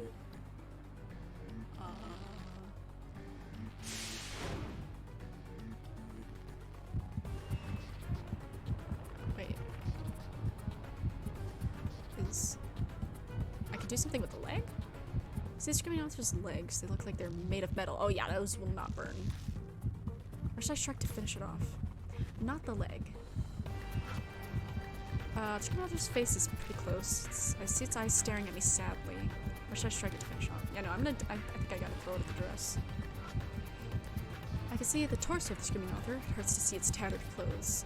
Or should I strike to finish off? Lit incense? Rosé, pass me that incense. I'll try, just give me a moment. Ugh. Rosé moves around, though bound, and tries to hand me the lit incense, but I try a bunch of times, but I still can't get it. It's impossible, I can't reach you! Guess we have no choice. Throw it to me! Huh, if it doesn't work, no hard feelings! Get ready, I'm going to throw it! With a flick of the wrist, the lit incense gets tossed towards me in an odd arc. If I just sit like this, I won't catch it. Come on, reach! The wire digs deep into my flesh, but I fight through the pain and reach out for it. Hey man, that'll be like a sick scar, man. Hot! Oh, I was like, hoot. What a hoot. Hot! The incense scorches my fingertips, but I manage to grab a hold of it. Incredible! Use it too. This'll do it. I stretch my arms out as far as I can and press the lit incense onto the screaming author. What? Is something wrong? Just hold on, The screaming author stares at us quietly, but then it shakes its head slightly and takes a deep breath to scream once again. But just at that moment, its clothes catch fire and flames engulf them.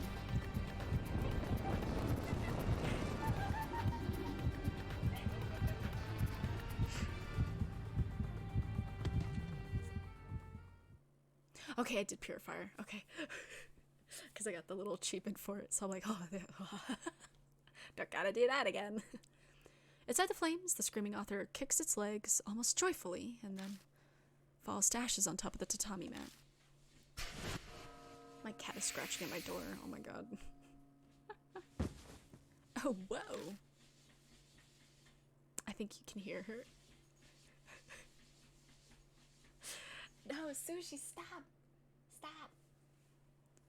The wires that held us tight are cut and we drop pretty roughly. Phew, well, we're still alive. Yeah, somehow.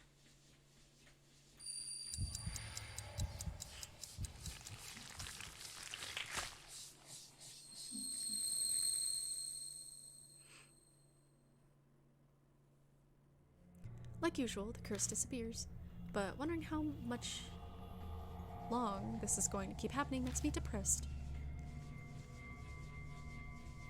I look at the floor where the screaming author fell to the ground, but it had disappeared. Oh, there was just a pool of blood in its place, and a lot of ash. You'll learn more about Little Miss Ami if you use your blood battery on this, correct? Try it quickly, now! Yeah. Get it closer to the pool of blood. I slowly press my fingertip against it.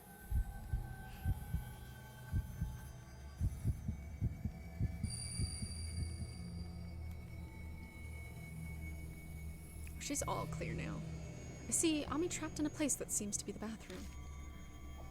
It's the same scene as before.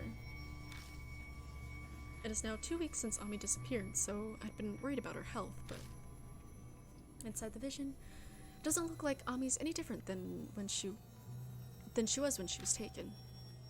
I want to get out. How long do I have to stay in here? Mom, big brother. Ami groans in a tearful voice with her head drooped down. I hear a high-pitched sound like two hard objects rubbing against each other next to Ami. Ami's entire body lurches up as if she was just hit with an electric shock. Ami, I came to play with you. That's horrifying. Kakuya appears and gently pets Ami's head. Those extra arms, no thank you. They're huge, too, compared to, like, her regular arms. I like the pattern on her outfit. It's very nice. At the same time, doll arm under her sleeves tightly grips Ami's body, almost as if it was intended to be seen by anyone watching this vision. Ami, have you gotten used to Kakurio? Kakurio, yeah. Ami seems to be refusing to raise her head to answer Kakuya's question. Kakurio is a different world. You used to live in Utsushio. Here you won't get hungry or get old.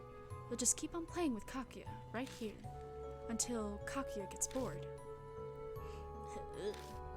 If you get bored, will you take me back? No, I won't. I'll break you. Kakuya doesn't like chatting, because you reveal secrets. Huh? What did I tell? Who did I tell? Kakuya must be upset about me saying something about NG, but Ami wouldn't know that I know, because she doesn't know that I'm watching her like this. But you can relax. I won't break you until I get bored. Ami, what do you want to play today? Tag, hide and seek, word games, house, or...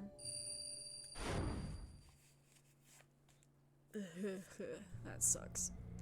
Ami, seems like you saw her. What did you see? From what Kakuya said, it sounds like Ami is trapped in a place called Kakurio. Kakurio. She must be talking about that Kakurio. What, you know something about it? Just the dictionary meaning of it.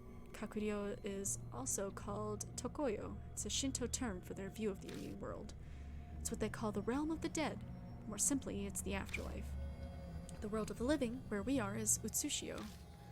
I cannot be certain that the Kakurio she was talking to is the one I'm referring to. That's not what I'm interested in. How do I get to Kakurio? Unfortunately, I don't know either. Obviously, Bon won't have the slightest inkling. Probably dying. You know. First we need to ascertain what Kakuya means by Kakurio. I know now that Ami is in Kakurio. Unfortunately, I don't know what or where that is. Am I really powerless to help, or... I know that you're in a hurry to save Ami, Kijima, but we can't do that right now. Let us take the little steps forward that we can. Why don't we open up that chest? That's what we came here for.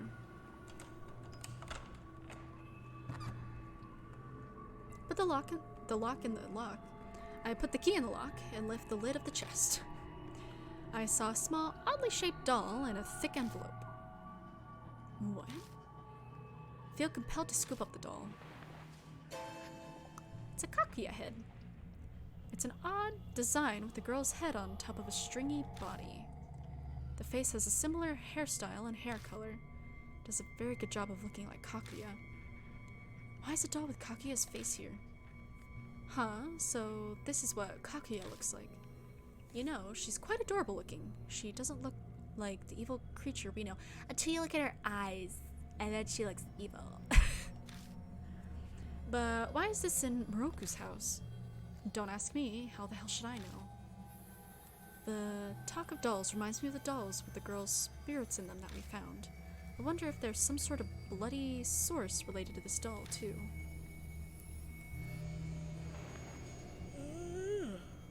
I couldn't help but think this doll is important, so I shove it into my pocket. And now the envelope, please. I open the envelope at Rose's request. It contains a scratch paper with detailed descriptions of things and some photos of girls. It's a memo left behind by Yakumo Moroku. Looks like he wrote about the girls he killed. But even with this, we still can't figure out why Moroku did such a horrible thing. And these photos are... In the photos, I see a girl dancing on the stage wearing a white ballet outfit. A ballet recital. Oh, that's right. The victim went missing when she was coming home from ballet practice. She was... Recall the appearance of that screaming author. Turned into... that? The screaming author actually didn't want us to see. It was probably... I see. That's why she came up to us here. Because it was painful for her to see us compare her with her former self. Leave the burnt-smelling attic. It was full of dreary feelings. Wait, that's why it came up to us here. Yeah. We leave the burnt-smelling attic. All of us full of dreary feelings. Took you long enough, bruh. As much as I want the scoop, patrol's about to start. We should get the hell out of here. Now, let's meet at the Black Rabbit. I'll tell you what happened at the bar. Haha, sounds good. We managed to survive, after all. It's time to celebrate our victory tonight over a good drink. I part with the other two and head to the station. Because I run to the train, I managed to reach Kisoji Station earlier than they do. Hello. How you doing? Found out Natsume in the Black Rabbit. She turns to me, looking unhappy. Something's off. She's not her usual friendly self. Perfect timing. I was about to call you. What's up? A detective was just here. A lady named Oe. You know her, right? Oe. Yeah, I remember her. That tall lady, right? Miss Oe is helping me with Ami's case. She told me a lot. Like that you've been out late at night recently. I guess that lady detective went and ran her mouth to Aunt Natsume. Is this her way of trying to pressure me because I was being uncooperative with her? You're doing something dangerous, aren't you? I could tell from those scratches on your arms. Yeah, kinda. I looked down at my arms and realized that I've got a number of scratches on them. Must have looked, like, really bad on the train. Just anybody's like, ooh, he's bleeding. Ew. I don't want to get near that. Must have gotten them when I was being swung around by the screaming author. You're doing this for Ami, aren't you? You're looking for some girl in a kimono, right? Miss Oe told me what you said when you talked to the police. After Ami suddenly vanished from the bathroom, you met a girl in a kimono. That girl said she kidnapped Ami, right? Yeah, that's right.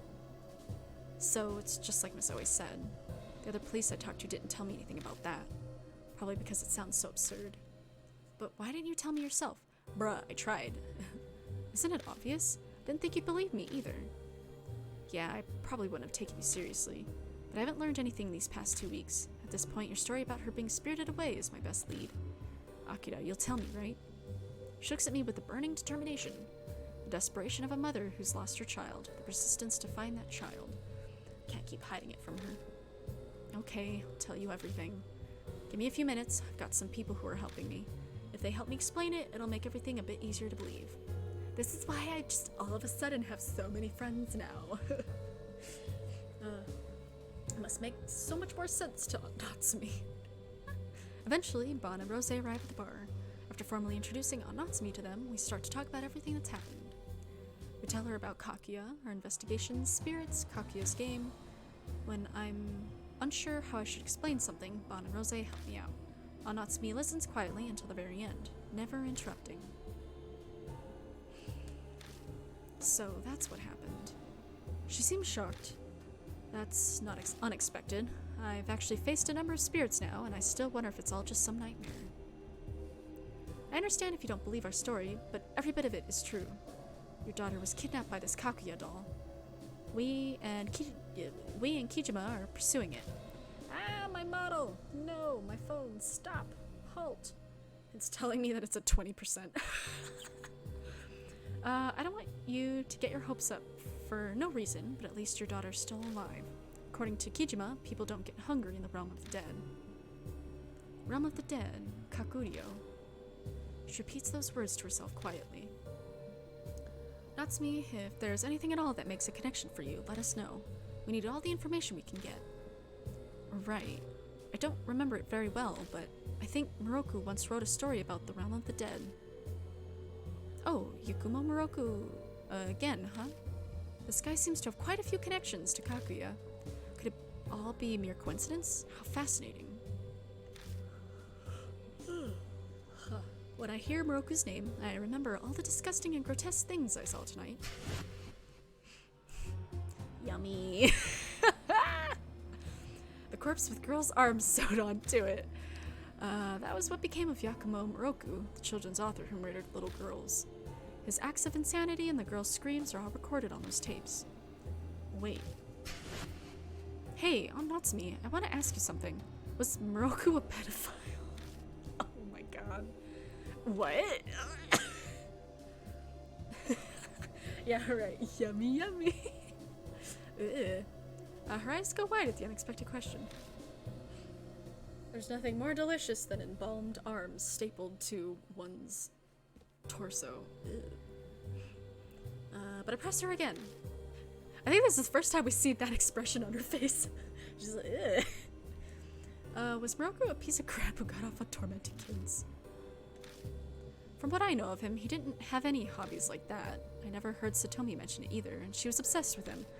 Oh my god, not the pedophile stuff. Right. I mean, hey, it makes sense as like the first train of thought from what he was doing. I'm sure he hid his guilty pleasures that nobody else would find out, but the way Moroku sounded on that tape still bothers me. I can't believe someone who spoke so calmly could be doing something so depraved. Hey, Kijima, what's bothering you? You can't explain what we saw there without concluding that the guy was insane. Yeah, I know, but something's bugging me. It's on the tip of my tongue, but I just can't figure out how to put it into words. Anyway, I've got a request for you, Miss Manager. Could you look into that book of Moroku's that references the realm of the dead? Just in case, you know. Yes, I'll do my best. Bon, Rosé, I'm putting Ami's fate in your hands. Anatsumi shudders and breaks down into tears. We won't let you down, miss. Find your daughter. As a reward, I'd like a bottle of Blood Red Grand Cru. Okay. Akira, I'm so sorry I'm putting you in danger, but there's nobody else I could turn to now. Please, save Ami. I will. Thanks. The next thing I know, it's already past midnight. I say goodbye to Aunt Natsumi and leave the bar. Yes, I would like to shave.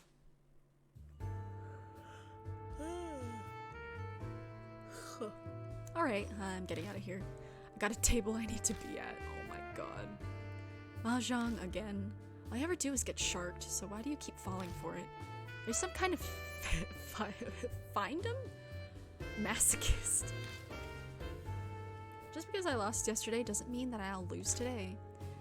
That's what every addicted gambler thinks. No. Each match is just the luck of the draw, and the draw's gonna be in my favor this time. No. Sounds like something I'd find in a pamphlet about gambling addiction. You're quite cautious when it comes to your work, but you're completely reckless with your money. Hey, Kijima, if you see Kakuya again, let me know right away. If you try and hide anything from me, I won't let you hear the end of it. Bond disappears towards the ticket gates. People like him make me wonder if humanity is really nothing but hopeless fools. But I suppose that being so doggedly flawed is admirable in its own strange way. I have no idea what you're trying to say. I mean, we're all human. Fine, I suppose I should have expected that from you. Why don't we switch topics to something that would be more interesting to someone your age? Come on, Kijima, let's go on a date. What? I'd rather just get some sleep. That's the worst response you can give a lady. As your teacher, apparently I need to instruct you in that regard as well as the supernatural. First off, where do you even want to go? Knowing you, it's not going to be any place normal, like a park or coffee shop. Oh, are you interested now? Then I'll tell you. The Moroku residence. I go back to the Moroku residence with Rosé. On the way, I ask Rosé repeatedly why we're going there, but all I get is some lame reply, like just to take care of some business. I guess I'll see when we get there for myself. Why do we gotta do this now? I don't like walking around during the day. I'm a creature of the night. I rise with the setting of the sun and sleep with the rising of the sun. That sounds like it'd be bad for your health. When your job involves the supernatural, that type of schedule is surprisingly convenient. Even magicians tend to have more performances at night. Besides, do you really think daytime suits me? Nah. I imagine Rosé walking around town in a dress with the sun shining brightly everywhere.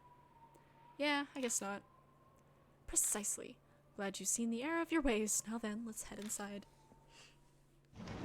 We're just not gonna tell the police about the dead body. Just chilling, laying in bed with arm stapled to it.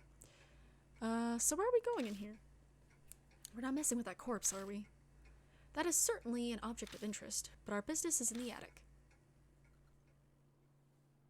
We pass through the hidden hallway and climb up the old rickety wooden ladder.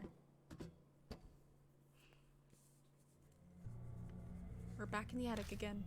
I still faintly detect a burnt stench. That's what I'm interested in. Oh, the mirror, I think. Yeah, Rosé says walking into the mirror. For a while, she runs her finger across it and tries rubbing it, but then she comes straight back to me. Guess I got my hopes up for nothing. I thought that mirror was a sacred object. What's that? Think of it as a special item that holds hidden spiritual powers. I collect such objects. That was actually why I had my eye on the Moroku residence in the first place, but... So that's why I asked Bond to investigate Moroku? Yeah, pretty much. I'd heard the Moroku family had something like that, and it fits since they're such an old family. Sadly, that mirror is just an antique. It looks like it used to have spiritual power, but for some reason it's lost it now. Guess there was no point in dragging you out here to carry it. I was just gonna be the pack mule. You brought me here just to be your delivery boy? That's not the only reason I brought you here. I want to ask you something. How do I look to you? What kind of question is that? Come on, be honest. Short and sexy. I thought she was tall, though. An annoying woman. A fine woman. I'll go with a fine woman. Spoken like a true young man.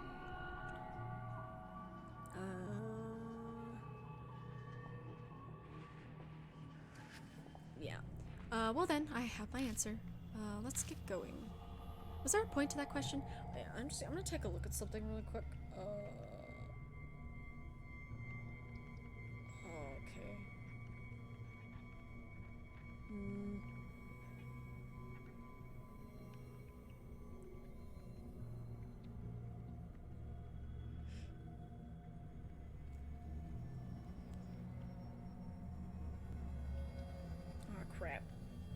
Crap. Okay, there we go. Because I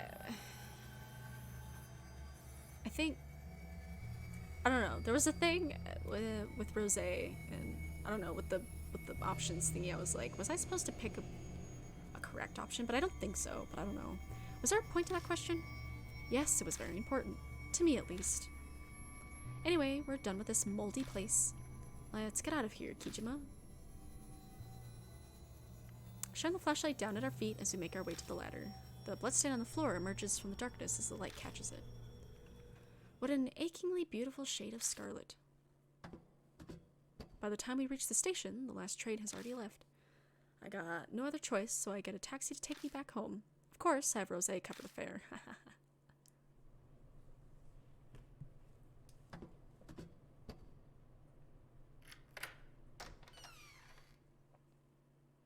When I close the front door, I feel all the energy drain out of me, and I let out a big sigh. This long day is finally over.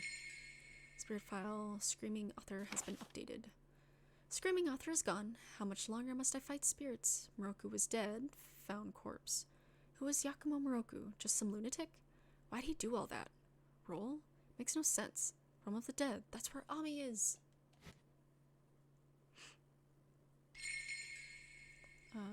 It's been updated again. Moroku kidnapped and killed many girls. It was their role. He disfigured them, then killed them. The 4 girls' names were Ai, Hana, Sachi, and Tsubasa. Particularly beautiful, young Tsubasa aspired to be a ballerina. Only she got wings and legs from Moroku to become a crane. The crane cried because she didn't want anyone to see her.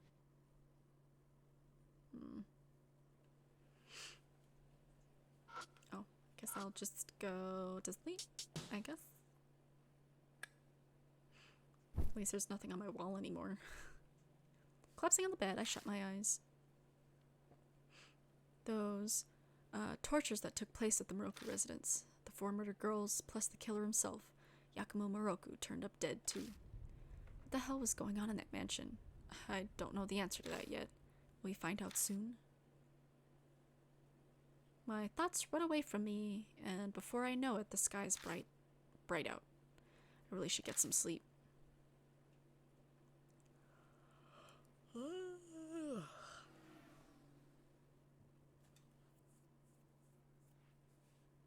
Didn't I just save? Oh, I don't think I did.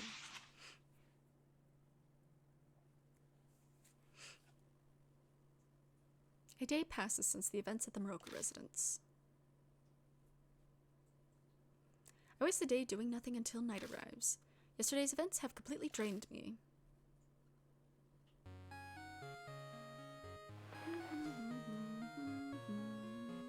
It's Amanome! Hey, busty! Hey, it's been a while. Pop's been keeping a strict eye on me, so I didn't have a chance to call. How are things going? Have you learned anything about Ami? Yeah, I know where she is, but I've got no clue how to get there. I have no idea what you're talking about. Give me the details, buddy. There's no amount of any strings he could pull that could possibly help me out. At least getting there. I tell Amanome that Ami's been trapped in the realm of the dead. I include the events at the Moroka residence too. The realm of the dead, huh? Well, if it isn't the name of a club or a bar, then I don't think I can help you. Supernatural stuff is out of my jurisdiction. Leave that to a specialist. I've got no idea either. I just gotta trust in Bon and Rosé. Waiting around is frustrating, though. Yeah, same here. Still under house arrest, surrounded by all these filthy gangsters. That's still going on, huh? Because of what happened to Maruhashi, you know? Pop's really on guard now. I'll sneak out if I get the chance, though.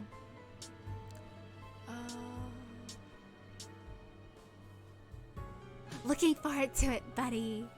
Haha, leave it to me. I'm sure you're lonely without your genius partner by your side.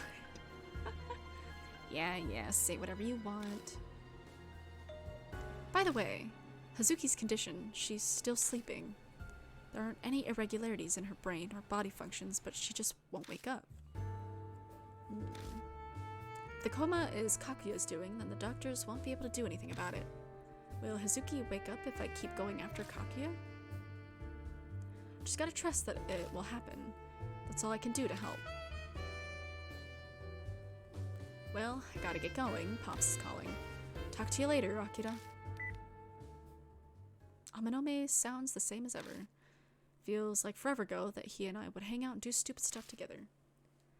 Wonder if I'll ever live a normal life again. Yawn. I guess hearing Amanome's voice has relaxed me. I'm suddenly sleepy. Might actually be able to sleep now. May as well lie down. Okay, time to turn it for tonight. A knock comes from over by my door. Hello? Check the peephole? Sure. Uh-oh. Those damn kids, they're back at it again. Looks like no one's there.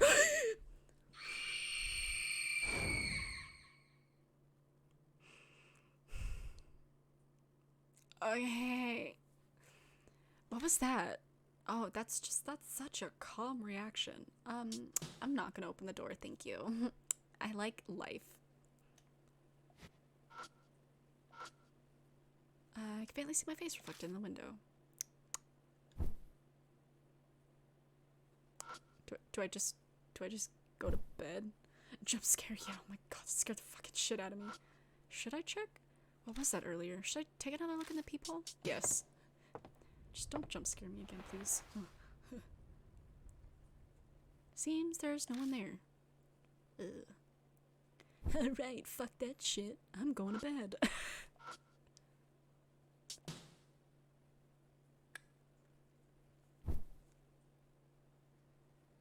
Collapsing on the bed, I shut my eyes.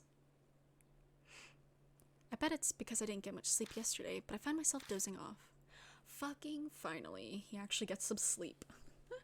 He has not been getting, he's been getting shit sleep this entire time.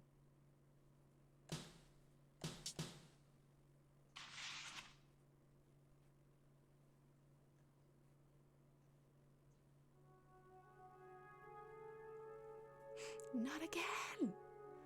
At night, on my way home from the station, I hear the familiar sound of a flute.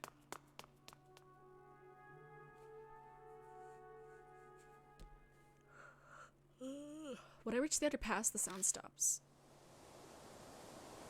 A chilly breeze is blowing.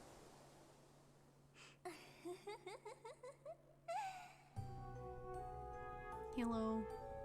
Good evening, mister. So we meet again. Kaguya is so happy, so happy. That's what she says, but her voice carries no emotion at all. You know, mister, I've gotten bored of Ami. What's that supposed to mean? All she ever says is that she wants to go home. She's no good at word games or Cat's Crater or playing jacks. She's no fun to play with. Even though her brother's super fun to play with. You little, how dare you? Keep playing with Kaguya. Forever and ever and ever. Damn it.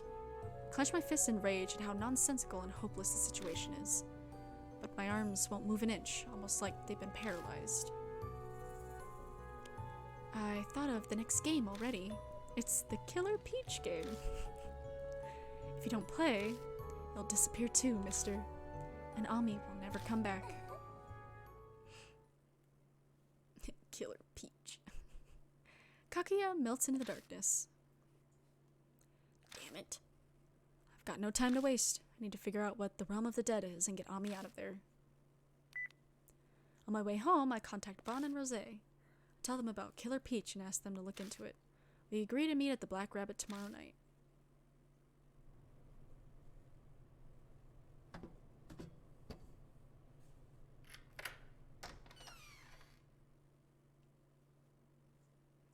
Starting tomorrow, I'll be investigating another spirit. I better get some rest. At least Kaguya is letting us, rest up enough before encountering another spirit.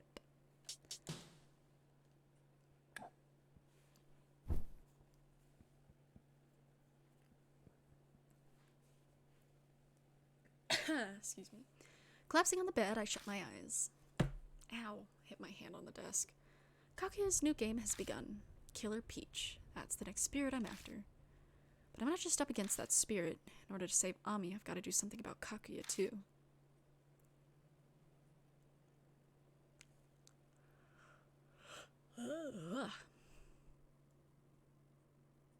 Yes.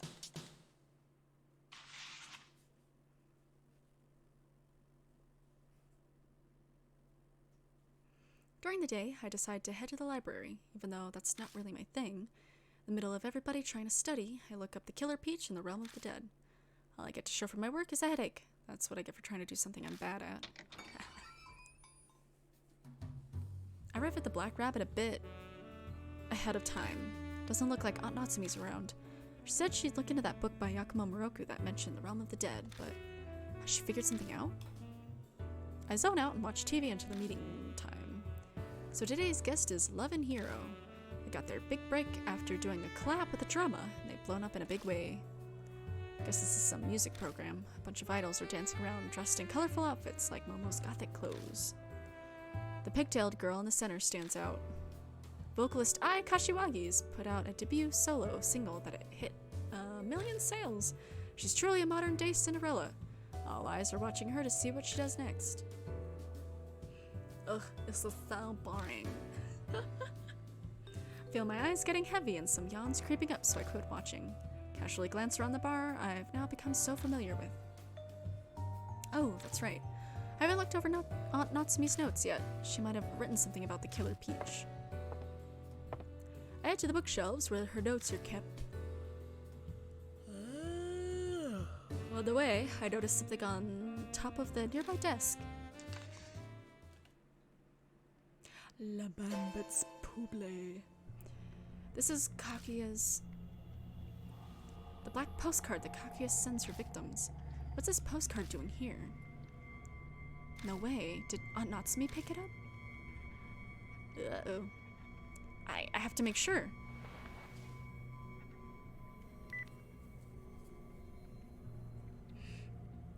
I frantically call her. Hello? I just got to your... Aunt Natsumi, listen to me. I found a black postcard on your desk. Where'd you find it? It was on the ground in front of the bar. I thought someone dropped it, so I picked it up just in case. Anyway, I need to tell you something, Akira. I figured it out. I know. Know what? You don't mean the Realm of the Dead? Yes, exactly. It's part of Moroku's Nagoshi no Gi G? Nagashino G, I think. Gi sounds funky. The realm of the dead. If what it says in the book is true, Ami is inside the mirror. Mirror? Normally I'd say how ridiculous that sounds, but after what I saw and what I'd been through. The distorted structure of the Moroku residence, Rose said that curses or grudges can affect time and space. Can't deny the existence of a world in a mirror after having experienced something similar. Going to save Ami, so please hurry and join.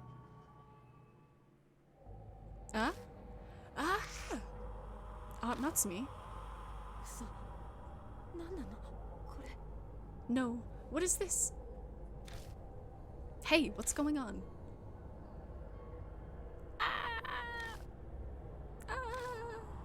She's trying to tell me something, but I'm having trouble trying to make it out.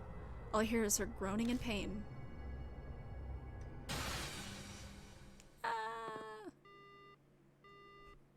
Uh-oh. The call disconnects. Just before it ends, I think I hear a hard sound, as if the phone fell to the floor. What the hell's going on? Something must have happened to Aunt Natsumi. She said she showed up to my place, so I'd be like, oh no, I gotta run over there. But she'd probably be missing too. But where is she? Calm down, Akira Kijima. I'll figure it out if I think it through. Try to remember everything she just told me. She said she figured out where Ami and the realm of the dead are, that it's in the mirror. To save Ami, she was trying to do something. She must have been close by the mirror that she thinks Ami's been trapped in, which means she's gotta be at my apartment. Once I've got an idea, I rush out of the bar. Ah, Natsumi. I dart through the crowd in front of the station and sprint toward the underpass. It shouldn't be that far away, and yet it feels like I'm running for miles.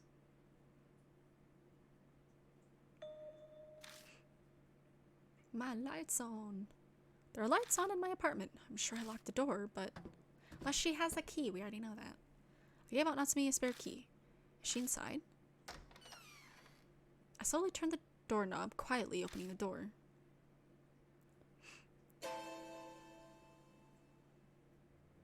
No way. Natsumi's collapsed on the kitchen floor. Hey, hang in there! I try shaking her, but there's no reply. She has a pulse, but her eyes are lifeless. Saliva dribbles from her half-open mouth. Damn it, what happened? Just this camera angle. She doesn't have any visible injuries, but there are scratch marks on the floor, like she clawed at it with her fingernails. She must have been in a lot of pain before fainting.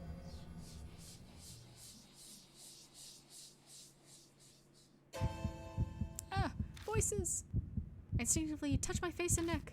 Booby shot. Yep, we got this is just Bob's taking up half the screen. But nothing's there. Then where's it coming from?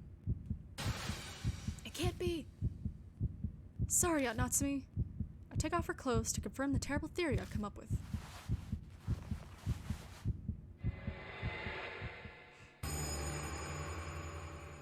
Damn.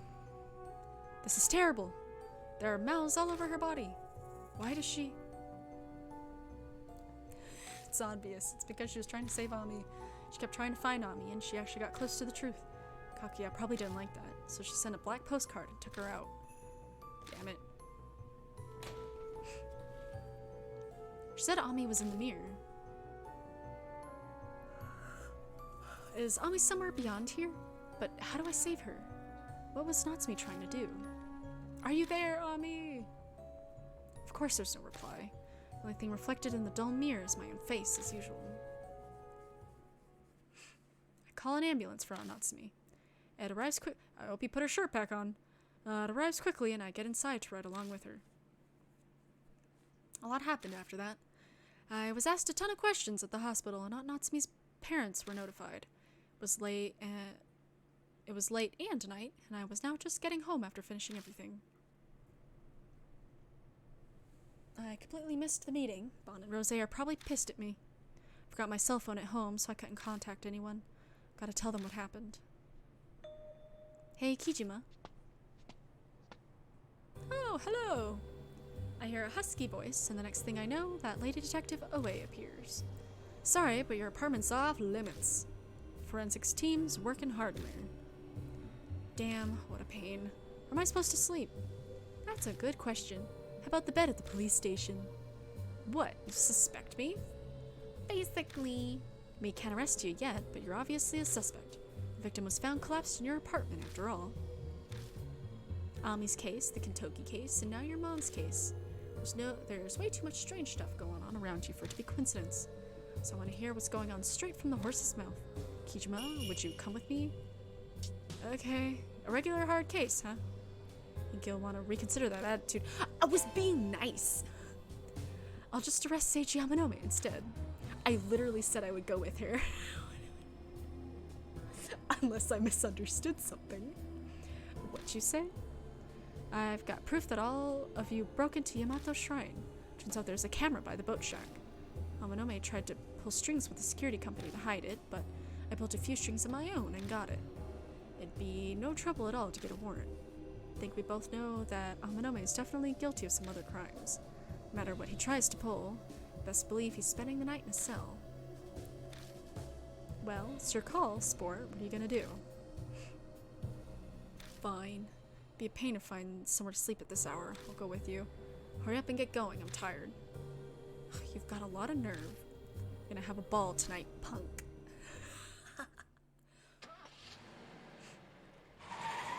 I get into Oe's nearby car and she hauls me down to the Shinza police station. This whole thing seems like Oe's been digging into me on her own.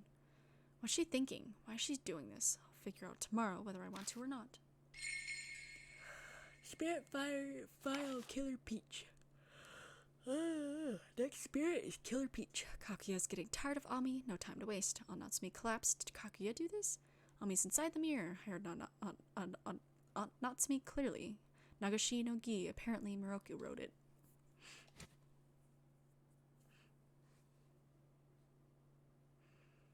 Yes, I would like to. No! Had a pop up. Yes.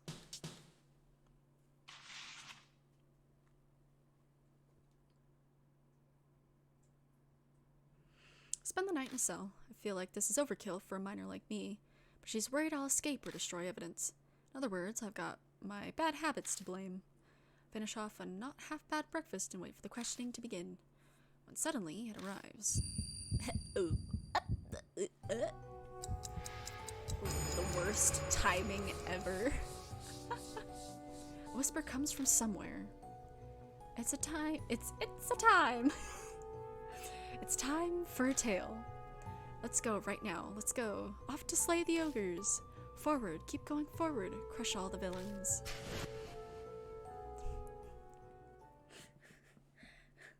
The time limit to my death has begun ticking down. Gotta get out of here and start chasing down the Killer Peach. Afternoon finally rolls around and Oe gets around to questioning me. Bruh, we dead. Answer me! How long are you gonna stay quiet, huh?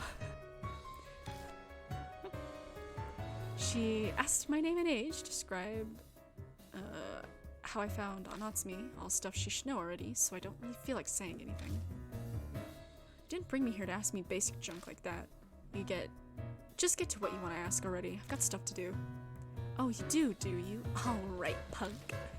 Get ready for the real questions. Oh, crap. Hopefully I remember these. She's got me on trespassing in Murahashi's case. If I fill her in on everything, I'm just gonna end up stuck in here longer. If I want to get out of here and start making progress, I gotta choose my words carefully. What should I do? Recall everything I know about Oe and her personality. Lying or avoiding the question won't work on her. She also seems oddly interested in the cases I'm involved with. I should keep that in mind as I talk. And I better be sure not to piss her off. Alright, answer this. Do you have any clue at all why Natsume Kijima collapsed? A supernatural phenomenon? Because we gotta tickle her interest in supernatural. Hey, you think I'm an idiot? That's some kind of joke. Supernatural, that's nonsense. That's what she says, but I think I could see her smiling slightly. Alright, next question. You know I was investigating that case in Kentucky town, yeah? Were you investigating that case too? Of course. I was looking into it.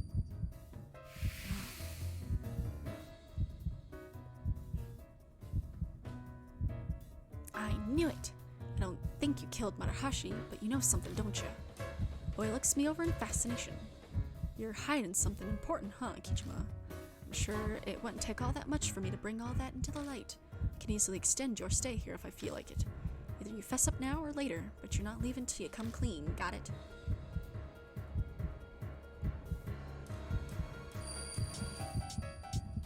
It was my fault? Yeah, I was like, that's not the right thing to say, but... I guess I probably should have said I don't care. I know the last one's not right. I knew you were hiding something! Oh wait, yells at me. We're getting nowhere. It's enough for today. Maybe you'll change your mind after you've been cooped up in that cell for a bit longer. Pick this back up in 2 days. Crap, I can't wait that long! If she's really gonna abandon me here for 2 days, the curse will kill me by then. Damn, is there anything I can do? Strike a deal. Hell yeah. I'm totally good at this negotiation stuff. Huh? Why would I need to make a deal? Or just squeeze the info out of you? That won't work. You know how stubborn I am. Besides, you can't question me if I'm dead. Dead? What are you trying to pull? Just saying, I'll be dead in a couple days. I've been cursed. What the heck? You had me going there, but I ain't falling for that cursed mumbo-jumbo. Your mouth is saying one thing, but your eyes are deadly serious, Oe. If you've really been looking into Ami and Kubitaro, then you must have felt it. Some kind of supernatural presence. I'll make a deal with you. If you release me, I'll tell you everything you want to know about that world. But you gotta let me out now. Hey, Kijima. If you're lying, I swear I'll never forgive you. I'll throw you in juvie, you hear? Yeah, I don't care about that. Yay, I didn't die. The interrogation is over. Once that's done, I'm released from my cell. With the paperwork all sorted, I exit the police station and take a train to Kisoji. It's weird to see this place during the daytime. What the hell? The summer sun's shining even more brightly than usual. Now that I'm out of immediate danger, adrenaline wears off and all the exhaustion hits me at once. I wonder how Natsumi's doing. She's in stable condition. There's no immediate danger to her, so you don't gotta worry about that for now. Always been tagging along with me ever since I left the police station. I guess I should have expected that when I said I'd tell her everything I know, but I really don't feel comfortable having a police officer follow me everywhere. She's not conscious yet? Well, from what the docs told me, she's in a coma. A coma? Yeah, they gave her a full checkup, brain and body, but can't figure out why, apparently. Just like Hazuki. That black postcard, there's no doubt in my mind that Kakuya's behind it all. You wanna go visit her? No, not right now. I've got something I gotta do first. Right. Oh yeah, let me give these back to you. Oe hands me my cell phone and bag. Hey, why'd you have these? Obviously, I collected them from your house because they were evidence. Might not have logged them, though.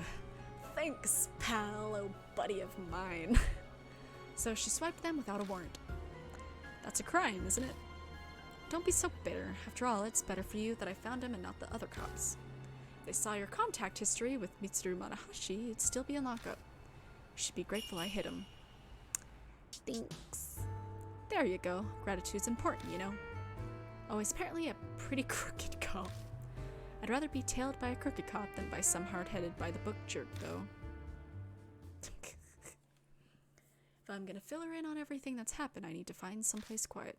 I take Oe to the Black Rabbit. On the way over, I contact Bon and Rose. I get an earful of questions, but I just promise to fill in the blanks later. When we get to the Black Rabbit, I explain everything to Oe as we wait for Bon and Rose. Ami being kidnapped by some doll named Kakuya, Natsumi being cursed, the Urashima woman, Kubitaro of Kitoki, the screaming author, all the spirit encounters. Everyone who helped me, Seiji Yamanome, Kaoru Hazuki, Mitsuru Marahashi, Naomasa Bon, Rose Mulan. Thinking back on it all, a crazy amount of stuff has happened in just 3 weeks' time.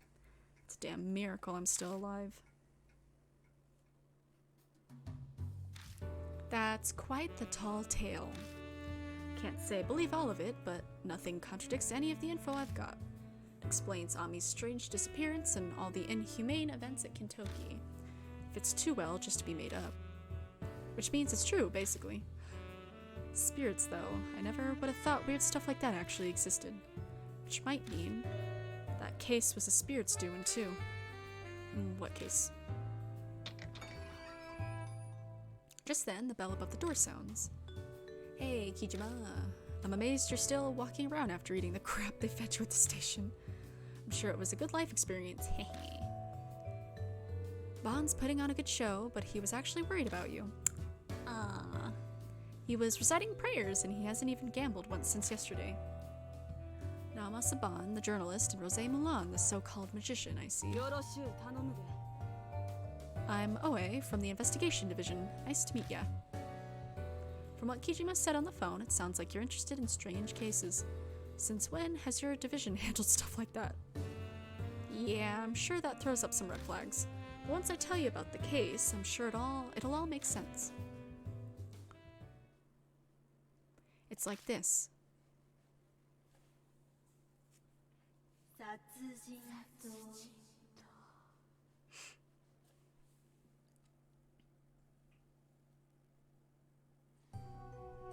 I'm sure you know Moon Tower, that building close to Shinza Station. The skyscraper lit up with a special design. Well, something weird's happening there.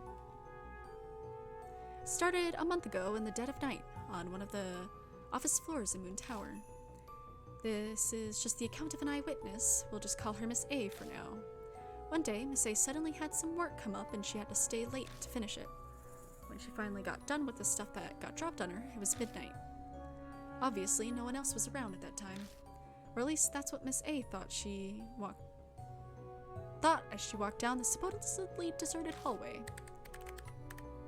But then she heard the sound of someone typing in a neighboring office. It sounds like my loud-ass keyboard. She couldn't hear anything else, and the sound of the keyboard echoed across the floor. Miss A felt bad for whoever it was and walked right on over to the door, but then she thought she heard a weird noise mixed in with the clacking of the keys. It sounded like bare feet walking on the floor. The odd noise started to bug her, so she listened closely. And it wasn't just her imagination, apparently. What's that noise? She asked herself as she peeked into the office. Hello. There, she saw a guy sitting at a computer and a weird figure standing behind him. The face lit up by the glow of the monitor looked kind of like a monkey in the darkness. And it had a katana in its hand. It was dark, so she wasn't quite clear, but it seemed like the figure noticed her. She was so scared she couldn't make a sound.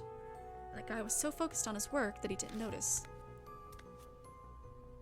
The figure walked up to the man as Miss A watched. Swung its katana and slashed quick as a flash. Now we got more headless people. Next thing Miss A knew, the monkey-faced figure was gone, and all that was left was the man's corpse. Up to today, 4 people have already been killed. It hasn't made it onto the news yet, but some people know about it. The Sumi group's been putting the clamps on, though, so none of the details have gotten out. The Sumi group. They built Moon Tower, so they're obviously suppressing the news outlets to protect their image. One of Sumi's affiliate companies has a ton of offices in that building. The crimes occurred in one of their offices. I'm more curious about the monkey-headed katana jerk than the victims. Got any more info on that? That's the weird part. A bunch of people have seen a figure holding a katana, but none of their statements about the face match up. Some say it was a monkey, or a dog, or even a pheasant. Just like the masks at the Moroku mansion. A monkey, a dog, and a pheasant. That reminds me of the oh, the Momotaro tale. I thought she was gonna say the mansion thing. The Momotaro fairy tale. I'm sure everyone else was thinking the same thing. That's why they gave the murderer the name Killer Peach. Hey, hold up. That's the name Kijima said on the phone the other day. Yeah, the spirits, that's part of the next game. From what you said, these spirits are like ghosts who attack humans, yeah? And they're born from strong grudges or regrets held by dead people. So this Killer Peach is one of them? Yeah, probably. All the spirits I've encountered so far have been like that. Always face clouds over for a second. It seems we know where to go next, but Moon Tower is protected by a top-of-the-line security system. It's going to be tough to get inside that place with just my tools. If we're really going to Moon Tower, I'll work something out. We've been issued a guest key card as part of the ongoing investigation. I'll go back to headquarters and borrow it. Borrow it? Sure, whatever. After the fourth death, the floor where all the killings happened was locked down, so we won't have to worry about running into employees. They didn't tape it off until 4 people died. That's pretty shameful. That ain't the police's fault, it's all Sumi. They refused to let us intervene. In fact, I only convinced them to shut down the whole floor just recently. So there haven't been any more victims lately, but sounds like you're hiding something. What's up? Sumi's put pressure on us, so we haven't been able to investigate the scene at all. They keep going on about corporate secrets, and they won't let us cart off any company property, like pencils and erasers are company secrets. So you got frustrated at the situation and took things in your own hands, huh? I like your style. By the way, what about the other floors? I doubt the whole building is off limits. Since the first death, the businesses in Moon Tower have cracked down on all overtime work. They said they cut power to the offices so there shouldn't be any employees around. That's almost considerate of them. Those cheapskates aren't... Oy, low battery again. There we go. Those cheapskates aren't being nice. They only did it after we chewed them out. They've technically agreed to cooperate, but it's really just an order from headquarters. Perfect. That's the power of the government for you. Haha, don't underestimate the power of God. Though there's still one major problem. The place still has a security system with cameras and card key systems. Fear of God doesn't work on a machine. Man, the government's useless. If we sneak into Moon Tower and just get reported immediately, there'll be no point. Oh, it's with us, but this investigation isn't official. If we're caught, we're done for. So what do we do? That's our only option. What are you going on about, old man? Hey, Kijima. Just leave it up to me, alright? Sure, man. That smile's kinda putting the pressure on me. But I'm a journalist, so I gotta back up my claims. Bon, what are you plotting? Can't say that I'm comfortable with this. Haha, you just look forward to it.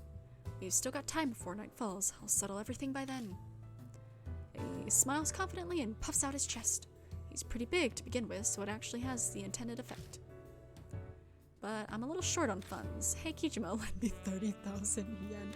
What the fuck? Again? You haven't paid me back my 5,000 yet.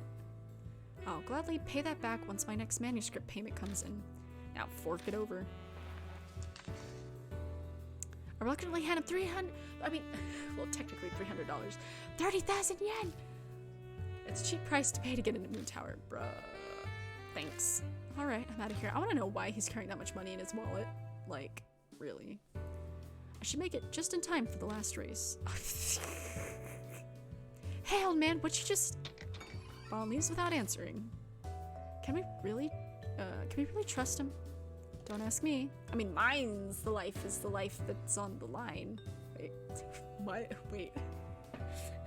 Yes, I should be the one that's worrying the most because my life's on the line. It seems the die has already been cast. They say believers will be saved, so maybe we can all try praying.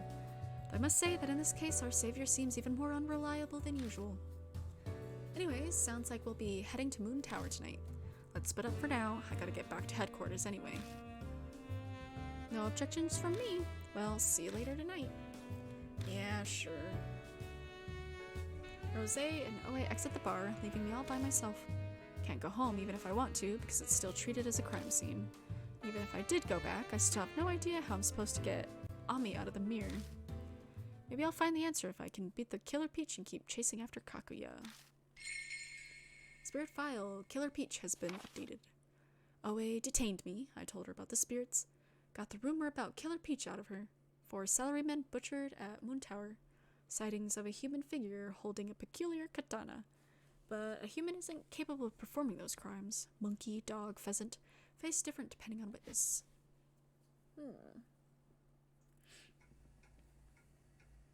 A few hours pass and it's now late at night. But Bon hasn't called yet. Ugh. Damn it.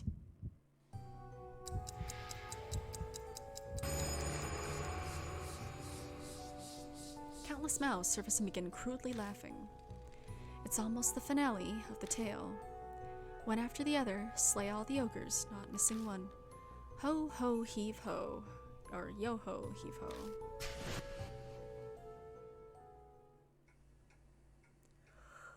The curse is progressing faster than usual.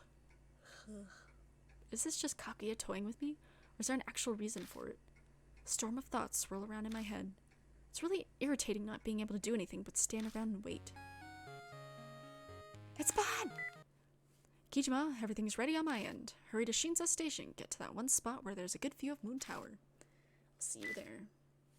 Bon doesn't even let me get in a word before spitting out his message and hanging up. I contact OA and Rose, then rush out of the Black Rabbit and head home. Grab my motorcycle at my apartment and zip off to Shinza Station.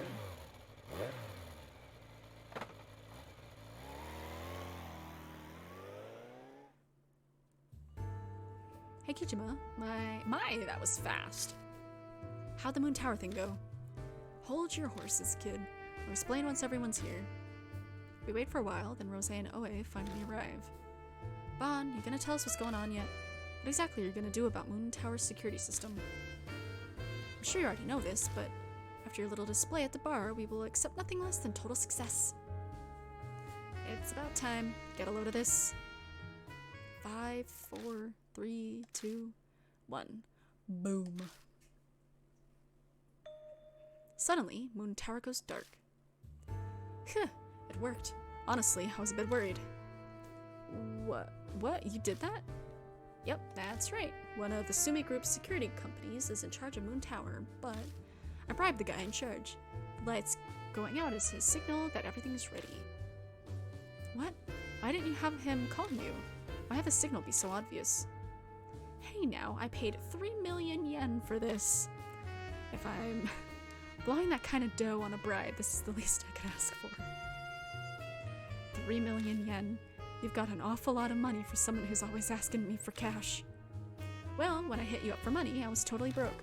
I had an investment opportunity, though. I'd gotten a hot tip for the last race today. It was a nice little 100 to 1 payout. I invested the 30,000 I got from you and turned it into 3 million. Damn.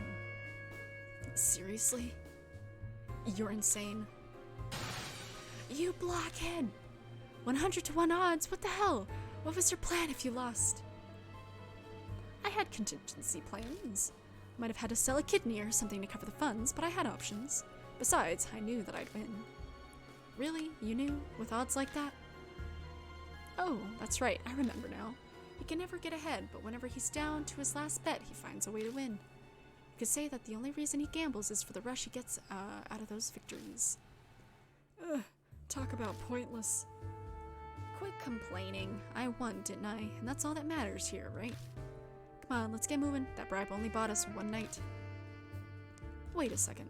That guy you bribed isn't going to betray us, is he? I don't trust anyone whose loyalties can be bought. Why do you have to overthink everything? What do you want to do about it? Thankfully, we have the luxury of numbers. Someone should go to the security room. Oh wait, where's the security room for that building? On the first floor of the basement, if I recall.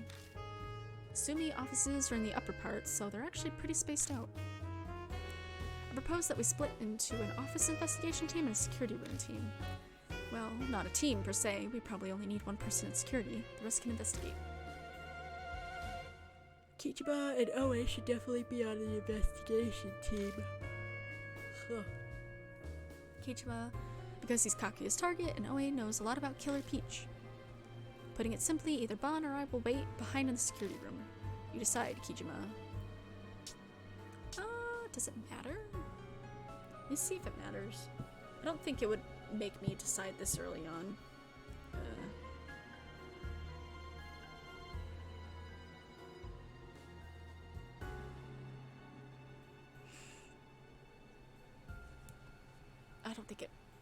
matters? I'll just take Rosé with me. I think that's what I did last time. Got it. I will accompany you.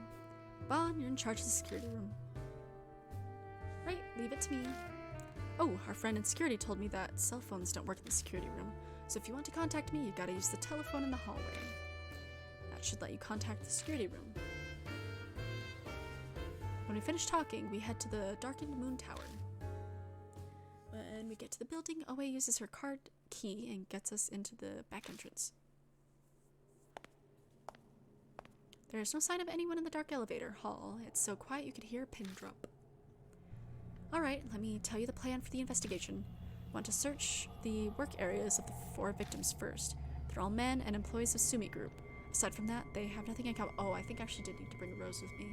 Because having a dude I don't think would have been a good idea. I mean, maybe it doesn't matter. I don't know. Whatever. Aside from that, they have nothing in common. The police investigation didn't really come up with anything useful. Is this because of a shadowy, big corporation interfering with you? The victims have no previous offenses, so we can't just push forward with the investigation. But we can probably assume they were targeted by Killer Peach for a reason. At least that's what I'm thinking. So you want us to look into the stuff that didn't come up during the police investigation. You got the special power, yeah? Bloodmetry, or whatever you call it. And besides, in cases like these, it's just way easier to search without the hassle of getting a warrant. It seems you're quite the hard worker. Well, if it's not a problem for the law, I don't have a problem with it either. But how are we supposed to investigate? Glance at all the elevators. I have no idea which elevator to take. We've identified where each victim worked. 2 on the 22nd and 2 on the 33rd. The 44th floor is the management. I'd like to look around there too if we can. Oe looks at the elevators on the left. Unfortunately, the special elevator that goes to that floor has a new fingerprint system. Only registered personnel can use it. So we have to cut off somebody's finger. Okay, yes. So let's save that one for later. Alright, guess we'll head up then. I'm off to the security room then. Rosé, don't run wild now. Bon takes the elevator to the basement. Okay. I'm gonna shave and, I'm gonna save again. yeah, I'm thinking this is a good place to stop. Oh my golly. Yeah, it's, what? Oh my god, been 5.5 hours. But, yeah. So, yeah, I'm gonna call it quits here. We got really far. A lot farther than I was expecting, honestly. But yeah. So, I hope y'all had fun and enjoyed the stream and the game and all of that. But it's tired time, gotta go to sleep. So good night, everybody. I will see you all next time. Good night.